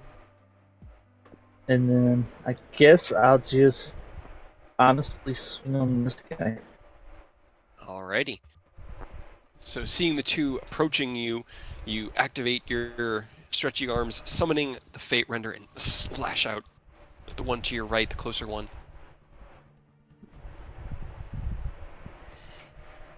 Uh, 22 hits. Hell yeah. Get him. Alright. 54 points of damage. Okay, you carve into the animated armor, cutting a chunk of it out, sending it kind of twisting back from the shock of the impact. It seemed like it dealt a good chunk of its life, but it's still coming at you. Oh, actually, hang on. I didn't click Eldritch Claw, so gotta add in plus. I think it's 3, 2. No, so another 10. So yeah, and then second attack. 14 unfortunately misses as you swing out for the second one. It glances off the armor and is unable to deal damage. But Alright, it's looking... Then I'm gonna take a step back just so that they can't cleanly flank and brace. Come here. Alright. Come get me. Okay, well first it's going to be our little friend over here. Neom. Let's see. It can't move 20 feet in a straight line anymore, so as you're kind of running towards it, it was stomping its hooves, and as you run towards it, rears back and bellows out this grayish, chalky-like smoke. I need you to give me a Constitution saving throw. No, thank you. Oh, shit. You feel as the small particulates in the breath coalesce on your skin. You are restrained as you are being turned to stone. Oh. Oh, fuck. Why? Oh, nay. Oh, God damn it. Uh-oh. Man, it's a wizard's maze, and you guys are level 13. I didn't expect you to split up. Hey, neither did we. Why not? Oh my god, I know you want to use your backups, but come on, guys. 4, 5. This one is going to don't step have the down off the capabilities to pedestal, fix that. walk over I just to have to you. not fail anymore. It's fine. And just remember, disadvantage. It is a disadvantage, yes. And will swing down at you. The first attack, a 12 to hit.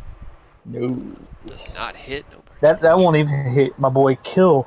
I don't even think that'll hit Kid. What was the thing? It was 12. 12. Oh no, that wouldn't hit me. Second, your disadvantage burned a natural 20. Hey. But 25 to hit? Yep, that'll hit. You take 10 points of bludgeoning damage as the large fist slams down on your shoulder. But that is that one's turn. This one's going to do... You're just like, ugh! What's it blunt? What the disadvantage is a cloak of... That's you remember we put blur into the guy too when it's like, Yeah. but Forgot it that's was why I part of rolled the that text, too. con. Yeah. Alright, still with disadvantage. The second one comes up with a 24 and a 19. 19 misses. Alright. The second attack comes in as the second one approaches you. You turn your attention towards it. It slams down once. You raise your arms to block it, and the impact of the heavy plate mail against your forearms just freaking hurts. You shrug it off, and as the second attack comes in, you smack it out of the way with the blade of Fate Render, getting ready for your next series of attacks. Aerith, you are running with nobody, who is making all haste now to try to get to Rose as fast as possible. Unfortunately, the faster you move, the more turns you seem to come up against. It's strange. It's like being in the maze itself. It's a matter of time and not distance. Rose, what would you like to do? You are currently restrained. Yeah, right. I'm gonna summon my chakram and bless myself. Okay. You summon your chakram, blessing yourself and gathering together the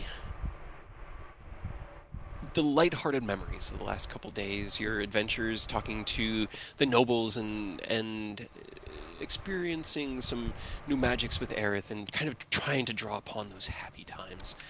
What would you like to do? Oh, What don't is forget that knight moved, by the way. Boom and Blade was on that first swing. Oh, that's true. Go ahead, roll me damage on it. Oh my god. Beefy one. As it steps off, there's a cacophonous from the center of the armor where the magic just detonates. It feels it as much as an animated suit of armor can. It continues to move at you. It wasn't enough to kill it, but enough to fuck it up. Too many things don't ever move with Boom and Blade, so I love it when at least one thing will. Yeah, it has an Right? intelligence of 1. I can't argue it knows that at that point. Raise. Okay, so yeah, bonus action, summon the chakram, and I'm gonna try to hit it. Okay. I'm gonna use 4 charges so that I have heightened a little bit. And do I have disadvantage, or it's just has advantage against me? I think you have. I think I might have disadvantage. You would, but not on your spell attack. Let me just see. Okay. It's petrified? Restrained right now. No, not yet. Soon, possibly. Attack rolls. The spiritual weapon won't have disadvantage because that's Okay. magic charisma. Yeah. 14. 14. Unfortunately, does not hit. The spiritual weapon slams. The chakram flies out and slams against the armor, skidding off and returning to you. Alright, and then I can cast a action spell still this turn or next turn? You can cast an action length cantrip. Okay, so Vicious Mockery. Okay. All right. Your what's mother spell was a save? It's cow. 20, right? Yeah, 20. Okay. You call out at it. It does have a decent amount of wisdom, but it does not make the save. And it is not immune or resistant to psychic damage. It seems to That's take the good. full effect. As the vicious mockery radiates out, you see its head drop down, and just like you would see an animal, a bull, it shakes its head like, "Rah."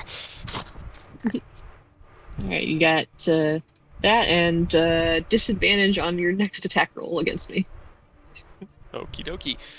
Ken, you continue to. Do I need head to make towards the another windows. You do. save Con now? save. Okay.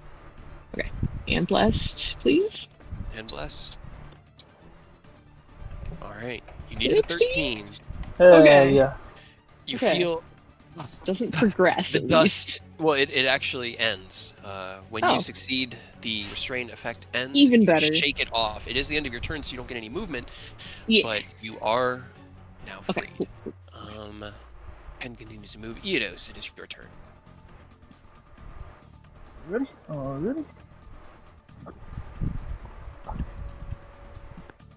I'm just gonna keep swinging Okay. on the one that I've already hurt a little bit.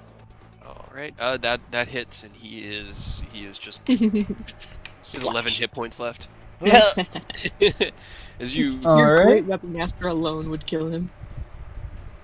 parry the fist attack from him and carve down in a perpendicular slash to the first one you did across. In the second it crosses that seam point, the armor just blows apart with an arcane explosion. Can you please roll me a d6? Sure. Okay. The armor is blown apart away from you, and what else would you like to do on your turn? I'm gonna use my other 2 attacks because I killed that thing to try to attack the other one that's now moving at me. Okay.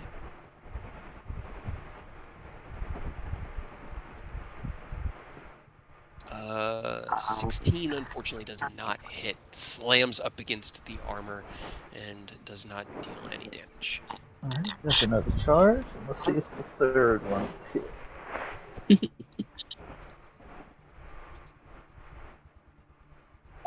27 hits.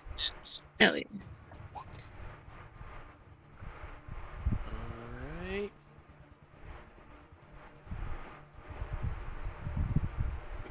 is 54.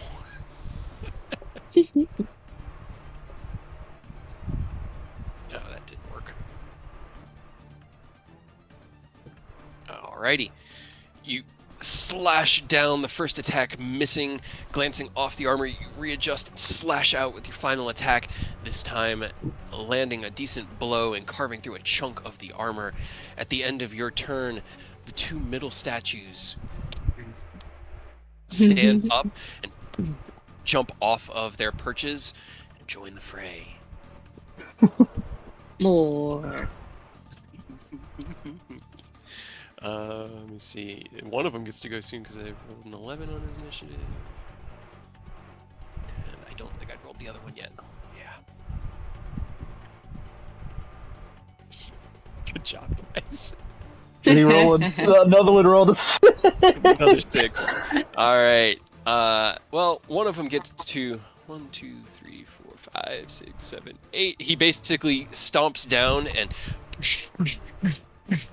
across the arena towards you. He has to use his action to dash, so he doesn't get an attack. Okay, I was gonna. That would have been. I mean, I would have been bad, but it would have been insane if these big dudes in plate armor just full sprinted at me and hit me on the spot. Big haymaker. Right? Bam. I don't know. Have you ever seen people think that they can't move that fast, but somebody did like a YouTube video in full armor showing a dude just booking in it? Yeah. It is horrifying to think that you could actually move like that in some armor. Yeah. They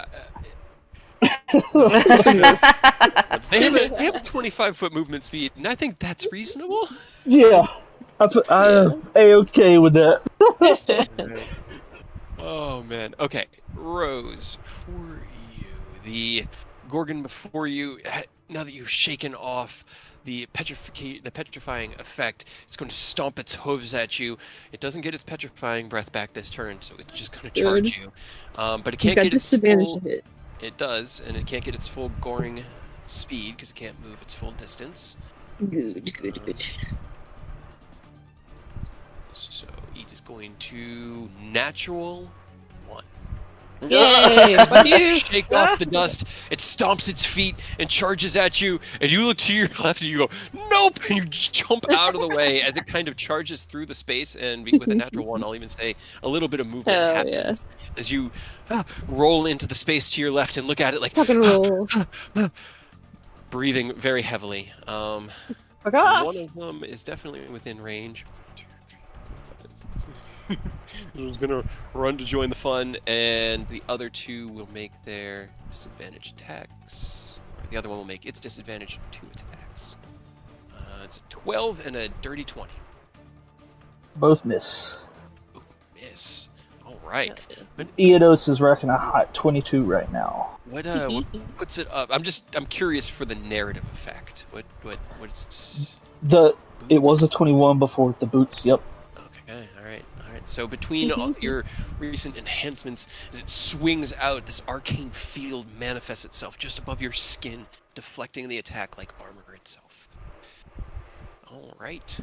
Aerith and Nanashi, nobody continues to run. Rose, what would you like to do?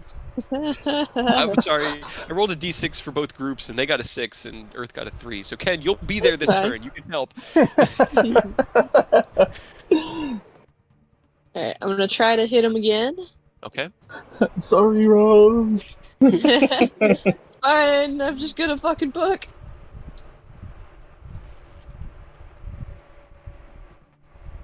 All right, yeah, 31 hits. You slash out with the radiant blade of the Socken Buskin, dealing 12 points of damage.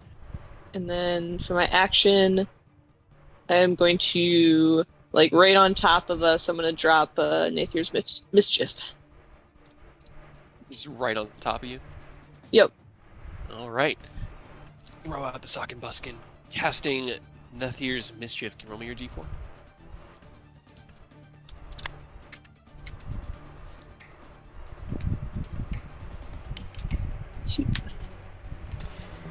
Bouquets of flowers. I missed one thing. Rose, can you roll me a perception check? Oh Retroactive. no. Perception. You must perceive the truth. Okay, I try. pretty good. Rose, you have good perception. In that moment that the petrifying breath washed out over you, as it reassessed itself, the breath started and you saw something sparkle and fall to the ground beneath the Gorgon right before the breath attack hit you. So, like, back here? Yeah, back where it was. Kind Okay. of just dropped to the ground, and it was shiny and sparkly and caught the light. Okay. So, depending on if he gets blinded, I guess I might hook around him and try to go get it. Okay, I guess give me a deck save, because it's on you too. Yeah, alright. But I'm blessed, and I've got a decent dex. There we go. Oh my god! Oh boy! You cast the No. spell and twist the magic and close your eyes and cover, knowing that the flowers are coming. The Gorgon rolls a 16, which is good for him, but does not save. And is now blinded within this space. Okay. Then I'll use my movement to hook around and try to go see what that sparkly. Okay, you run over there, hooking around it. It can't take an attack of opportunity because it cannot see you. It is a diamond. As you Pick that up. pick it up, let's see. Roll me a Probably the D4. cast greater restoration.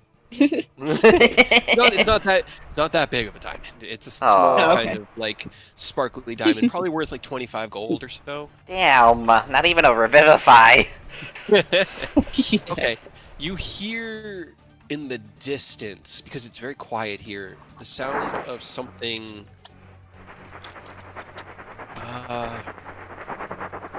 growing, unfurling.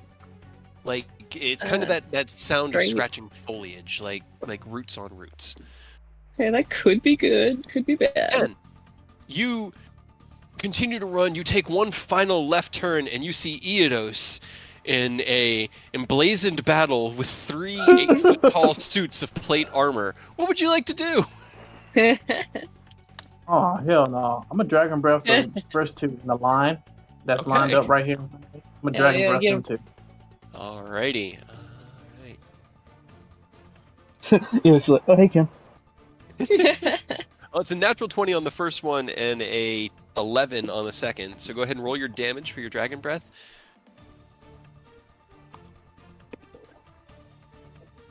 Alright. As the blast of energy pulses through, the first one twists out of the way. It carves across the rivets of damage that have been already carved into it by Eodos, taking half damage. The second one takes the brunt of it straight to the chest, and it kind of knocks it staggering back as it takes the full 12. Anything else you want to do? I'm gonna punch that one that dodged. All right. Let's see. Releasing there we your go. Dragon Breath and moving into... Oh. Fuck. So unfortunate.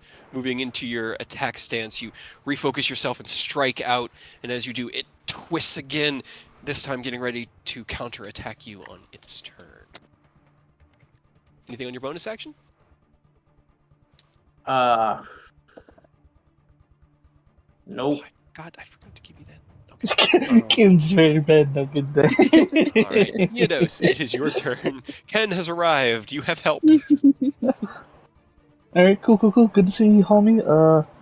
And seeing that one kind of like duck out of the way of the punch, Eodos is just gonna do a quick like stab motion towards that one. Okay. 21 hits. And that is more than enough as it kind of twists itself out of the way, getting ready to slam down on Ken during his attack sequence, carve through its back, severing down the spine of the armor, and it just falls into a pile of plate mail. Yeah. Alright, and I'm gonna turn and using the momentum to swing on the other one that got blessed by Ken's breath. Gotcha. Make sure Booming Blaze off. Can you roll me another d6 for the one that just died too, when you get a chance? Yes. Okay, got it. An 11 does not hit. There's a third charge. Slash out.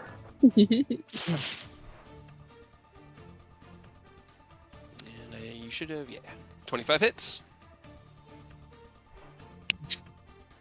43 points of damage as you carve off one of the... Let's see. Let's see if I can get that up. I can. Hell yeah, you can. So 8 to 15 should be another 7. So 20, 50 points of damage. All right. Oop. Got it. All right. Anything else you want to do? Nope, I'm gonna hold the line because it seems like having them funneled this way to us is working pretty good. All right. Well, as you say that, the final two in the back, the second one having died, look over at you and step down off their pedestals and get ready to join the fray. Blasting.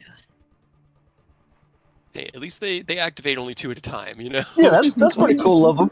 That's pretty nice. All right. Good. Solid. Okay, cool.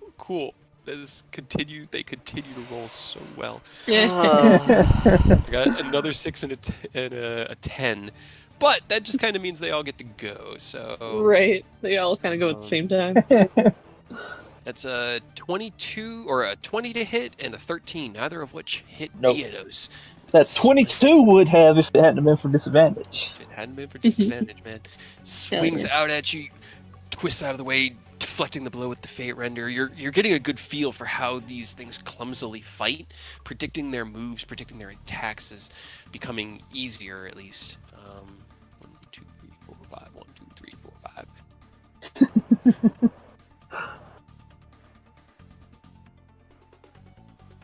But that's all they got. Gorgon's turn. It shakes its head and is like angrily like stomping around. It's gonna do... Blindly. Have it run into the wall, break it open so Aerith can come join.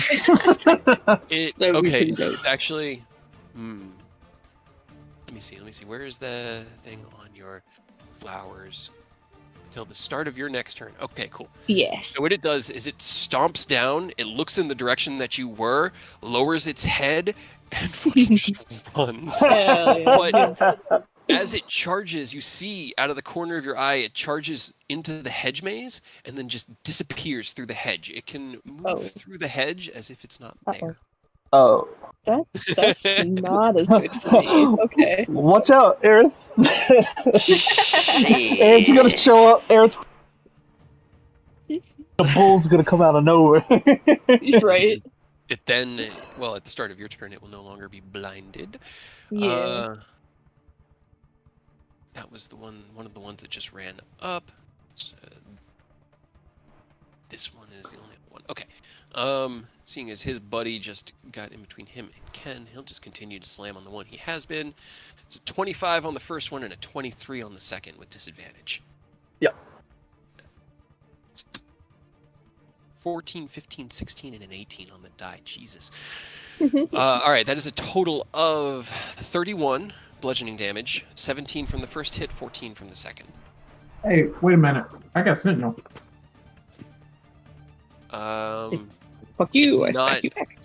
It's not next to you, and the one that's right next to you Oh, just okay. sprinted there. It's, Yeah. it's this one down here. Gotcha. Sorry. It was a good call, though. No, you're Good good. call. Definitely got to remember all the stuff that Ken has. All right. Aerith, All right, cool. I'm so sorry. I'm so sorry, There we Aaron. I didn't expect this, man. I didn't expect Okay, Rose, It's fine. I'm still gonna be running around by the time you guys get here. your new friend has now disappeared off into the hedge maze. You have Great. a small diamond in your hand that you pocket. What would you like to do? Yep. I guess I'm gonna move this down 10 feet. Hopefully. And then I'm gonna carefully go this way. Okay, I will reveal that. Oh no. What's the worst that could happen, you know? Right? Just a hedge maze. We'll be okay. He's a hedge mage who made a hedge maze. And A the little bit of Nature's Mischief is the charming one now for this turn. okay. If anything enters its area. Good to know. All right. Fine. How are you moving? Are you moving stealthily? Let's try to. Loudly? Yeah. Okay, roll me a stealth Let's check. try stealthily. All right.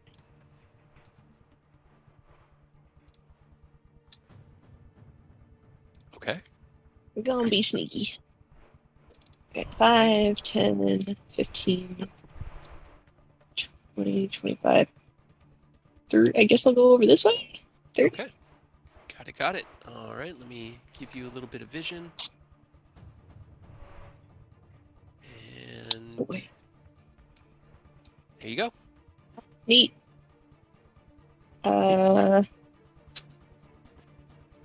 Guess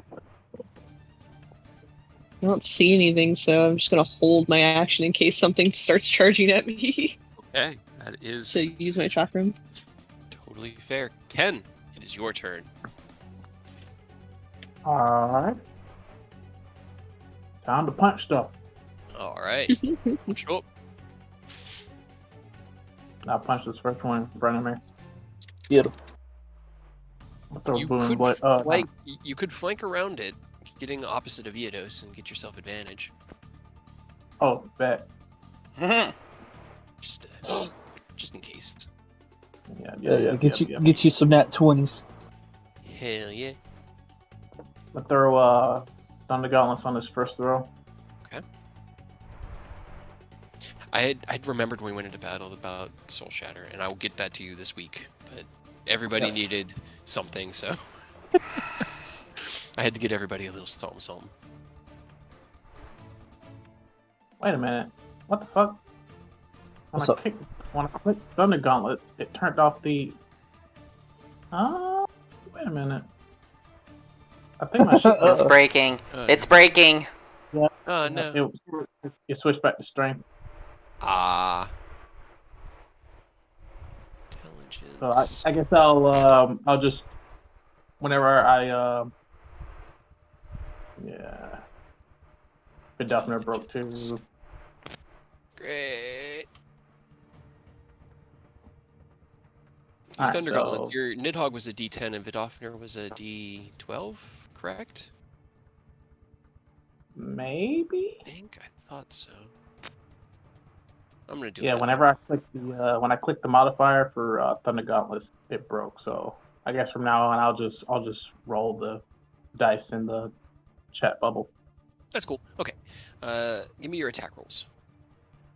Alright. It broke again. What the heck? Well. It is. All right, roll me a d20 Come on. and add. Come on, roll 20. Yeah, I'll figure it out. Just 20 plus 12. plus 12. And I guess it's actually give me 3 more. Okay. Yeah, because you're gonna have the attacks are at advantage, and you're doing 2 attacks. So Plus 12. all right, the first attack hits. The 22.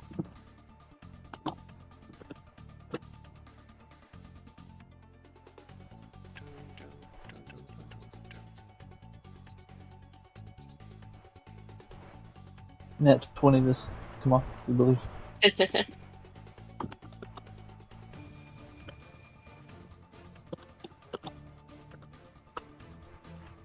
So close. Almost. Both those hit. Give me, let's see. So it should be 2d10, and you had Thunder Gauntlets on the first one, right? Yeah. Okay, so 2d10 and 2d8. Plus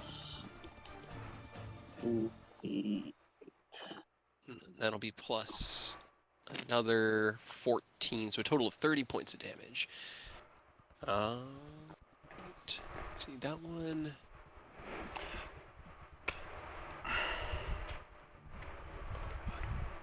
Okay, that one hadn't. I have tokens laying over tokens, and it's very confusing. Move that dead guy out of the way. All right. Get out of here, dead guy.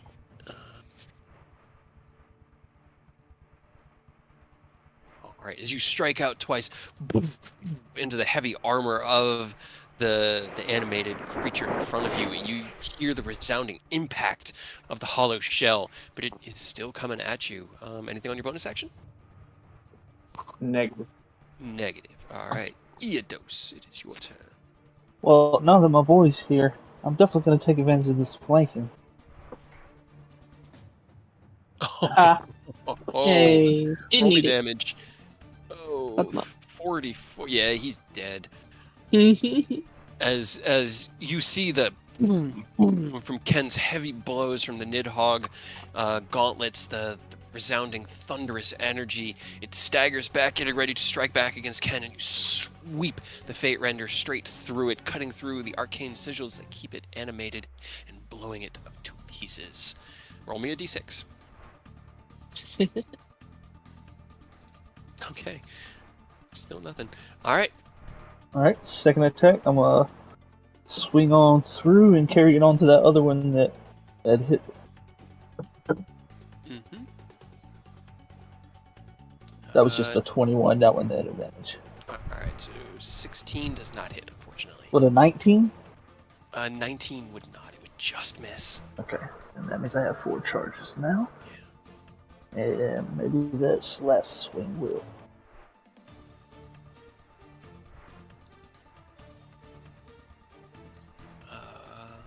You can bump it to a 20. Yeah, I'll bump to a 20.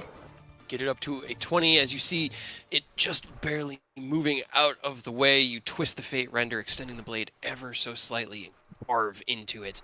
It had 26 hit points left, so it is also destroyed. Give me another d6. Okay. As this one dies, as this one dies, I need every now. Everyone Let's see. explodes. What is it? It was an honor serving, you know. You see as the armor clanks into the ground and a small red bloodstone rolls out from the massive armor. Oh, okay. Alrighty. That's just these two fools. Okay. Cool. It's gonna be their turn. They're just gonna try to take out Eidos. Come on, guys. Let's shake this disadvantage.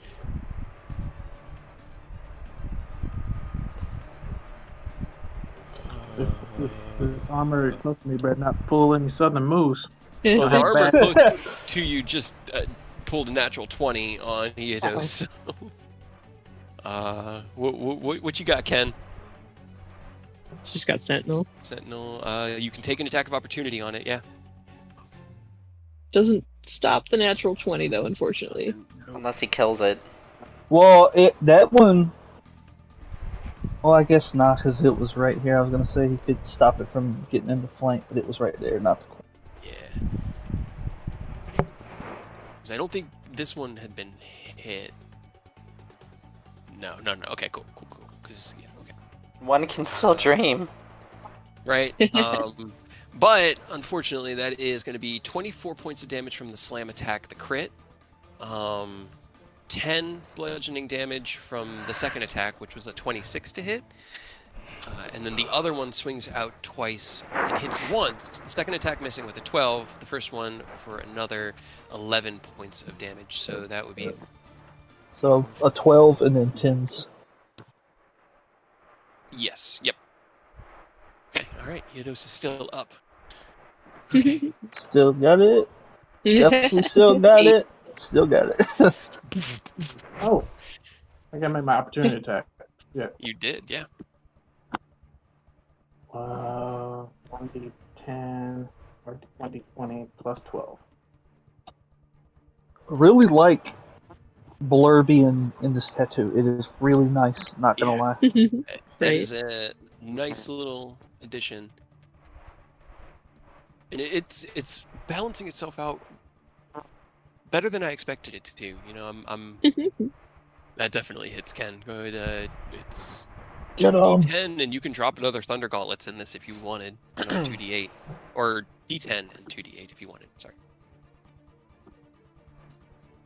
Slash R. Is that 1d10 plus 2d8? Yep.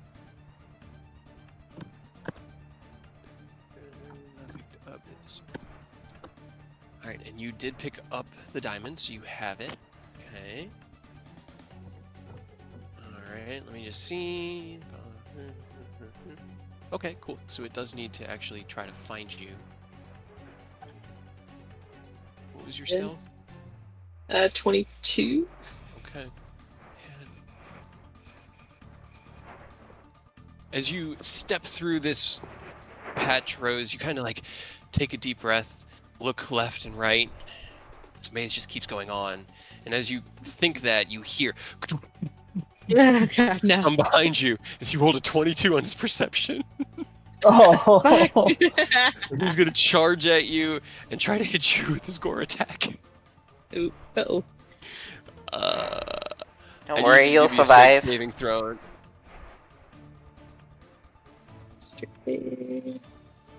that's 20. No problems. Yeah, sure. Uh-huh. Uh-huh.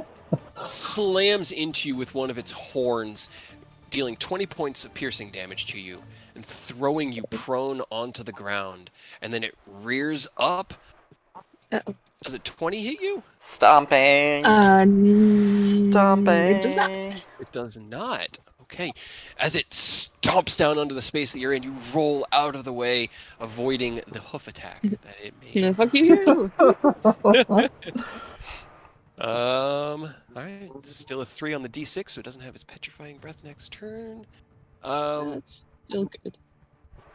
Alright, we're good. Aerith, as you run into this space with nobody just ahead of you, you hear... Ooh, that was definitely not grabbing and moving, that was stretching. You hear off in the distance and to the left, Rose kind of yelp with surprise and something heavy slam down on the ground. What are you and nobody doing? I will bonus action Blade Song. Okay. And let's see. 5, 10, 15, 20, 25, 30, 35, 40. I don't see it, do I? From there, you don't have line of sight to hit it with the spell now. Damn it. You do hear yelling, though. You can hear it, you know where it is, but yeah. Fuck off! Stop! And Eldritch Get off me! Oh, fuck! doesn't require you to see a creature. Curve it around the corner, easy. Yeah, I'll Eldritch Blast. Alright. 1, 2, 3. The 22 and 23 hit.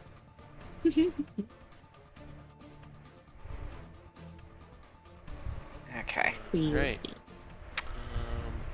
Nobody can get Around. just past you, Aerith. Yeah. Can he He can use see it. his bonus action to... Oh, okay, he can see it? He can see it from there, yeah. He can just see it around the corner. As he runs up, he can make that shot. He's taking shots. I don't have any idea how to run his combat, unfortunately, but... Oh man, he normally makes 2 attacks. I wouldn't want him to use his. I'm just gonna do 2 regular attacks. Yeah. Okay. Both of those hit. With the first one gets sneak, right? Or not? It does. No, 'Cause it I'm does. within You are 5. right Yep. there. Yep. You're right there on them. See, you're helping, Rose. 56 points of damage. That's not bad. As he slides past Aerith. Sorry, I had never deducted the 12 from your attack there because we switched over to nobody. As he slides past you, as you're releasing your Eldritch Blast, the arcane energy flows through the space that he just takes up behind, releasing 2 arrows through the space. Rose, you see as first 3 arcs of rainbow light twist around the corner and off. One just completely misses. The other 2 slam into the side of the Gorgon, basically on top of you. Then you feel a refreshing breeze as 2 arrows made of pure water splash into the side of the Gorgon with incredible force and You guys help? rain their mist down upon you. What would you like to do, Rose? Okay. First, I'm gonna move my square over, Okay. and then roll a d4. It's back to blind. All right. Let me roll a Dexterity right? save. Yes. All right. That is a hot 8. Blind yeah. again. So he is blinded, which means any melee attacks would have advantage. Okay. Now and get up then, and get the fuck out of there. right, I am gonna stand up. Can I hit him melee with my chakram? Yeah. Give him a quick chakra and chop. Right? Shink. 21 hits. Yeah. All right. 14 radiant. And then I don't want to be next to him. Just gonna look up this way a little bit.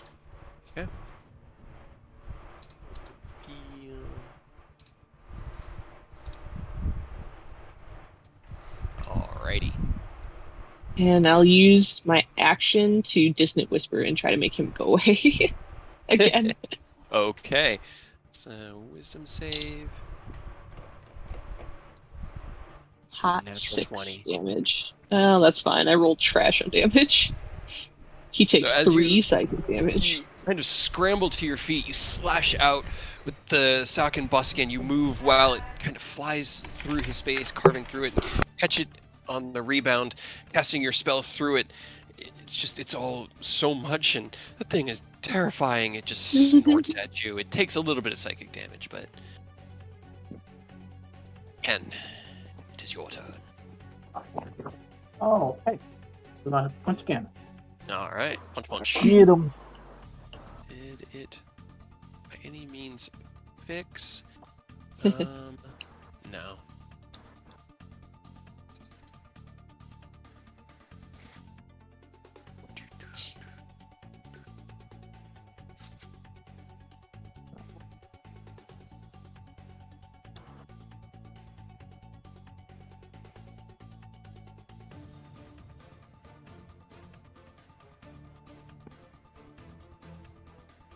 That, maybe? I added another one for Nidhogg. Maybe that bottom one will work. Hey! Hey, hell Alright. yeah. 23 You can at least hits. roll for it. Your second attack? I'm back.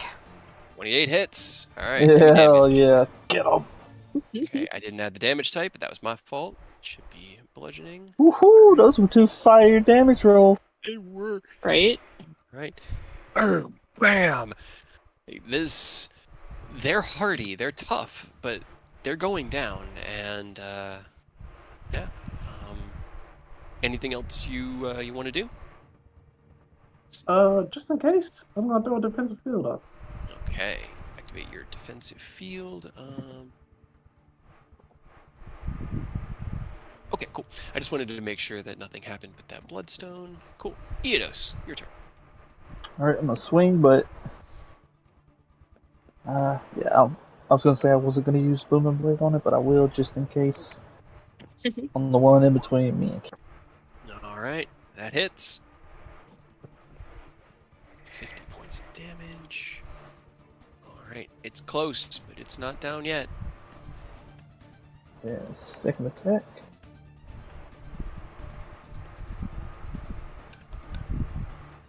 15 glances off the armor, does not deal damage. Alright, and then I guess I will step back right here. Oh wait, I'm still in both of their range, so it doesn't provoke, but they're not flanking me now. And I'm going to Hexblade Curse this guy, because I'm pretty confident Kent can kill him. Alright. You throw your curse out as you step back. The one that Ken had just slammed into reels around and is going to, now that they've lost their advantage on you, go ahead. Let's do 2 on Ken. That's 27. Disadvantage. Oh, that's true. Alright, the first to hit's a 20 to hit. Nope. No, does not hit. As Hell yeah. swings out. You bring your guard up, defending yourself. The blast into it, no pain. Can't feel anything. 17 to hit as it swings out again. You duck down.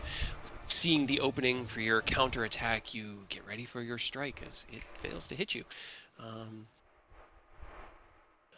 Yeah, that is a natural 1 and a 12 on Eodos. So No dice. neither of those hit either. They're swinging out, attempting to I don't know if that. do you all, but unable to. The Gorgon's turn. What did I need to? I took like 20 points of damage. Did I need to just hit the 10? Yes, it'd be for Okay. 20 points. It'd be just 10. Okay, so I'm good. Alrighty. He is blinded again. He is blind.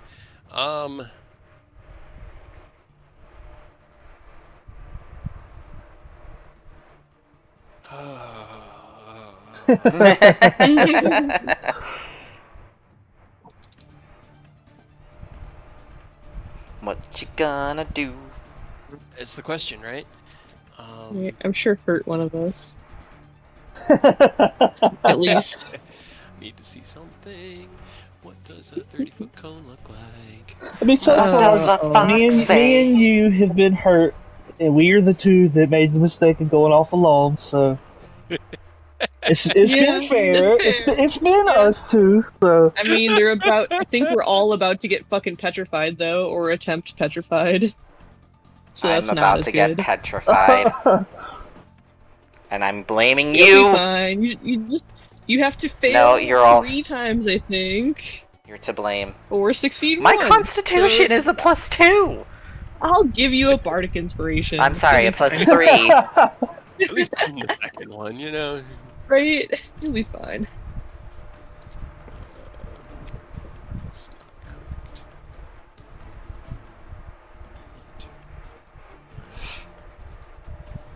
Here we go. Okay, that is the correct.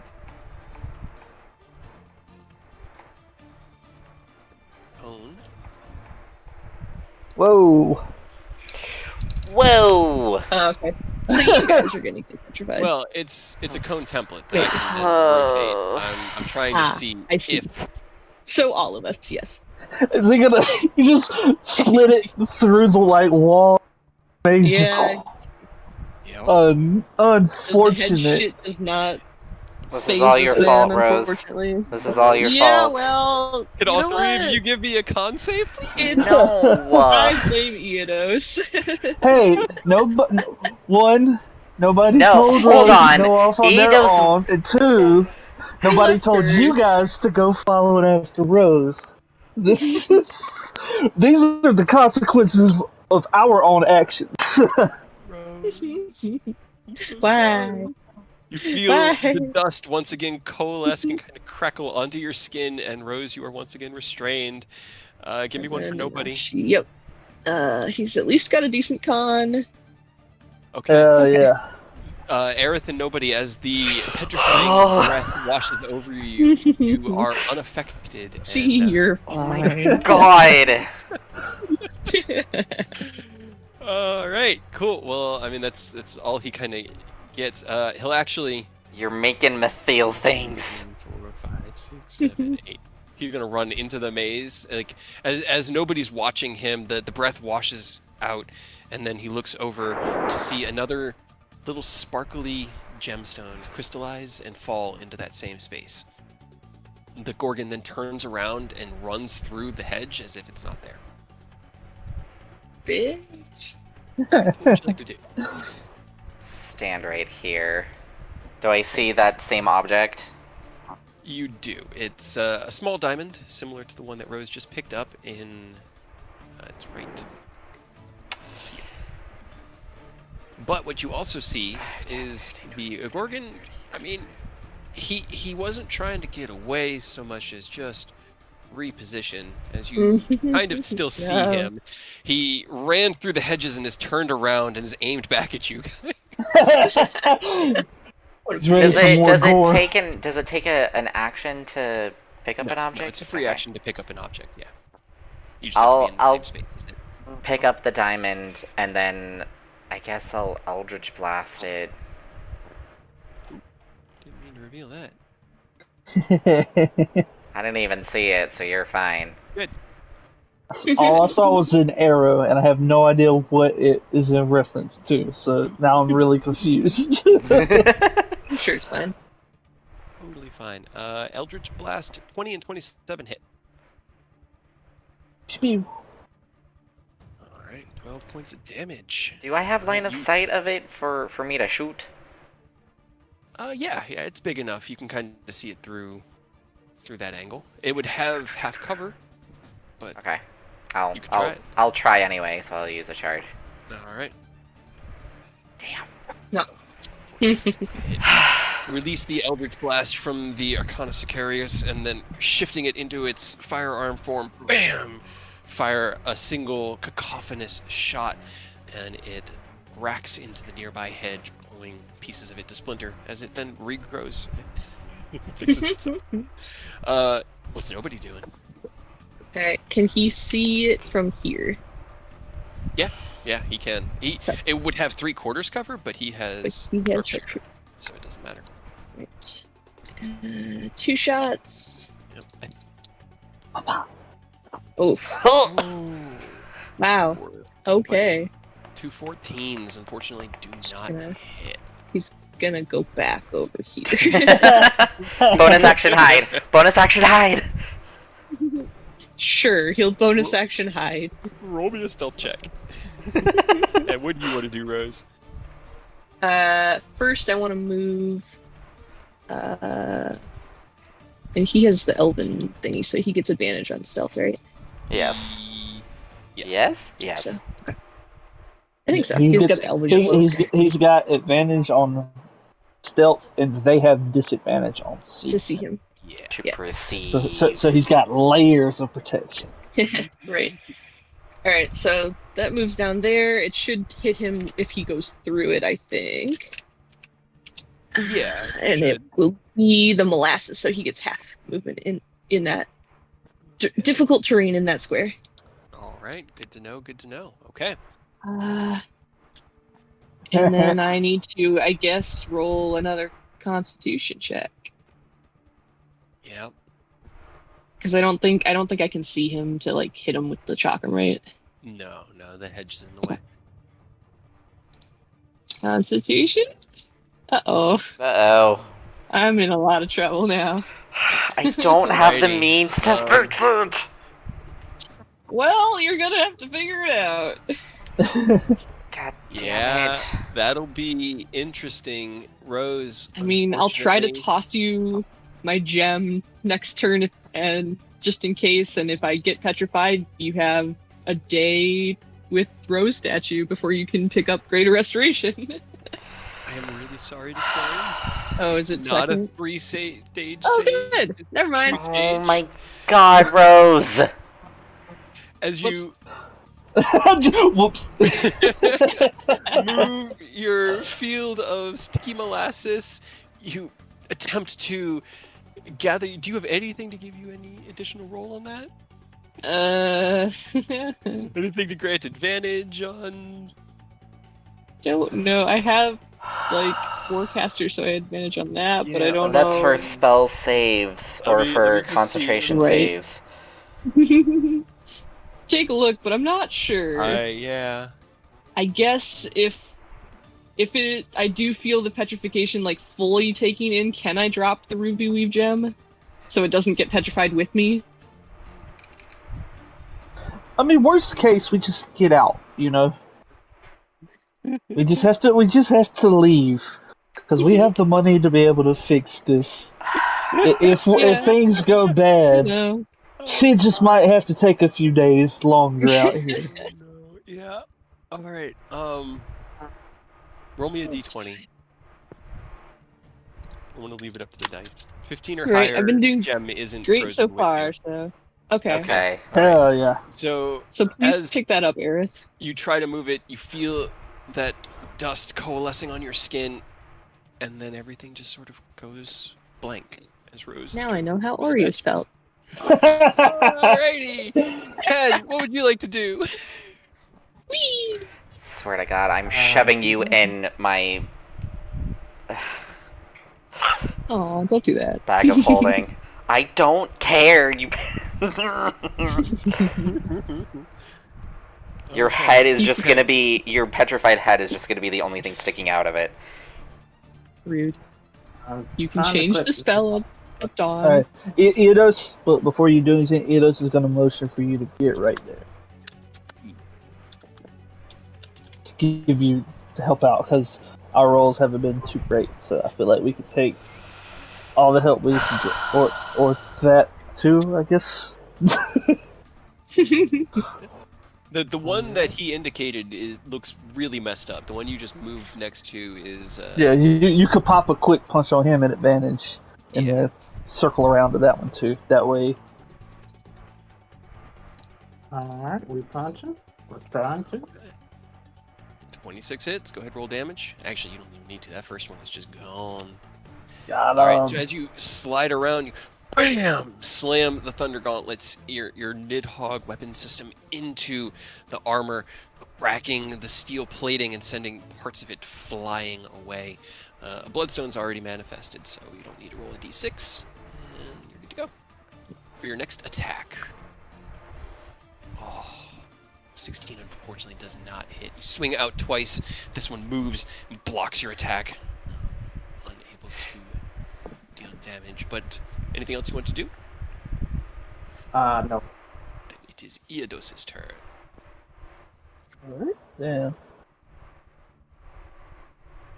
And I feel like we got it, but I have all these charges. I'm not going to waste them in the event that we run into something else that might need them.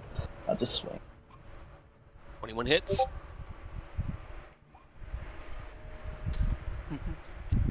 39 points of damage. Got it. Your next attack?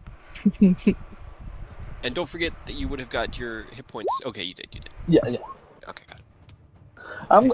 I am gonna go ahead and use. Well, no, I don't have them because Yeah. it wouldn't. But now I have 5 charges. Got 5 charges now. You're good. All right. It gets one more. Let's see how it can do. 2 disadvantage attacks. 20 to hit Eodos, 25 on Ken. No to me. I think Disadvantage on me. I rolled 2 25s. So he swings out at Eodos, and as Eodos dodges down out of the way, he keeps that same momentum going, twists the entire body, like the torso of the animated armor twists around its hips, and it slams down onto Ken. You take 18 points of bludgeoning damage.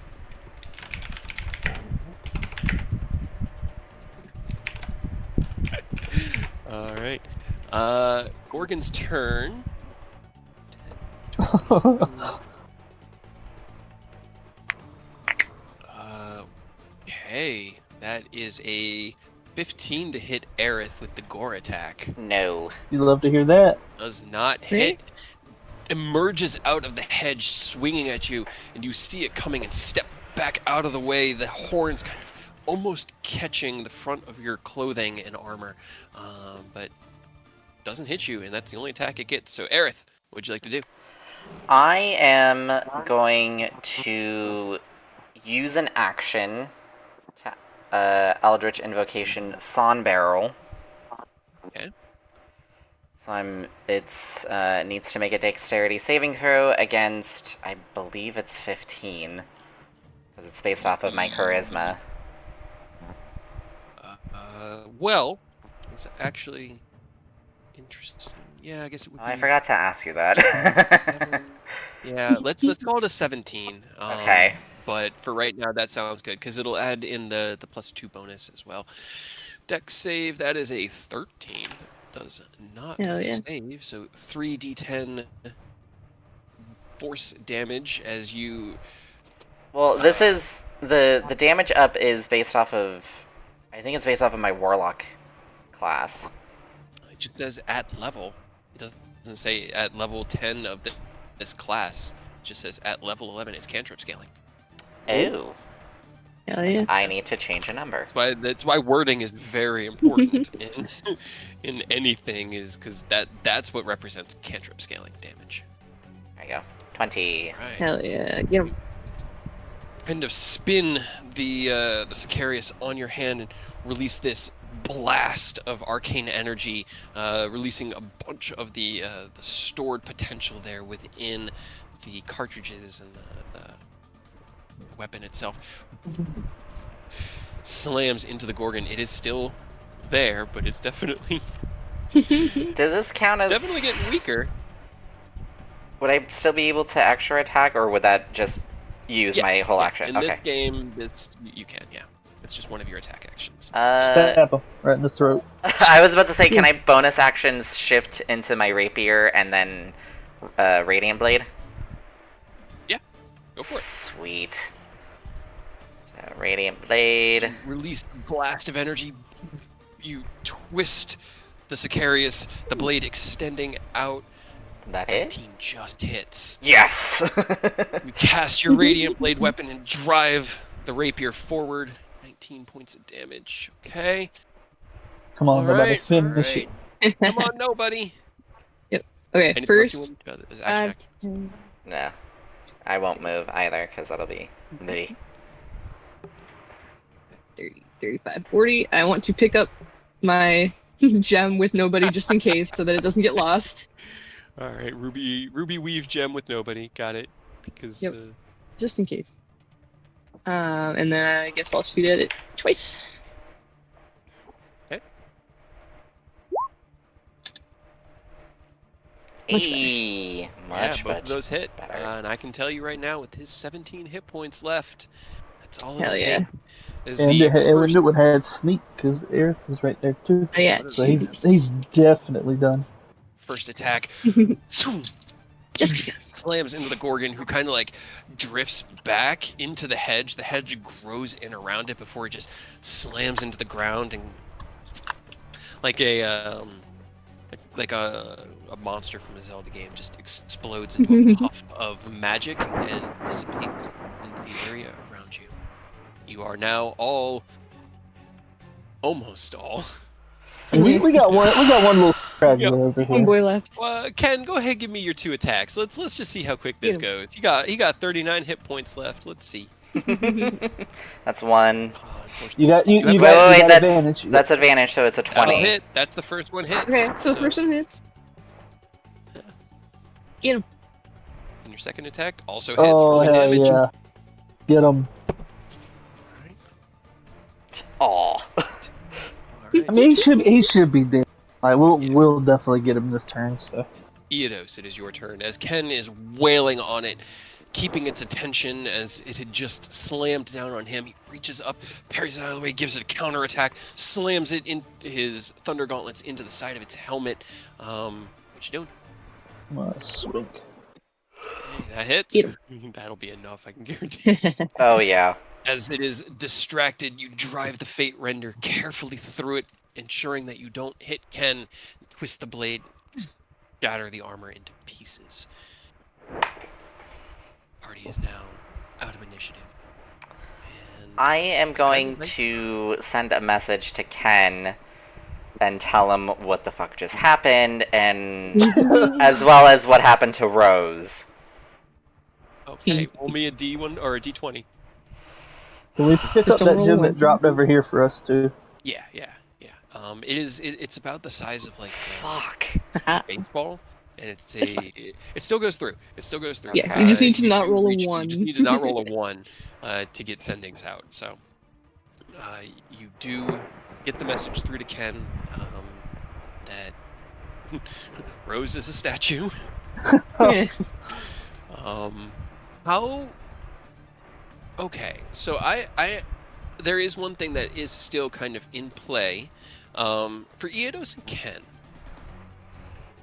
I'm gonna handle you guys first. What are you doing? You've picked up the. I need some better. You've picked up the bloodstone from the ground and have it in your hand. What's the plan from there? Wow. His first words out of Ken's mouth. It was just, you said it. I don't know if you saw. I was kind of knee deep in them when you got here. They kept popping up, but there was only 6. So, hooray, we did it. I guess. Damn it. We're down a person too. Fuck. All right, we're Well, gonna have to what's keep the moving plan? forward. We have to keep moving forward.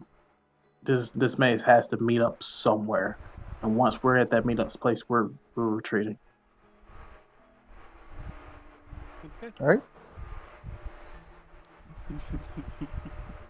Then Eidos will pop 2 little vials real quick. He'll take a greater and a common healing potion just to not be at like sub 40 HP moving forward.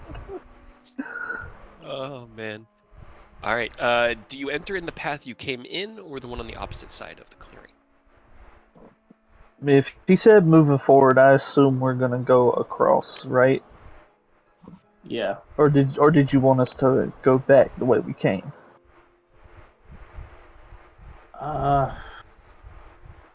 Let's try going backwards first. You turn back the way you came, walk for a few minutes. The paths turn and weave and kind of start to wrap in on themselves. You're sure you've gone in at least 3 circles, but you're going in as straight a line as you can before, after about 3 or 4 minutes, you emerge into a familiar clearing with a sundial in the middle of it. The shadow still points north. Big Bahamut. Okay. So I'm hoping and praying that the team makes it back here. Well, you're about Morgan that. Maze. Nobody and Aerith, what are you doing? That's a really good question. Any Can chance we can nobody- shove her into my bag of holding? Yeah, I was gonna say, can nobody like pick up Rose statue and Without how heavy breaking is it? her? There's the question. He's got 14 strength, so it's possible. Roll me a strength check for him. Wrong one. But I rolled an 8 plus 2, so 10. So 10. Okay. That was what you needed to not damage Oh. anything seriously. It's mostly like Rose was, you weren't like flailed out like akimbo, No. arms and legs They out, had, like- easily broken off. You're in your combat stance, so you're kind of like, there's like a look of panic on their face. They're looking down at their hands like, oh shit, oh shit, oh shit, and like one eye looks like it's looking up to the right towards where their ruby weave gem had been floating. It was like in that last act of will, they were able to focus on it and cause it to not be a part of them, separating it so that it would fall to the ground. But everything else on them is a stone statue. And you meticulously start to lower them into your bag of holding. After about a minute, nobody is the one who definitely hears it. Aerith, can you roll me a perception check? Sure. Yeah, 20. Let's see it. Come on. Nope. Yeah. Aerith, you're distracted, but you trust nobody when he tells you that he heard the loud sound of some hollow mechanical beast roaring somewhere here in this maze. Fuck. Robo Dragon. Yeah. What you gonna do? Nobody will also quickly hand off the ruby weave gem to Aerith because he's the spellcaster. I can't attune to it. Not right now, but maybe later. Maybe later. What you guys doing? Just hold on to it and don't lose it. Which way did he hear it from? Yeah, was there He a heard it from specific? southeast. Southeast. Okay. Yeah, that direction. So I guess maybe we go this way? And Aerith, as you have kind of focused your attention onto it, you can now hear it as well. This, like, of something moving through the maze. You We'll go over start here. moving away from it. Yeah. Alright. Like I'm over gonna this do way. this. Can you both make me dexterity checks, please? Because Yeah. I have a feeling you're gonna find where you need to go, but I want to make sure that you Just how find it fast? enough. Yeah. Great. Oh, good.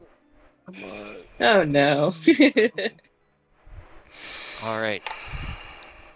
Securing Rose into the bag of holding is taking a little bit longer than you had expected, and even though you know that there's something in here with you, you move as quickly as you can. You look down into this pathway, this part of the hedge that just sort of ends, and as you step back out into the rest of the maze and look around like shit, where else do we go? You look straight down and start running in that direction.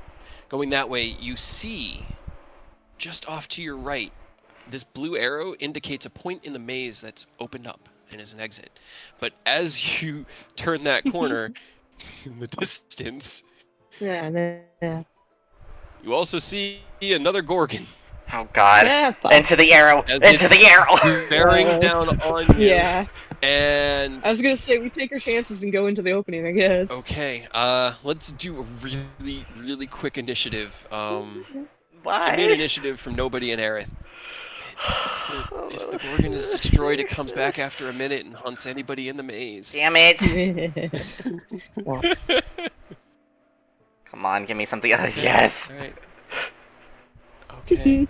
You indicate for nobody to jump through the passageway, and he nods over at you and runs through that opening on his turn. Aerith, I'm so sorry, but the Gorgon got an 18 on his initiative. Fuck! It's attack on you.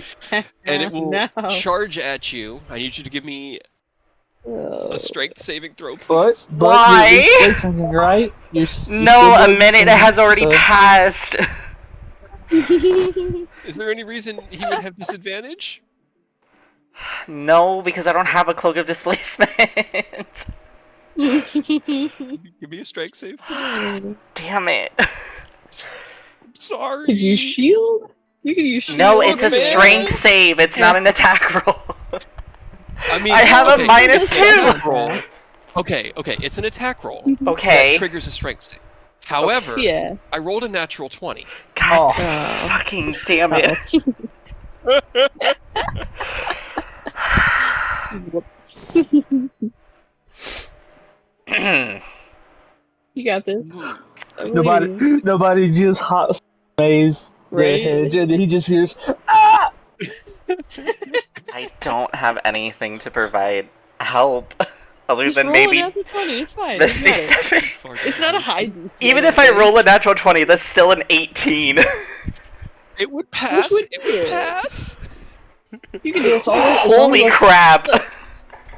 You You're rolled fine. a 17. Do you know what the save was? Please tell me it was 17. Oh, yeah. 16.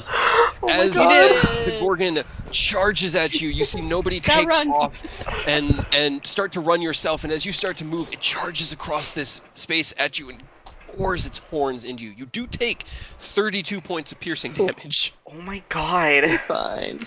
But as it gores you up, its horn half buried, like at least 2 or 3 inches into your lower abdomen. You push yourself off of it, landing on your feet. It is now your turn.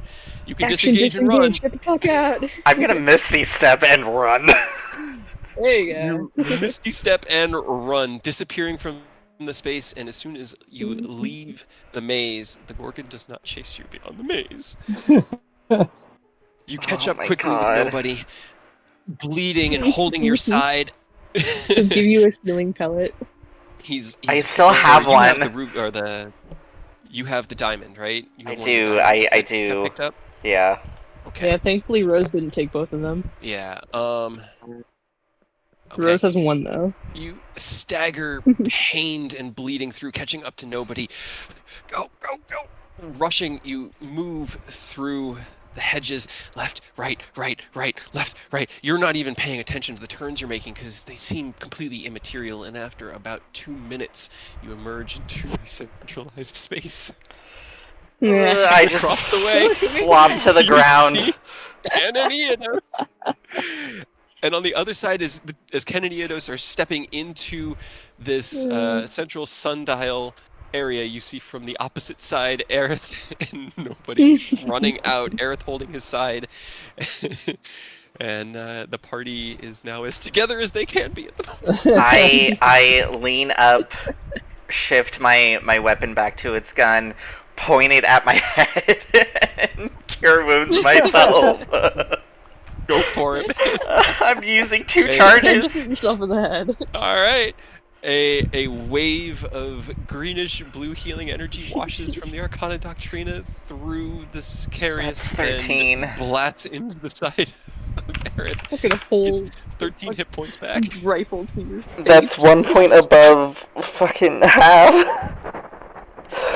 All right. Well, I think picking up here next week is the best. I love that idea. I didn't expect you to split up.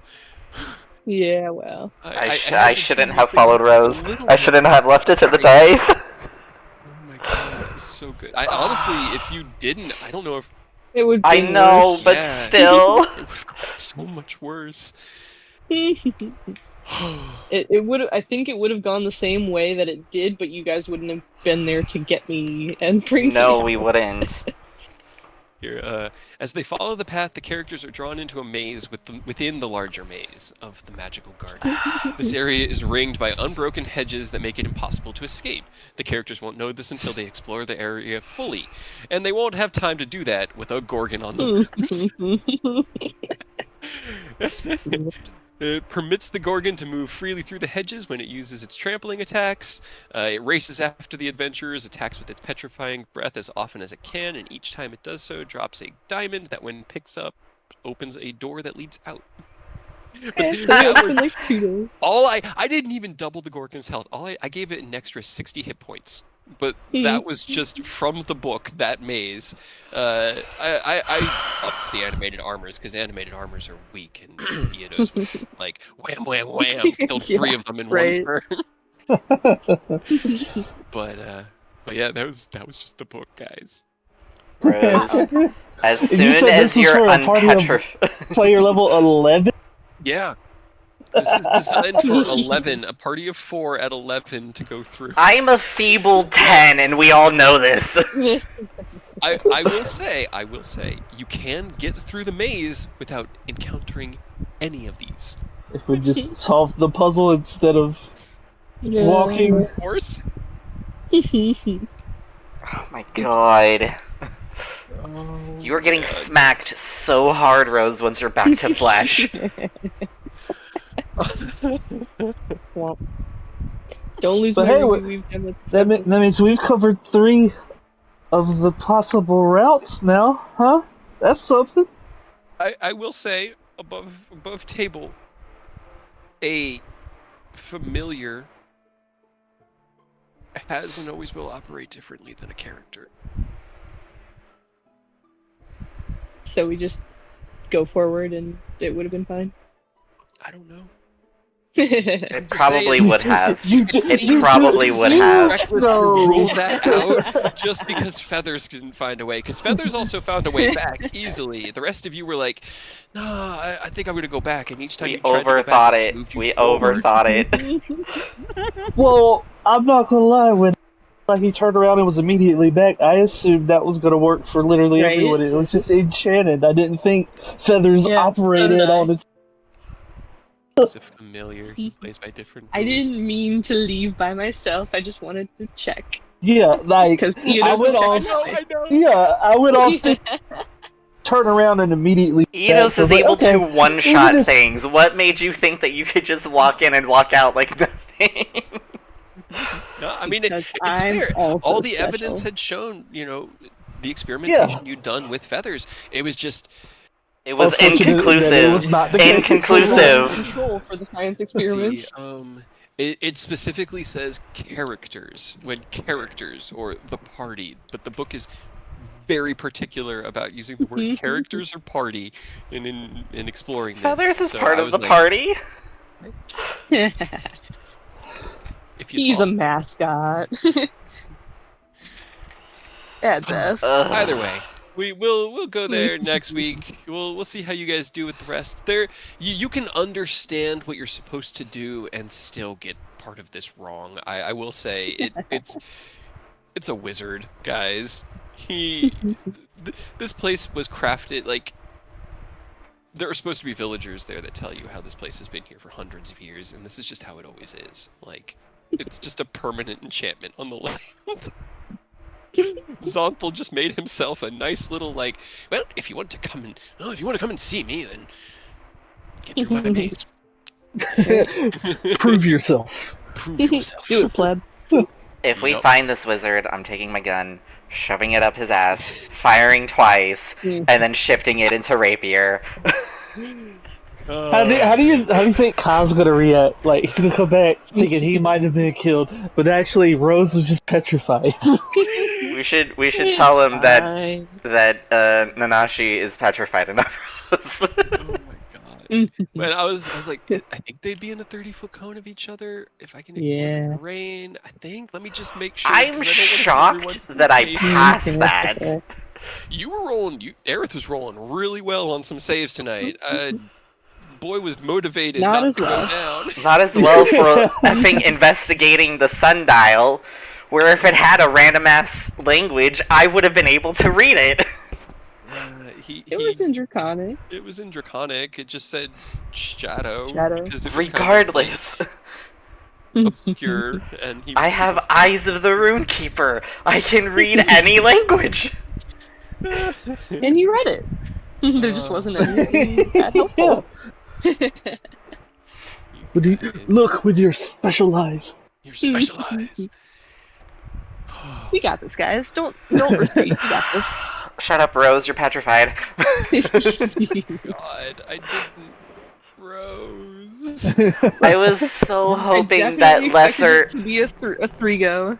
I was so hoping lesser restoration would cure petrification, but it doesn't. Well, no. That's why we didn't bring Warriors back. Fucking crazy. Okay, you guys went up against a pit fiend. CR 20. Okay. I want you to just no problem. Dismissed him out of hand. Take a guess at the CR of a Gorgon. Like 8? 10. 5. God damn it. Oh. See, it's because we function phenomenally as a squad, but when we split up, we make bad decisions individually. Little bit. Whoops. If that Gorgon didn't even roll a nat 20, I would have been fine. Yeah, I upped its damage dice a little, and its 2 hit just a little bit, just to account for your guysness. But yeah, AC. I had to look at an original Gorgon to see what I had adjusted on this one, but for the most part, I was just like, all right, this will be fun. They kill it, then they wander around for a minute, and they have to fight it again. And then they wander around for a minute. And Oh no! Easy. Oh God. Well, now we just gotta go get Rose unstoned. We gotta save. Sid is gonna have to wait another 2 days. No, my thing. If you attune to the Ruby Weave, it's at dawn. You can change the spell, and you can do it without any material components. So at worst, I gotta wait until dawn. Which it's late afternoon, evening. Right? Just go in the. Well, you can't go in the mansion. Never mind. Yep, it's on Rose's person. Yep. Whoops. Well, just hang out here then and camp. Oh no. Shit, not here. Could you guys even teleport out of here? Do you know? Yeah, could we? That's why I haven't. That's why I haven't suggested. None of the other magic is working. Yeah, the fact that we couldn't burn it or fly over it to look or anything, I assumed we weren't going to be able to teleport out. So just sit right here in the sundial room and wait until dawn. Oh my God, Rose. Well, it's fine. Man, I love it. Oh my God, I fucking. I What? take 90% of the responsibility, but not 100. The thing is, you gotta unattune to something, Eric, because don't you have to attune The to be only able to use that thing that thing? would be worth Yeah. unattuning would be my barrier tattoo. Well, it's Just not for gonna. a It's not minute. gonna. Yeah, it's not gonna be like worth. It's just you gotta make sure when you attune to it, you gotta attune to it. Is all. Mm-hmm. Yeah, because you can use it on Petrify Rose, And and then then you guys can take attune it to out. something else. Yeah. Yeah. Because Rose is probably going to want that back, but it will be Yes, set to greater please. restoration for the day. Yeah, well, it's fine, because it was set to teleport, and if we can't teleport out, that's whatever then. I mean, I'll take greater restoration. oh man. Whoops. Don't you love it? I We do. zig when you think we're gonna zag. Hey, I got you guys where I wanted you, exactly where I wanted you in the end. We just had to go for an extra hour and a half. It's fine. Thankfully, Greater Restoration is a spell level, or is a spell that I can cast. Yeah, that's good. Otherwise, you just give it to Enos, I guess. Yeah, because it's 5th level, right? Oh no, I don't have 5th level. You don't have a 5th level What? spell. Well, Nope. Enos gets to do it, I guess. Hand it to Enos. Reweave, yeah. Give it to Eidos because I don't have the Eidos capabilities has for Greater unlimited Restoration. Power. Let's go ahead, and I'm just gonna. Enos. Yeah, right. Scratch that. Enos. I don't get 5th level spells until 17th. No, I Enos don't- is the only. Yeah, currently At he's least the only one of you one. got it. I mean, At least Like- somebody has it. of the party right now, Rose is the only one who will ever get 9th level spells. Yup. And I'm sticking to that because I want Wish. Oh my Yep. god. I'm super committed to the barbarian thing now. So like, 7th is my cap. Yeah. I have one 7th spell, and that'll be what Enos tops out at. But I'm starting to reconsider my 6 levels into Warlock. I should have done 3. Dipped a little too Whoops. far. Yeah, but Yeah. if I do 3, I'm gonna lose quite a few of my invocations. Yeah. Orc, I know, you're hungry. Alright. I'm gonna sign out of Discord, but that was a lot of fun. I'll be around on G's phone here, and talk to y'all soon. yeah, I definitely didn't see it going that way. Yeah.